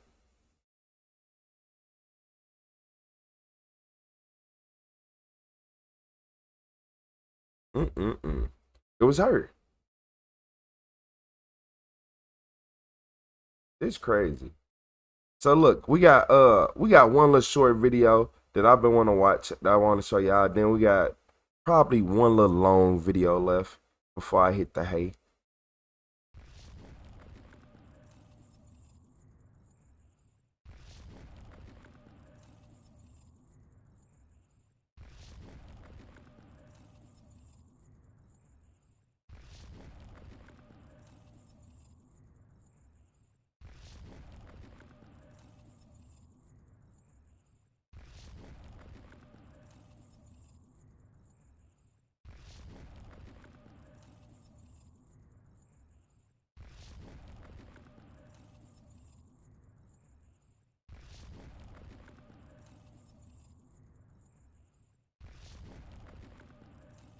I'll drop you. I don't care what nobody say. This is one of them prime examples of what I be saying and why I say it. So you can have me. This is gonna be a quick, very quick video. But this is why so many people going to jail. You can have millions of dollars in your pocket, but if you don't like your record deal, some people just do dumb stuff. So most people know him for called Gucci Man. Some people just call him Gucci. Some people call him Guwop. I call him Gucci or Gucci Man or Mane, whatever. And everybody know the little young artist named Pooh Shiesty. So this is Gucci Mane. If y'all don't know this is Gucci Mane basically getting held hostage by one of his artists. I'm gonna keep it that simple. He getting held hostage by one of his artists because they want out of a deal that they don't feel is right, and they thought this was the way to do it. It ain't a long video, so. No, I'm saying, who should actually drop from 1017? Shout out to real nigga ain't never did no police shit or none of that, bro. Tell them what's going on. Bro, we just did that. That's done. What you do? You drop. You said you want to be dropped, you drop. You signed the paper. I signed the paper, it's done. That shit, what shit? You dropped this done. Bro, let them know it's done. You see this part? This is, that's why not only did they record that, but obviously this man just tried to walk to the door and there's somebody right here with a Draco. You said self-snitching is on the rise, like, ooh, I'm talking about, yes. That's why in the song he said, 30, pass me that Drake. Yeah, I was wondering. That whole FDO is a diss song on the Gucci too. I drop you. No, I'm saying, who should actually drop from 1017? Shout out to real nigga ain't never did no police shit or none of that, bro. Tell them what's going on. Bro, we just did that. That's done. What you do? You drop. You said you want to be dropped, you drop. You signed the paper. I signed the paper, it's done. That shit, what shit?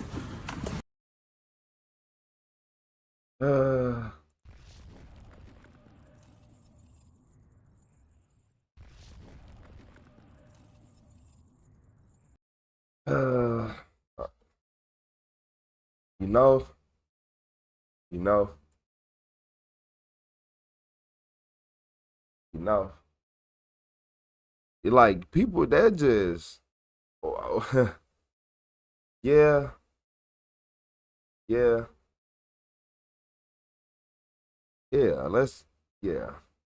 So look, y'all, before I get up out of here and I go lay down, cause I ain't gonna lie, I haven't laid down since I've been up since 6 a.m. I've been up since 6 a.m. I ain't gonna lie to y'all, I'm finna have to lay down. I am finna have to lay down. I look down, I'm like, it's 2:53. Oh yeah, this is the last video for right now, y'all.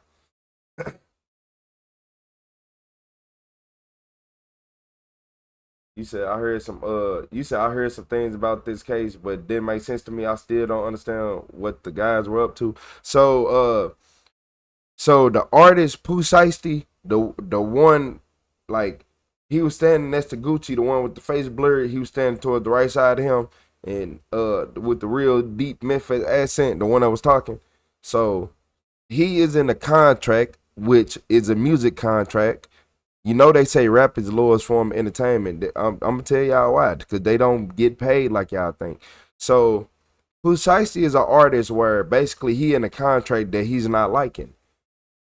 His contract only give him probably like $9-10 million, right? Or around that. Even if his contract gave him $30 million, he dropped one song and that's $30 million right there. So imagine every single song you got, like, can go from 30 to $100 million depending on the song, paying you between 30 and 100 million. You know, 10 million for this, or 5 million for that, 2 for this, and 3 for that one, $1 million for this, $1 million for that. Once he started realizing that he's stuck in his contract, and he like, man, I ain't trying to give y'all $1 billion before. Like, he basically, what it is, they mad because they like, man, you gonna get $1 billion, I'm gonna have 100 million, that's it. And that's how, you know how it go. You saying Gucci about to give him a $50 million deal? He don't want that. He don't want that. He make as sad as it is to say, he is an ultra viral superstar. Like, 50 million not enough. That's like trying to give NBA Youngboy 50 million. That's why I used to always laugh at NBA Youngboy. I'm like, boy, 50 million? Do you know how many that's why all them other rappers who know how to manage their money, they makes a couple songs, go buy some they'll go buy them some restaurants and this and just duck off and not make nothing, because They smart.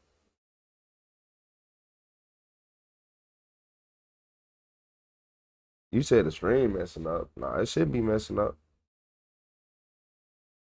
You said recording execs are dirty, making money off other people's music. I'll tell everybody this. If you ever seen the movie Straight Outta Compton, the way that Jerry Heff or whatever his name was, the way he did everybody, and that, like how dirty he did them and how he messed up all their money, and people nowadays, they not going for that. They not going for that. All that business is business. Ha ha. You're gonna get a gun pulled out on you, and they're gonna use it. As soon as they pull it out, they're gonna use it. Don't play with people like that. That's why I don't play. I ain't gonna lie to you. I ain't never that tough to play with nobody in no business aspect and try to gyp them out of money. I ain't never been that tough. Yeah, because when it comes to people, it's not back then. It's not back then. You getting publicly humiliated. Jerry Heller, yeah. You getting publicly humiliated now. So imagine if Ice Cube and them had Instagram, YouTube, and all this, and he did that. Man, Jerry Heller would have been in a box. I'm sorry to tell y'all. Within the first month. Talking about they would have been like, what? You just stole $1 million? That man would have been packed up.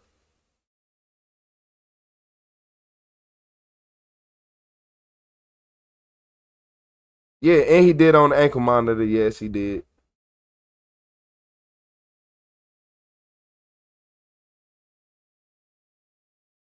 Hey, Cosmic Poe. Shout out to Cosmic Poe. Nah, for real though, Cosmic Poe. You gotta invest. You gotta invest those millions to be set for life. But they like to buy chains, cars, and be around girls. They got drug problems that everybody think is cool. That's not cool. It ain't cool that you over there drinking lean and talking about popping pills and stuff. That's not cool. It ain't cool that you out here talking about you wanna slide around with the baddest bitch and all. That's not cool. That's lame as hell. It get to a point where you be like, bruh, I'm not finna be around no club. You go to the club, you ain't for me. A lot of females go to clubs and look for boyfriends too. I swear to God. I swear to God. I swear to God, y'all. I swear. Oh my God. Somebody just told me this, and she was dead ass serious. Like, she straight. I'm talking about for years trying to find a man. Talking about I can't find nobody good. Oh, where you meet him at? Well, I really just meet him when I go out and this and that. You meet him at the club? Yeah, but and you wonder why no relationship lasts more than an hour? Okay. You say you've been told that's the culture? Nah, that's broke shit. Nah, that's some broke shit. That's what broke people do. They gotta look like they got money. That's what broke people do. Look like they got money. That's what broke people do. Look at these rappers. Try to look like they always got money, right? That's what broke people do. I keep trying to tell y'all that. Did y'all just hear me say that Pooh Shiesty is mad that he can only get probably 10, 20, 30, 40, $50 million max, and he can drop one album that get 100 million?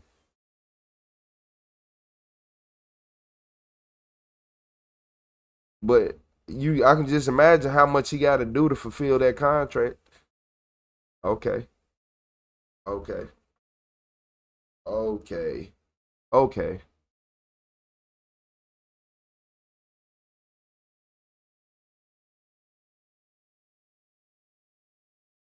Burr, that assistant. Nah, what you looking at her for, Burr? I don't know.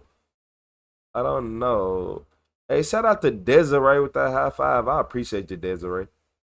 Hey, look, I'm finna start the video because I'm getting tired and tireder, and this video about 30 minutes long, and if I talk, it's gonna be longer. You said real talk, everybody is about free speech, but when it's destroying these kids, about glorifying stupidity and idolizing thugs that ruin society from the root up.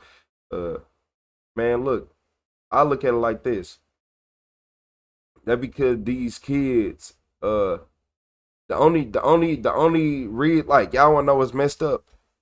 These kids looked at rappers like, man, I want to get some money. I want to be rich. I want to take care of my family and do all this, but they don't know what come with it. They don't know the contracts that come with it. They think, oh, I get $10 million. I get $5 million, but they don't know what really comes with it. They don't know that when you get the band like, man, I need some studio time. I need this and that. They'll start taking that out of your money, not theirs. They'll take that shit out of your money. And not just that. These kids, like the only people these kids looking up to now, sadly, are streamers. They'll look up to streamers, but they gonna still listen to rap because it's the music they listen to. But when it come to looking at somebody, they'll be like, oh, I want to be like him. I want to stream like him. I want to stream like him. And streaming is the only thing that can really compete with rappers. Why? Because all the streamers, what can a rapper say to a streamer? You can't, nothing. You can't say nothing because you making a song and you got to try your hardest. Every song you make, you got to try to make the next hit. All I got to do is just keep being myself. You see the difference? It's harder to make a hit than it is to wake up and be yourself, ain't it? Shit, unless you was Lil Wayne 2000, then, hey, man, he needs to go to jail. 98 and up, Wayne needs to go to jail. Like from 98 to about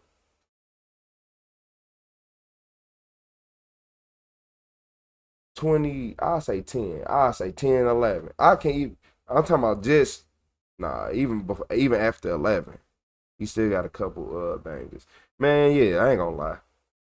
Yeah, he need to get locked up for how he woke up every day and made a banger like that, man. Like Juice WRLD or something. Hey, RP Juice WRLD, man. RP XXXTentacion too. I like him more than Drake didn't like him.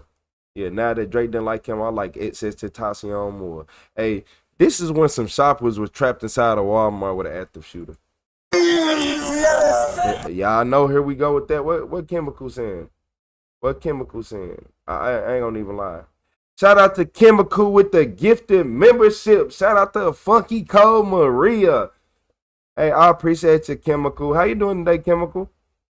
I'm tired, y'all, but look, I hope I ain't mess up the vibe. So this is when shoppers was trapped inside of a Walmart with an active shooter.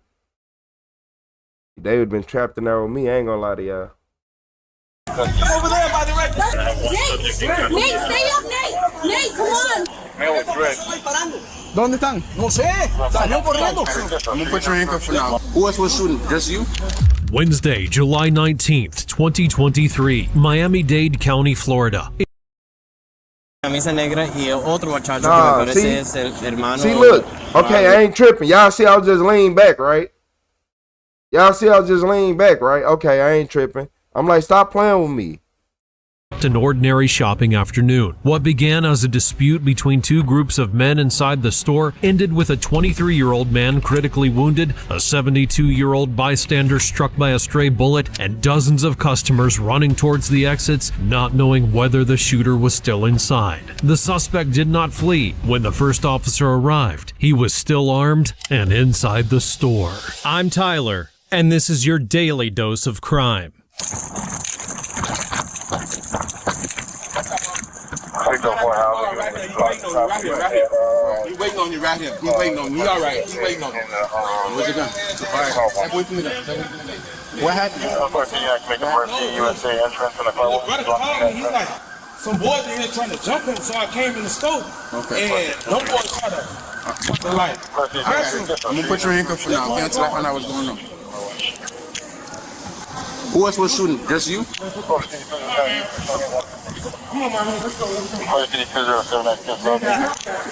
right, come on. He said his. Grab that bullet. I got you. I'm gonna put you in my car for now, okay? So I forgot what's going on. I got you. As of right now, I don't know what's going on, so. Yeah, that boy just did the most, bro. You don't see my face, bro? 4C201. Oh, they put hands on you? Hey, tell him fool in there. Hold on. 4C100. talking about? You see my face, dog. Now I'm in the You said that somebody trying to fight his little brother. Take a canvas here right now. Still here. Hey, it's only you and shooting, right? Yeah, just inside the toilet department. Tell him it was just me. Nobody else in that shooting. Just me. First 35. I just received a call from a female. You see my face? Yeah, I got you. Like I said, you're not being arrested or nothing. I don't know what's going on. This is a shooting. Yeah, for sure. So you just being detained. Nail shop inside the Walmart? Yes, sir. Did you provide any? Hey, Melanie, Don't I'll say be mad nothing at to me you. right now. I'll be running around the car. Just calm down. You gonna miss every bullet.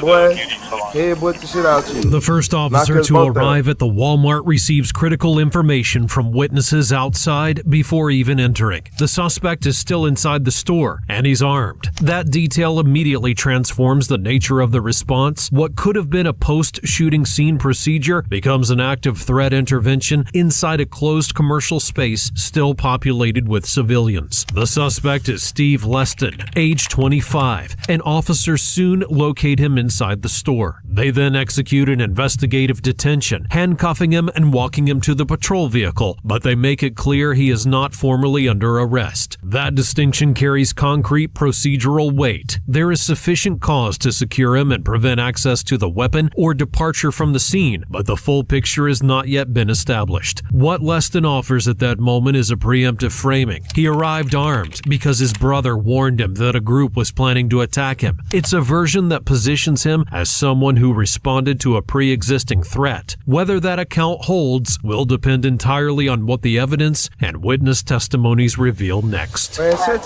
man, look here. I think an innocent bystander got hit or something in this too. The 70-year-old man. Hopefully, I hope he survived, but it didn't sound like he did. But nah, if somebody fighting, like, look, think about this. If you a female out here, right, and your husband inside Walmart or your boyfriend inside Walmart, and he like, it's some dudes in here trying to fight me. It's some dudes in here, like, they trying to jump me. And you a female, and you got a gun, and you come in like, wait, hold up, let me see. Nah, y'all ain't finna, it ain't finna be none of that. What's the difference? What's the difference? Oh yeah, Tim, you up out of here. See you in the morning, Tim. See you in the morning, Tim. You'll try again tomorrow, won't you? You just don't know. Did you provide any? See you in the morning, Tim.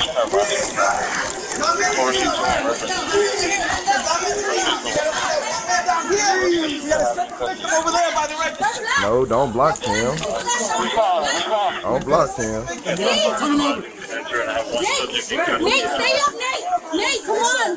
Nate. Let me turn him over. Lift his leg up.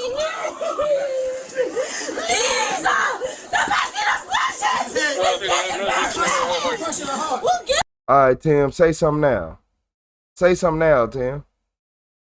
See how many times I can hit this button. Say something now, Tim. Just start typing, Tim. Just see how many times I get this button. I just told you I'm finna go to bed too. I will be extra.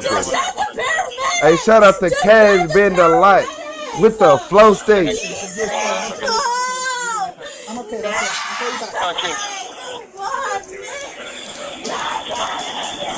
Hey, W Cash in the chat.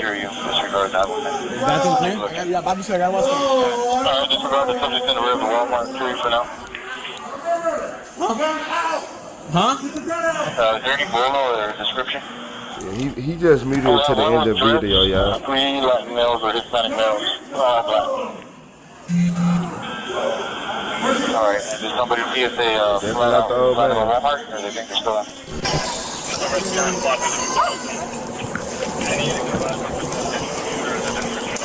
Hey, yo. I've just been advised, so there'll be 3 Hispanic males. 3 Hispanic males. Hey, Jesse, thank you. It makes no sense. Get this guy at the store. Yeah. Boss man, you gotta leave. Come on, boss man. Oh man, I know from the gym. Come on, boss one.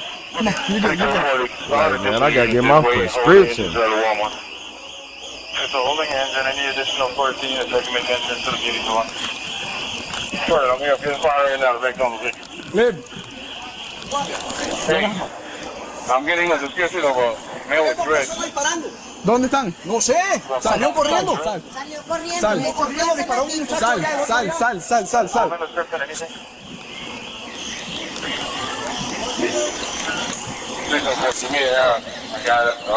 Shout out to Kaz Bender Light with that flow state. I appreciate your Kaz Bender Light. W Cash in the chat.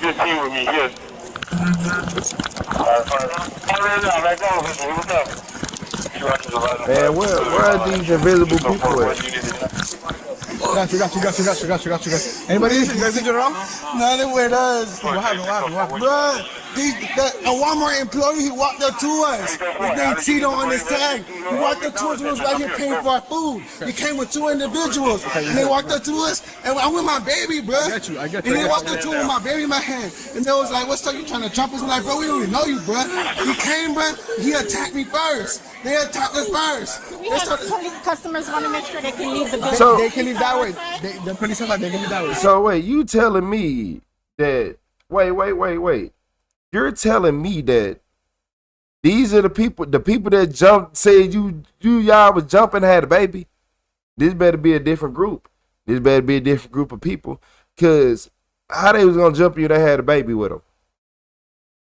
Do they look like a bunch? I ain't trying to be ignorant, but do they look like a bunch of ratchet females? I'm just being honest. And that don't matter what color. Ratchet is ratchet. Shit, I done seen it. Yup. St. Louis, we got it all. I need you guys over here. Boss man, yo. I need you guys over here. We got you, I promise you guys. You guys gotta get over here. I don't know when they shot him. I don't know.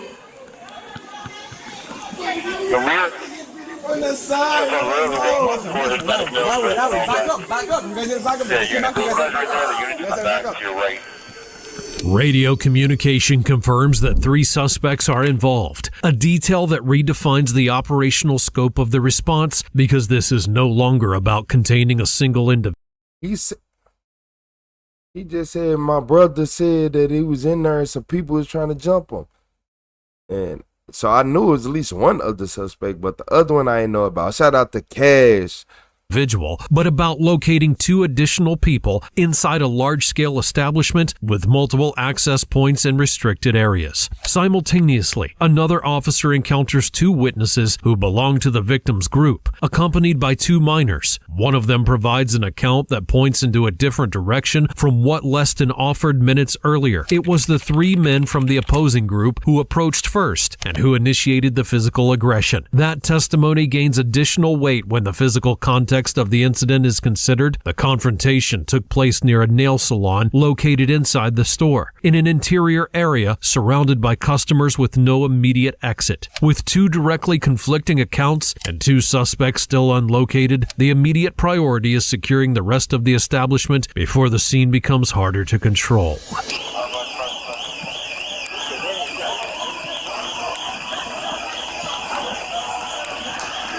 Hey, where's the wounded person at? They said somebody got shot in here?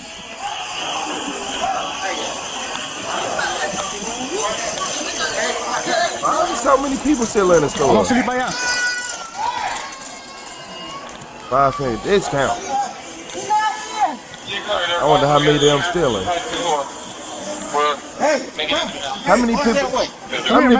How many people y'all thinking are stealing right now? Cause you know they are. You know these people don't care.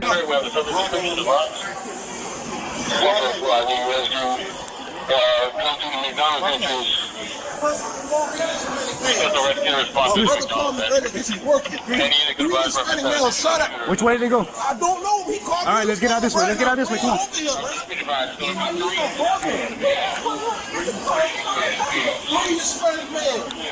Let's get out. Let's see if we can get this guy. Boss man, come on, get out. Come on, boss. Oh man, I know from the gym. Come on, boss.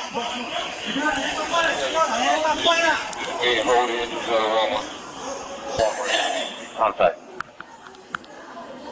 You said I would have grabbed a PS5 and the TV. Damn, he shot! Boss, they already have a firefighter just arrived. They got him? Yes, but I can't let you guys leave right now. They keep starting something, you guys will stay back here.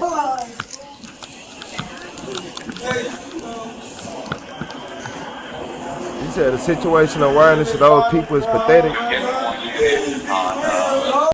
I don't know if he started to fight with the baby in his hands, but we'll know soon enough.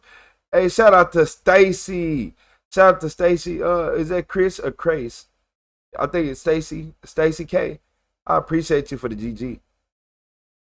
You said RetroTheCeo, lack of survival instincts, stupid people stealing groceries and shoes, people with any sense stealing gold from jewelry department. Hey Melanie, you are a super villain. On the west side. I would have got the PS5 and TV. Block off the package. The west side. Several units to the northwest side, backing off the. Blocking off the package. Man, Cashapp.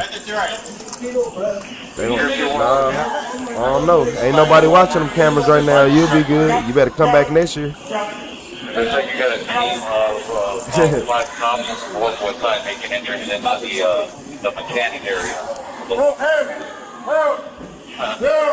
Hey, they just told me to hold it on. Don't let them out. Yeah, they gotta stay right here. That's what I told them.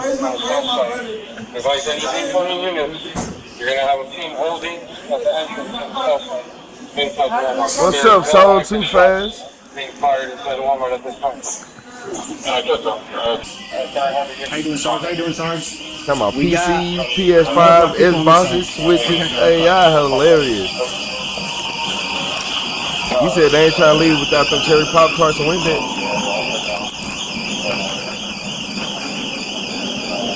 His side was already checked. Man, hey, Buddy in the front gonna pop something.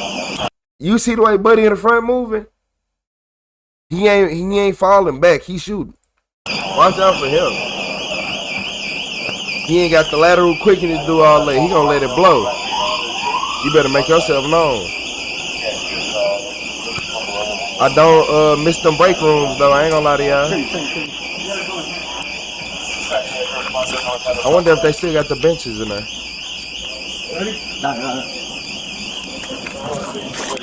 She says Greg had a one-night stand with a woman who got in the door.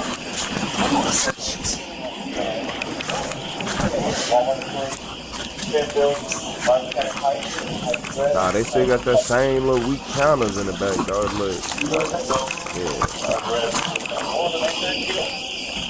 Lockers is crazy. Hold on. Y'all get lockers at Walmart now? Like, I ain't worked at Walmart in a while, but oh yeah, I worked at Walmart. It's been a long time. It ain't been a long time. It's been like 8 years. It's only been like 8 years. I'm lying. It's been like 9 years. It's been like 9 years. Yeah, it was 9 years ago. Yeah, I worked at Walmart 9 years ago. I ain't know they had no like they got everything in the back now. This looks different. You getting personal lockers? Holy shit.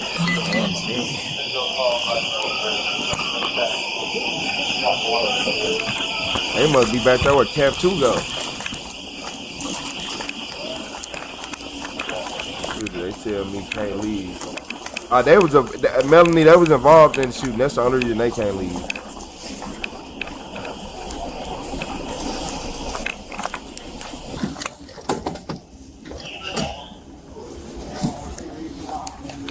Hey, they is doing a good job clearing that building. I ain't gonna lie.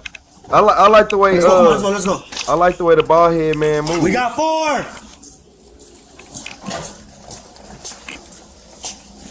Dale por ahí.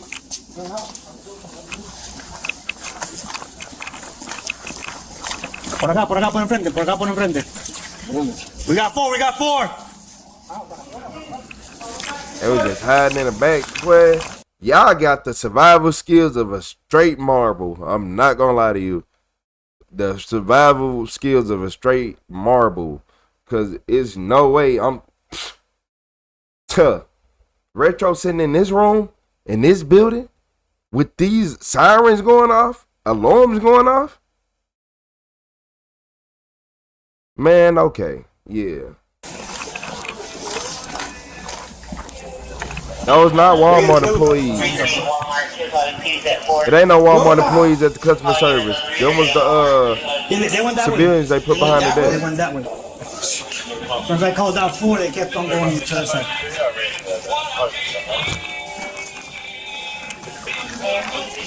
Oh, I'm getting PTSD. Yeah, break down this whole pallet in 1 hour. Man, get out of my face, man. You got 35 minutes.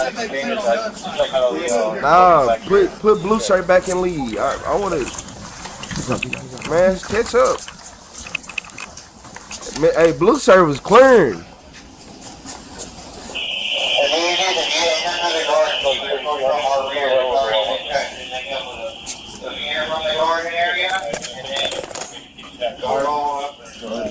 That's on the west side. Yeah. That's hard to tell. Walk into the garden right now. Hey, it's cooking too. Hey, some of that video.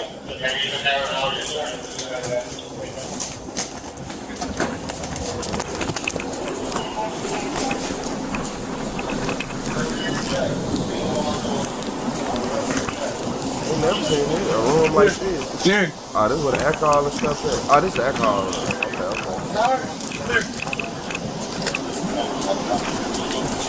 Okay. I have seen a room like that. Yeah, we're going to listen to the exit.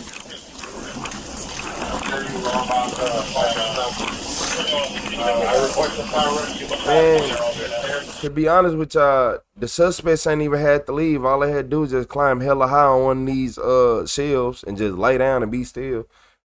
What's up, AK-47? Shout out to AK-47 with the flow state, blowing the crowd down. Hey, that ain't a good analogy in this one, is it? But yeah, man, if they was hella high on one of them shelves and they just laying up there flat, come on, who gonna see them?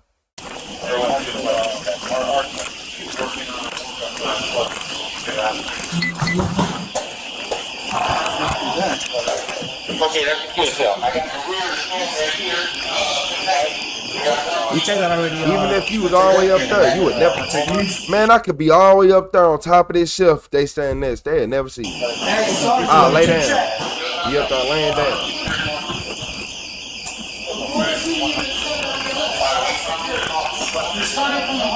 Operational focus will shift to the interior of the store. Officers advance systematically through each section while directing customers and employees toward the exits. That dual dynamic, active suspect search and civilian evacuation simultaneously, reflects one of the most distinctive challenges of violent incidents in a large-scale commercial space. The scene cannot be treated as a closed perimeter while unidentified individuals are still moving within it. What officers are looking for at this point goes beyond the 2 remaining suspects.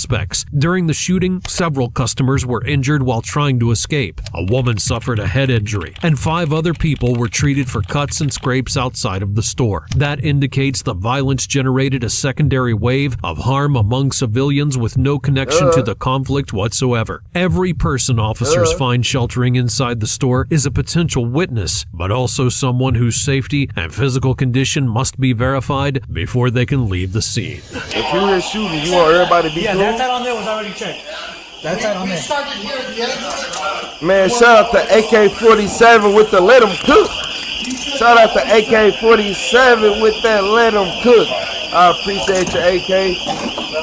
And speaking of let 'em cook, man, put Blue in charge. Whoever this is, just follow behind them.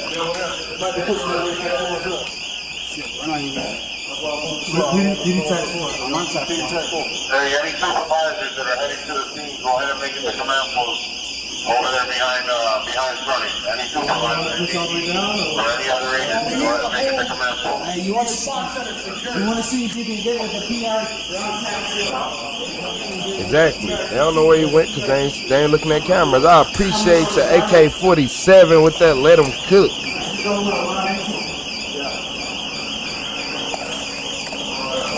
Anyone knows that we're encountering during while we're sweeping the store, walk them up to the front and hand them off when you are doing the detective. Hey, shout out to Charles Hearn with that flow state. I appreciate you, Charles.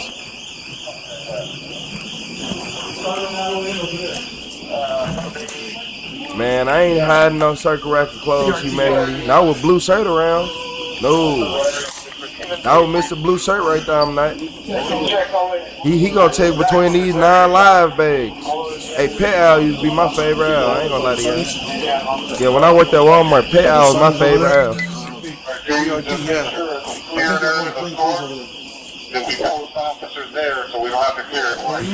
Shout out to Chronic Time 420 with the clapping seal.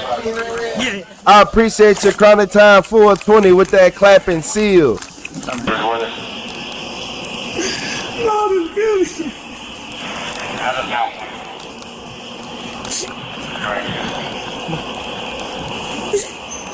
Forty 100. He had him get into the security office inside of Walmart. He had him get according to the radio.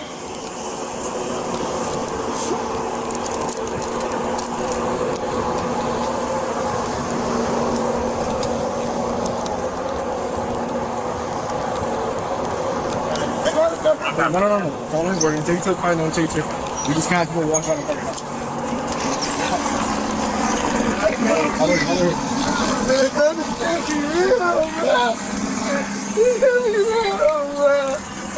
This can't be real, bro. This can't be real, bro. Shout out to Lori. Shout out to Lori. And also Andre, he's standing outside of the car. I appreciate you, Lori G. Alone. Father God, please, Lord Jesus.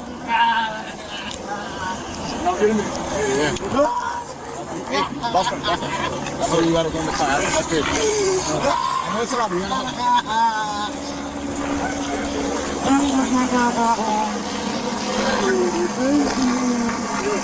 So the open areas of the store have been checked. Primary search, they are checking the back warehouses on the east side of the building now. And once that's done, they'll run the secondary. All right, so as we start getting personnel free, go ahead and Shout out to that. Shout out to Chronic Time 420 with that flower. I appreciate you, Chronic Time. I appreciate you for the flower and the clapping seal. Which car is it? Which car is it? I appreciate y'all supporting the stream. Real time security. But what kind of car? I don't know. It's a hot I'm the Ford Civic. I'm not Ford, bro. I appreciate your Chronic Time. Now you with the gold coin. I appreciate you. Alright, we need to clear that with video. I missed the YG Prime. I don't know if that was his brother or best friend, cousin. One of them got they got hit. Hey, you guys are in the back of the store covering it. You didn't do a report on this guy, so do you have his information?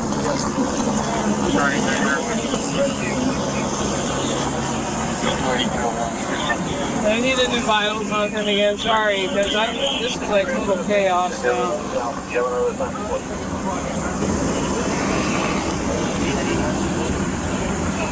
Sorry, but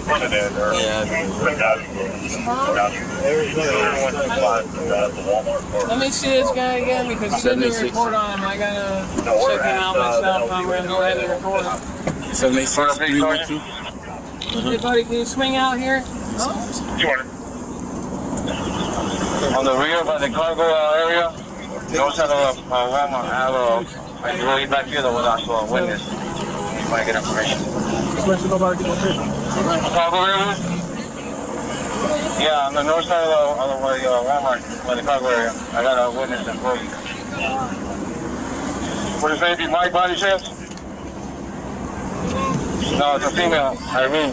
The report reveals that the shooting produced a second victim with no connection to the confrontation. Alan Donla, age 72, was struck by a stray bullet in the foot. The report also identifies the other two members of Leston's group, Roberto DeAndre Acevedo, age 20, and Yamari Caston Hodge, age 21, both residents of Florida City. Their presence at the scene establishes that the escalation was not the isolated act of a single individual, but a coordinated action by three people people who approached the victim's group together. In Hodges' case, the report adds background that provides additional context. In 2019, he had been sentenced to probation in connection with a concealed firearm and felon in possession matter. That history may help to explain why court records following the incident reflect charges that go beyond the battery allegation initially reported. Finally, the report notes that Walmart suspended an employee in connection to the incident, a detail that, while it did not alter the criminal charges against the 3 defendants, indicates that the store's internal investigation identified some form of relevant conduct on the part of personnel present during the events. Okay, hold it. We'll have a detective come over and So they started it.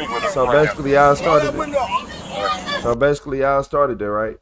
Man, shout out to Heather. Shout out to DR2 with the stars. I appreciate y'all. Shout out to Stacy K with the floating heart. I appreciate you, Mello with the honey emoji. Shout out to Mello with the star. I appreciate you, Mello. I appreciate all y'all. Hey, yeah. Whose car is it? Look like they the ones who started everything though. How much at 100 to dispatch one? Whose car is that? You can have a 10 unit respond over to Jackson South. In reference to one of our victims from the scene, they're now being transported to Jackson South. Unit over there to be Shout out to Mello Jesse with that gold coin. Shout out to Summer Voice and with that flow state. Shout out to Summer with the flow state. I appreciate y'all.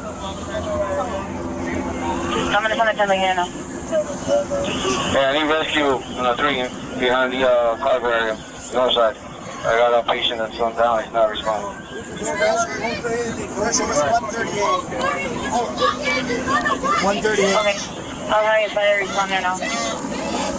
I appreciate you, Mello. Hey, shout out to Mello Jesse, y'all. He said, much love, my boy, love this time. I appreciate y'all, Mello. You're gonna rot in jail! Where's Sergeant Baker? I need his parking. Hey, shout out to Charles with that gold coin. What's up, Charles Hearn? It's Baker's, but I'm calling him, he ain't answering. Hey, Charles been here for a minute. Shout out to Ellen. How you doing today, Ellen? Shout out to Ellen with the flow state. I think you like the only Ellen I got on here. That's why I remember you so much, Ellen Thomas. ¿Quieres entrar? Tengo que preguntarte un poco porque mi jefe está preguntando How you doing, Ellen? Shout out to Ellen with the flow state. Shout out to Charles with that gold coin. ¿Quién fue? ¿Verdad? Los 5 tiros. I appreciate it, Lori. Fue como en la registradora 4 y yo estaba en la 2. Pero él quiere saber. Yo creo que murió. Shout out to Desiree with that marshmallow high. El que estaba dentro en el. Y I want to know how she got that close to you. Yo decir que hablé con el oficial Martínez, nada más. No voy a decir mayor cuerpo, necesito. I appreciate that sub AK-47. I appreciate you, D-Money. No, yo creo que ¿quién está adentro? Estaban atrás, pero. Thank you, Mellow Heart with the floating heart. I said Mellow Heart, my bad. Mellow Jackson with the floating heart. Y este que viene ahí era el ex manager de antes. El de la camisa verde.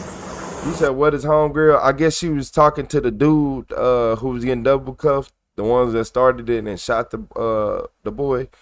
Because I guess she could have been with the first group, the ones that had to sit with the police. No, el de la camisa. Or knew them, I ain't gonna say she with them. El antiguo, el nuevo no sé, no aparece. Y creo que este es el jefe de ellos. I appreciate you, Charles White. Yeah, Rachel, you man love your content. I appreciate it. Pero yo no vi. Ellos dicen que uno está en el pico, un moreno. Nah, look, Bello dog for real. No, es lo que dijeron que bueno, dijeron que porque yo escuché a una persona también cuando entré. Eran 2 hispanos, eran mis 2 hispanos. Yo vi a uno blanco con un niño, pero uno de los policías lo sacó. Él decía, oh, my, se como su amigo. Lo habían dado simpático, con una franela blanca. Pero él se lo llevó un oficial. ¿Sí? Sí, hacia GM, que es la otra puerta. Justo saliendo, la 2:55. Crazy thing, we just had something similar happen here in my town. My brother had just left the Walmart when gunshots rang out. It was over a fight. Thankfully, no one was hurt. No, que se lo llevaron al I don't like going to Walmart anyway, but y'all, they gonna be locked in there with me. Bueno, se deja contar cómo fue la historia entonces. No, el otro, Dude, need to slow tenía down. dos niños, porque tenía un niño en brazo y el otro pequeño. O sea, que será que decía como que my bro, o sea, my bro. O sea, que se You know everybody. Y una morena asociada, esa sí estaba llorando. You that one friend, like, come on. KCL, you know everybody. What's up, Charles White? All right, shout out to Charles White with that party hat. Yeah, KCL, you know too many people, man. Porque ella fue la que dijo. He the type, you be like, invite a couple people, and you finna have 800 people there, Project X. Ahí usted sabe, por una discusión de máquina, de fila, viene el otro agresivo. Hey, shout out to Michael. Shout out to Michael C with the cash app. He said, what's up, family? William Garcia. Shout out to Michael C with the cash app. What do they look like? He's 10 years old. I think I know what you're talking about. I have all three of them. I appreciate you, Michael boy, C. small, he's wearing an orange hoodie. Yeah, look chubby boy. Y bueno, es naranja el hoodie. Y el otro muchacho que tiene como, me parece, 16, 17 por ahí. Tiene una camisa negra y otro muchacho que me parece el hermano. Es un muchachito con él. Ahí lo tengo en el carro mío. Sí, en el carro mío, sí, ahí lo tengo. Porque como todo pasó y ellos estaban ahí en el medio, tiene que ser una investigación primero. Investigación. No, sí, por eso nadie ha hablado con ellos todavía. Nada más lo tienen, fueron los primeros que lo sacaron. Y lo dejamos ahí en el carro mientras sacamos todo el mundo y después, I know you before you get too famous, man. Yeah, I know KC. Pero yo sé porque el muchacho me dijo que ustedes estaban ahí y me pidió hablar con ustedes para dejarte saber que todo está bien, que están en el carro. Sí, que no tienen los celulares ni nada. La policía lo tiene. Pero nada más para dejarlo saber, ¿ok? Ok, ¿qué le iba a decir? Pero ellos están bien, ¿verdad? Sí, está bien. Nada le pasó a ellos. No hay que pasar un proceso, como siempre, investigación y no. A lo mejor le van a preguntar qué pasó, qué vieron. Oh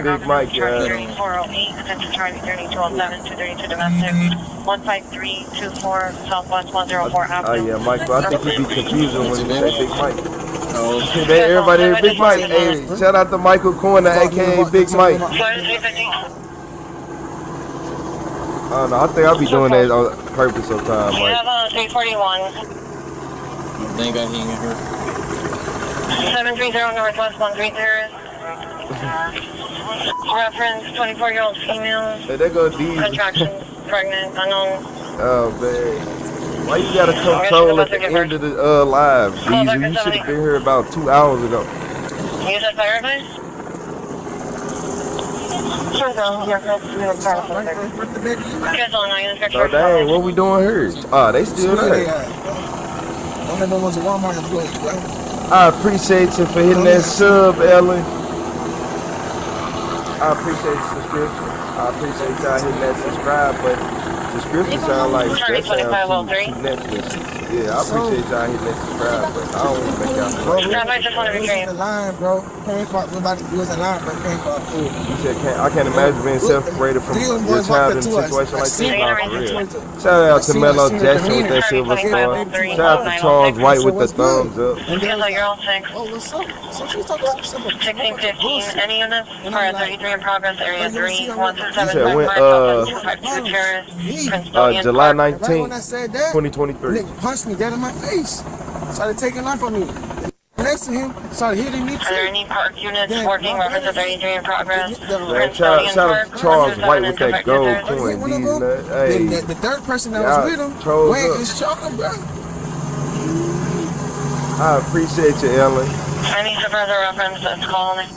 Following his arrest, Steve Leston was charged with second-degree murder with a weapon and attempted felony murder with a weapon, a latter charge stemming from the injury sustained by Alan Donla during the shooting. The following day, he appeared before the circuit judge, who ordered him held without bond and prohibited him from coming within 500 feet of the victim, his family, and the Walmart where the events took place. If convicted on all principal charges, Leston faces a sentence that could extend for decades and potentially amount to life imprisonment under Florida law. Robert DeAndre Acevedo was initially arrested on battery charges. Court records later show an active case with evidence tampering as the lead charge, a third-degree felony that carries up to 5 years in prison under the standard provision and up to 15 under the enhanced version. Yamare Castanhaj was also initially arrested on battery, but subsequent records reflect an active felony case for possession of a firearm by a convicted felon, a second-degree felony carrying a maximum exposure of 15 years in state prison. What the case reveals in more broad terms is the speed with which a confrontation between civilians can escalate to irreversible consequences. When one side arrives armed at a public space, the Walmart was not the origin of the conflict. It was the setting where that conflict reached its breaking point. And in that setting, surrounded by cameras, witnesses, and security personnel, the decision to draw a weapon not only ended the life of a 23-year-old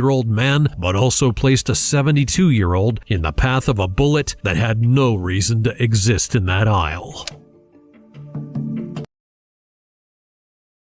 So they started the fight and they started all this. Okay. I just wanted to make sure I was heard and everything right. So the one at the beginning, they literally approached them people while they had a baby. Once I seen the baby in the hand, I'm like, they lying. Shout out to Charleston. I said Charleston. Hey, Charles, you don't act like you ain't never got that before. Shout out to Charles White. He said, yeah, you a good person for showcase here.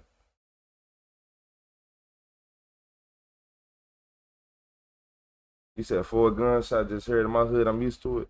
Man, around this time, bro, we don't be knowing what it is. Like, because, man, I heard a firework yesterday. Man, I had to hear it 2 more times so I could confirm. It was like, boom, boom. I'm like, oh, hold on. Boom, boom, boom, boom. I'm like, okay. Business as usual. Don't worry about it. I'm like, what is they shooting? Hold on. I ain't never heard one of those, but yeah. I'm not gonna lie to y'all.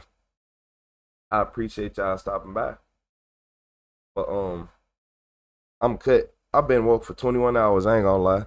I've been up since 6 o'clock in the morning. I went live at 8 a.m., went live for 4 hours. YouTube kicked us off. I took like a little small break, hopped back on live, then took a little small break, then hopped back on live, and here we here. And somehow we are here. Yeah, I've been up for 21 hours. I'm finna you said, what time do you normally go live? Well, I was live from 8 a.m. basically all day today till now. But I try to go live later, but between midday and later. But you gonna if I go to sleep now, I'm probably most likely be on by 11 a.m. though, 10, 11. Hey, shout out to Big Mike. Shout out to Michael Corner. You said subscribe today. I appreciate it. Yeah.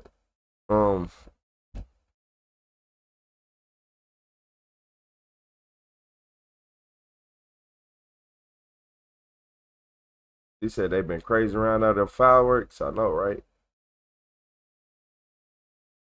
You said these people throwing their lives away is for what? And killing the kid and shooting the old. Exactly. Jesse, I got a gun. I'm tough. I got a gun. You know how it is. That mentality. I got a gun. I'm tough. I got a gun. I'm tough.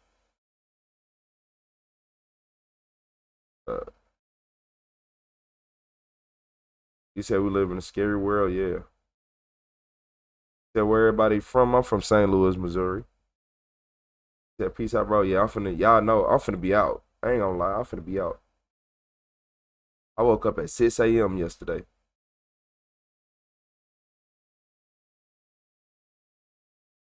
Yeah, shout out to Big Mike. Y'all gotta say shout out to Big Mike.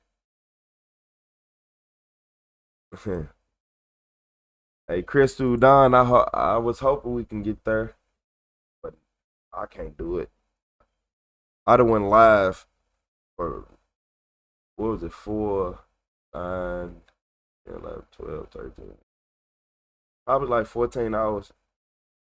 I've been up longer, but I don't even been live for probably like 14 hours. I gotta get some sleep before I put another minute into this.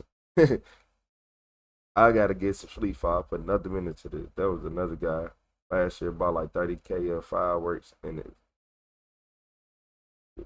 was filled to the brim. The country for us saying, yeah, Stephanie, I've seen people spend a lot on fireworks. Most definitely, most definitely.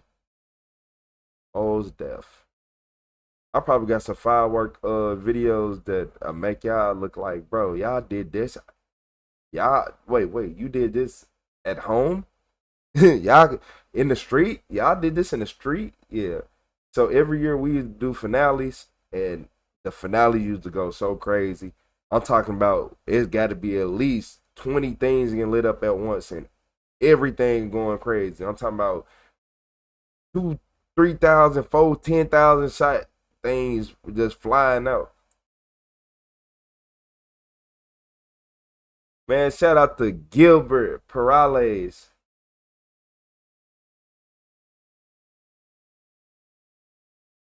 You said, you from San Antonio?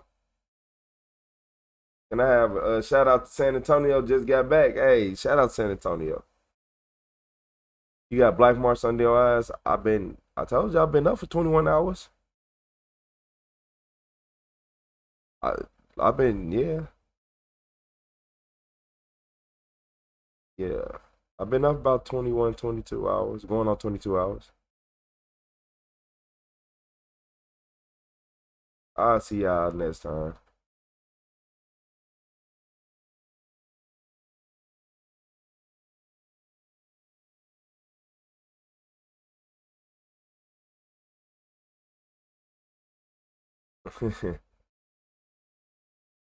My golden dude just let himself outside. Hey, I appreciate you, Charles Hearn. I appreciate y'all stopping by.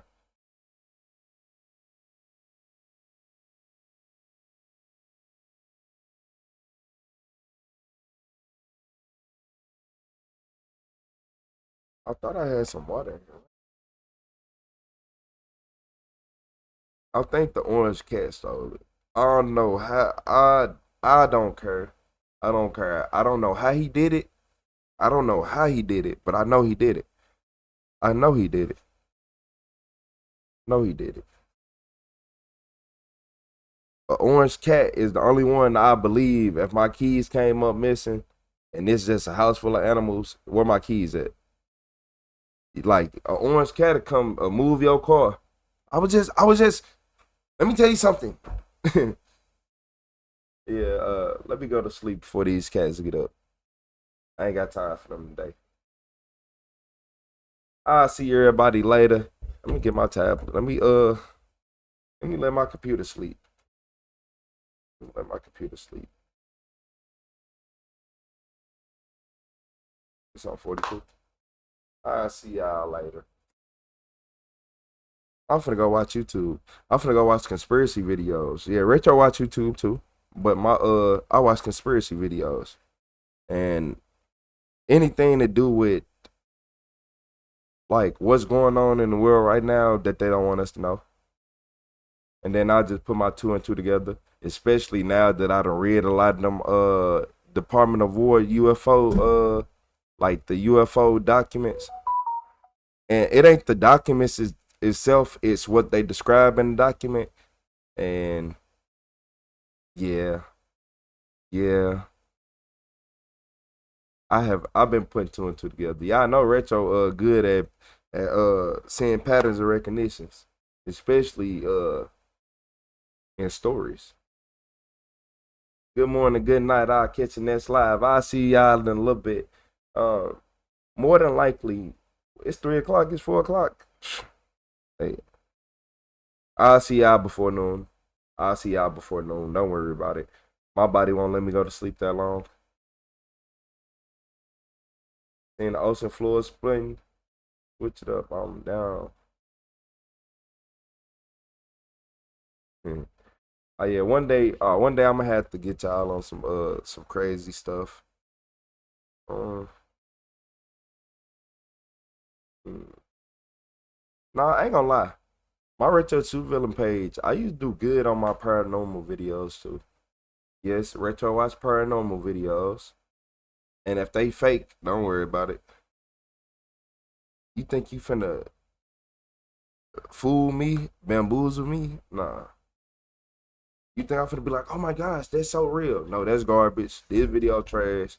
Yeah, I ain't gonna lie. When I watch ghost videos, it's more of me just looking at the video and being like, can y'all believe this? Can y'all believe somebody really act like I don't see them Chucks on their feet? Like, come on, man. Are there some Chuck Taylors on your feet? And you think, come on, man. Talking about you a ghost. Get out of my face.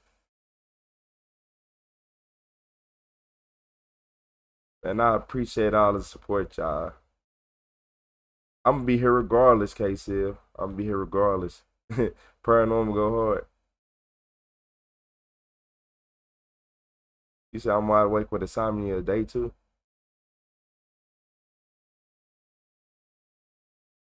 I felt that, Crystal.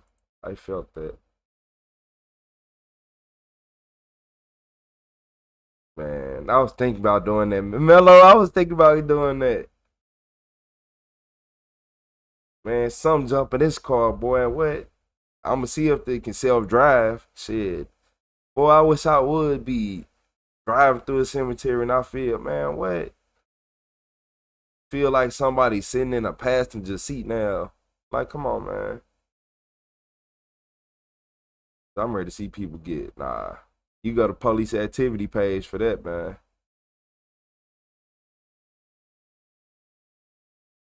The ghost and conspiracy. I ain't gonna lie. I like conspiracies just like the Larry Davis story. Because a lot of y'all ain't know about Larry Davis. But when y'all seen that video, like, that video was one of the videos that, yeah. That made me really be extra comfortable with coming out of my shell and being myself.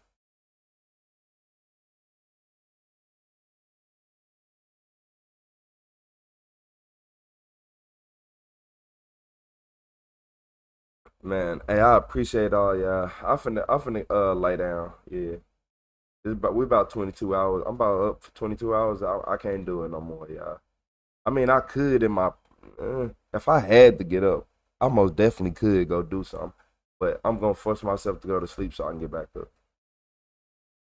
I had 10 hours sleep in the last 3 days, but for some reason I'm not knocking out. So sometimes you don't need sleep. I ain't gonna lie. Sometimes you just don't need sleep.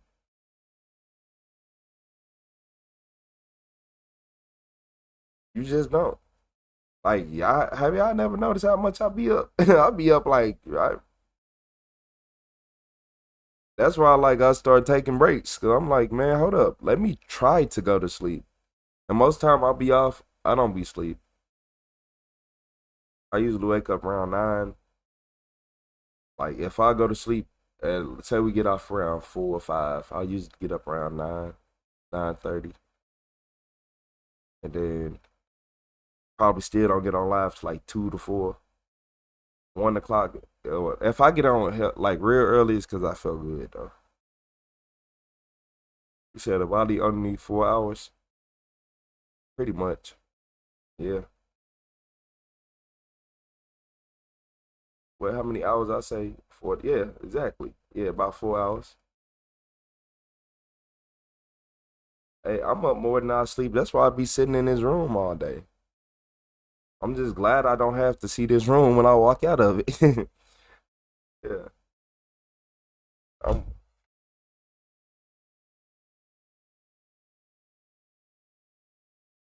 keep forgetting that I don't need this to talk to y'all. I don't need fucking just.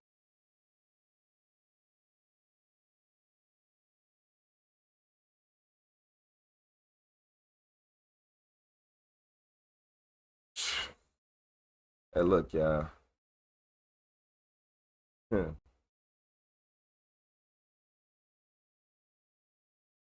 conspiracy, and organized crime.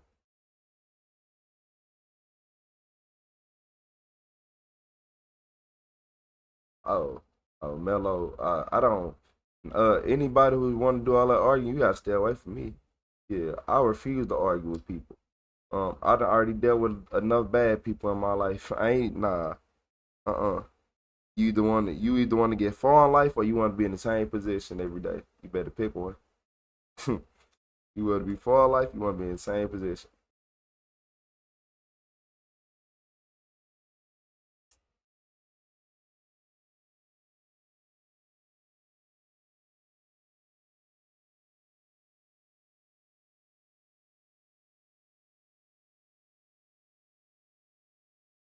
Of course. Of course.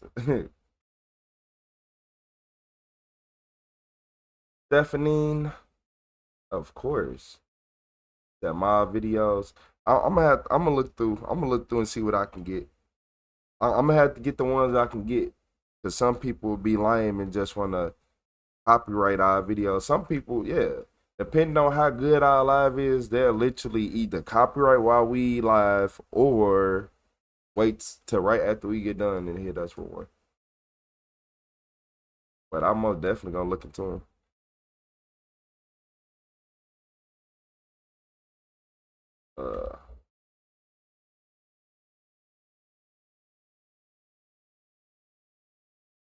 Okay, that is up way too high.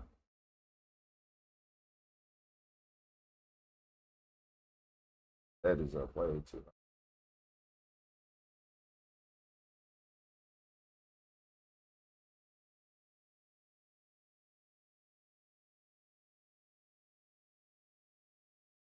Stephanie, I will be here. I'll see y'all later. I appreciate everybody in this chat. Make sure y'all get y'all some rest, or at least attempt to, or at least just lay down. Make sure y'all go watch everything. Like, go watch some conspiracies. Like, if you can't go to bed, go watch enough conspiracies. So at least you will learn something about the world that you probably was looking at. Cause you know, when you up in the middle of the night and you learn stuff, it's different from learning at 2 o'clock and 4 o'clock. You know, it's different. It hit different, and you're more open to learning.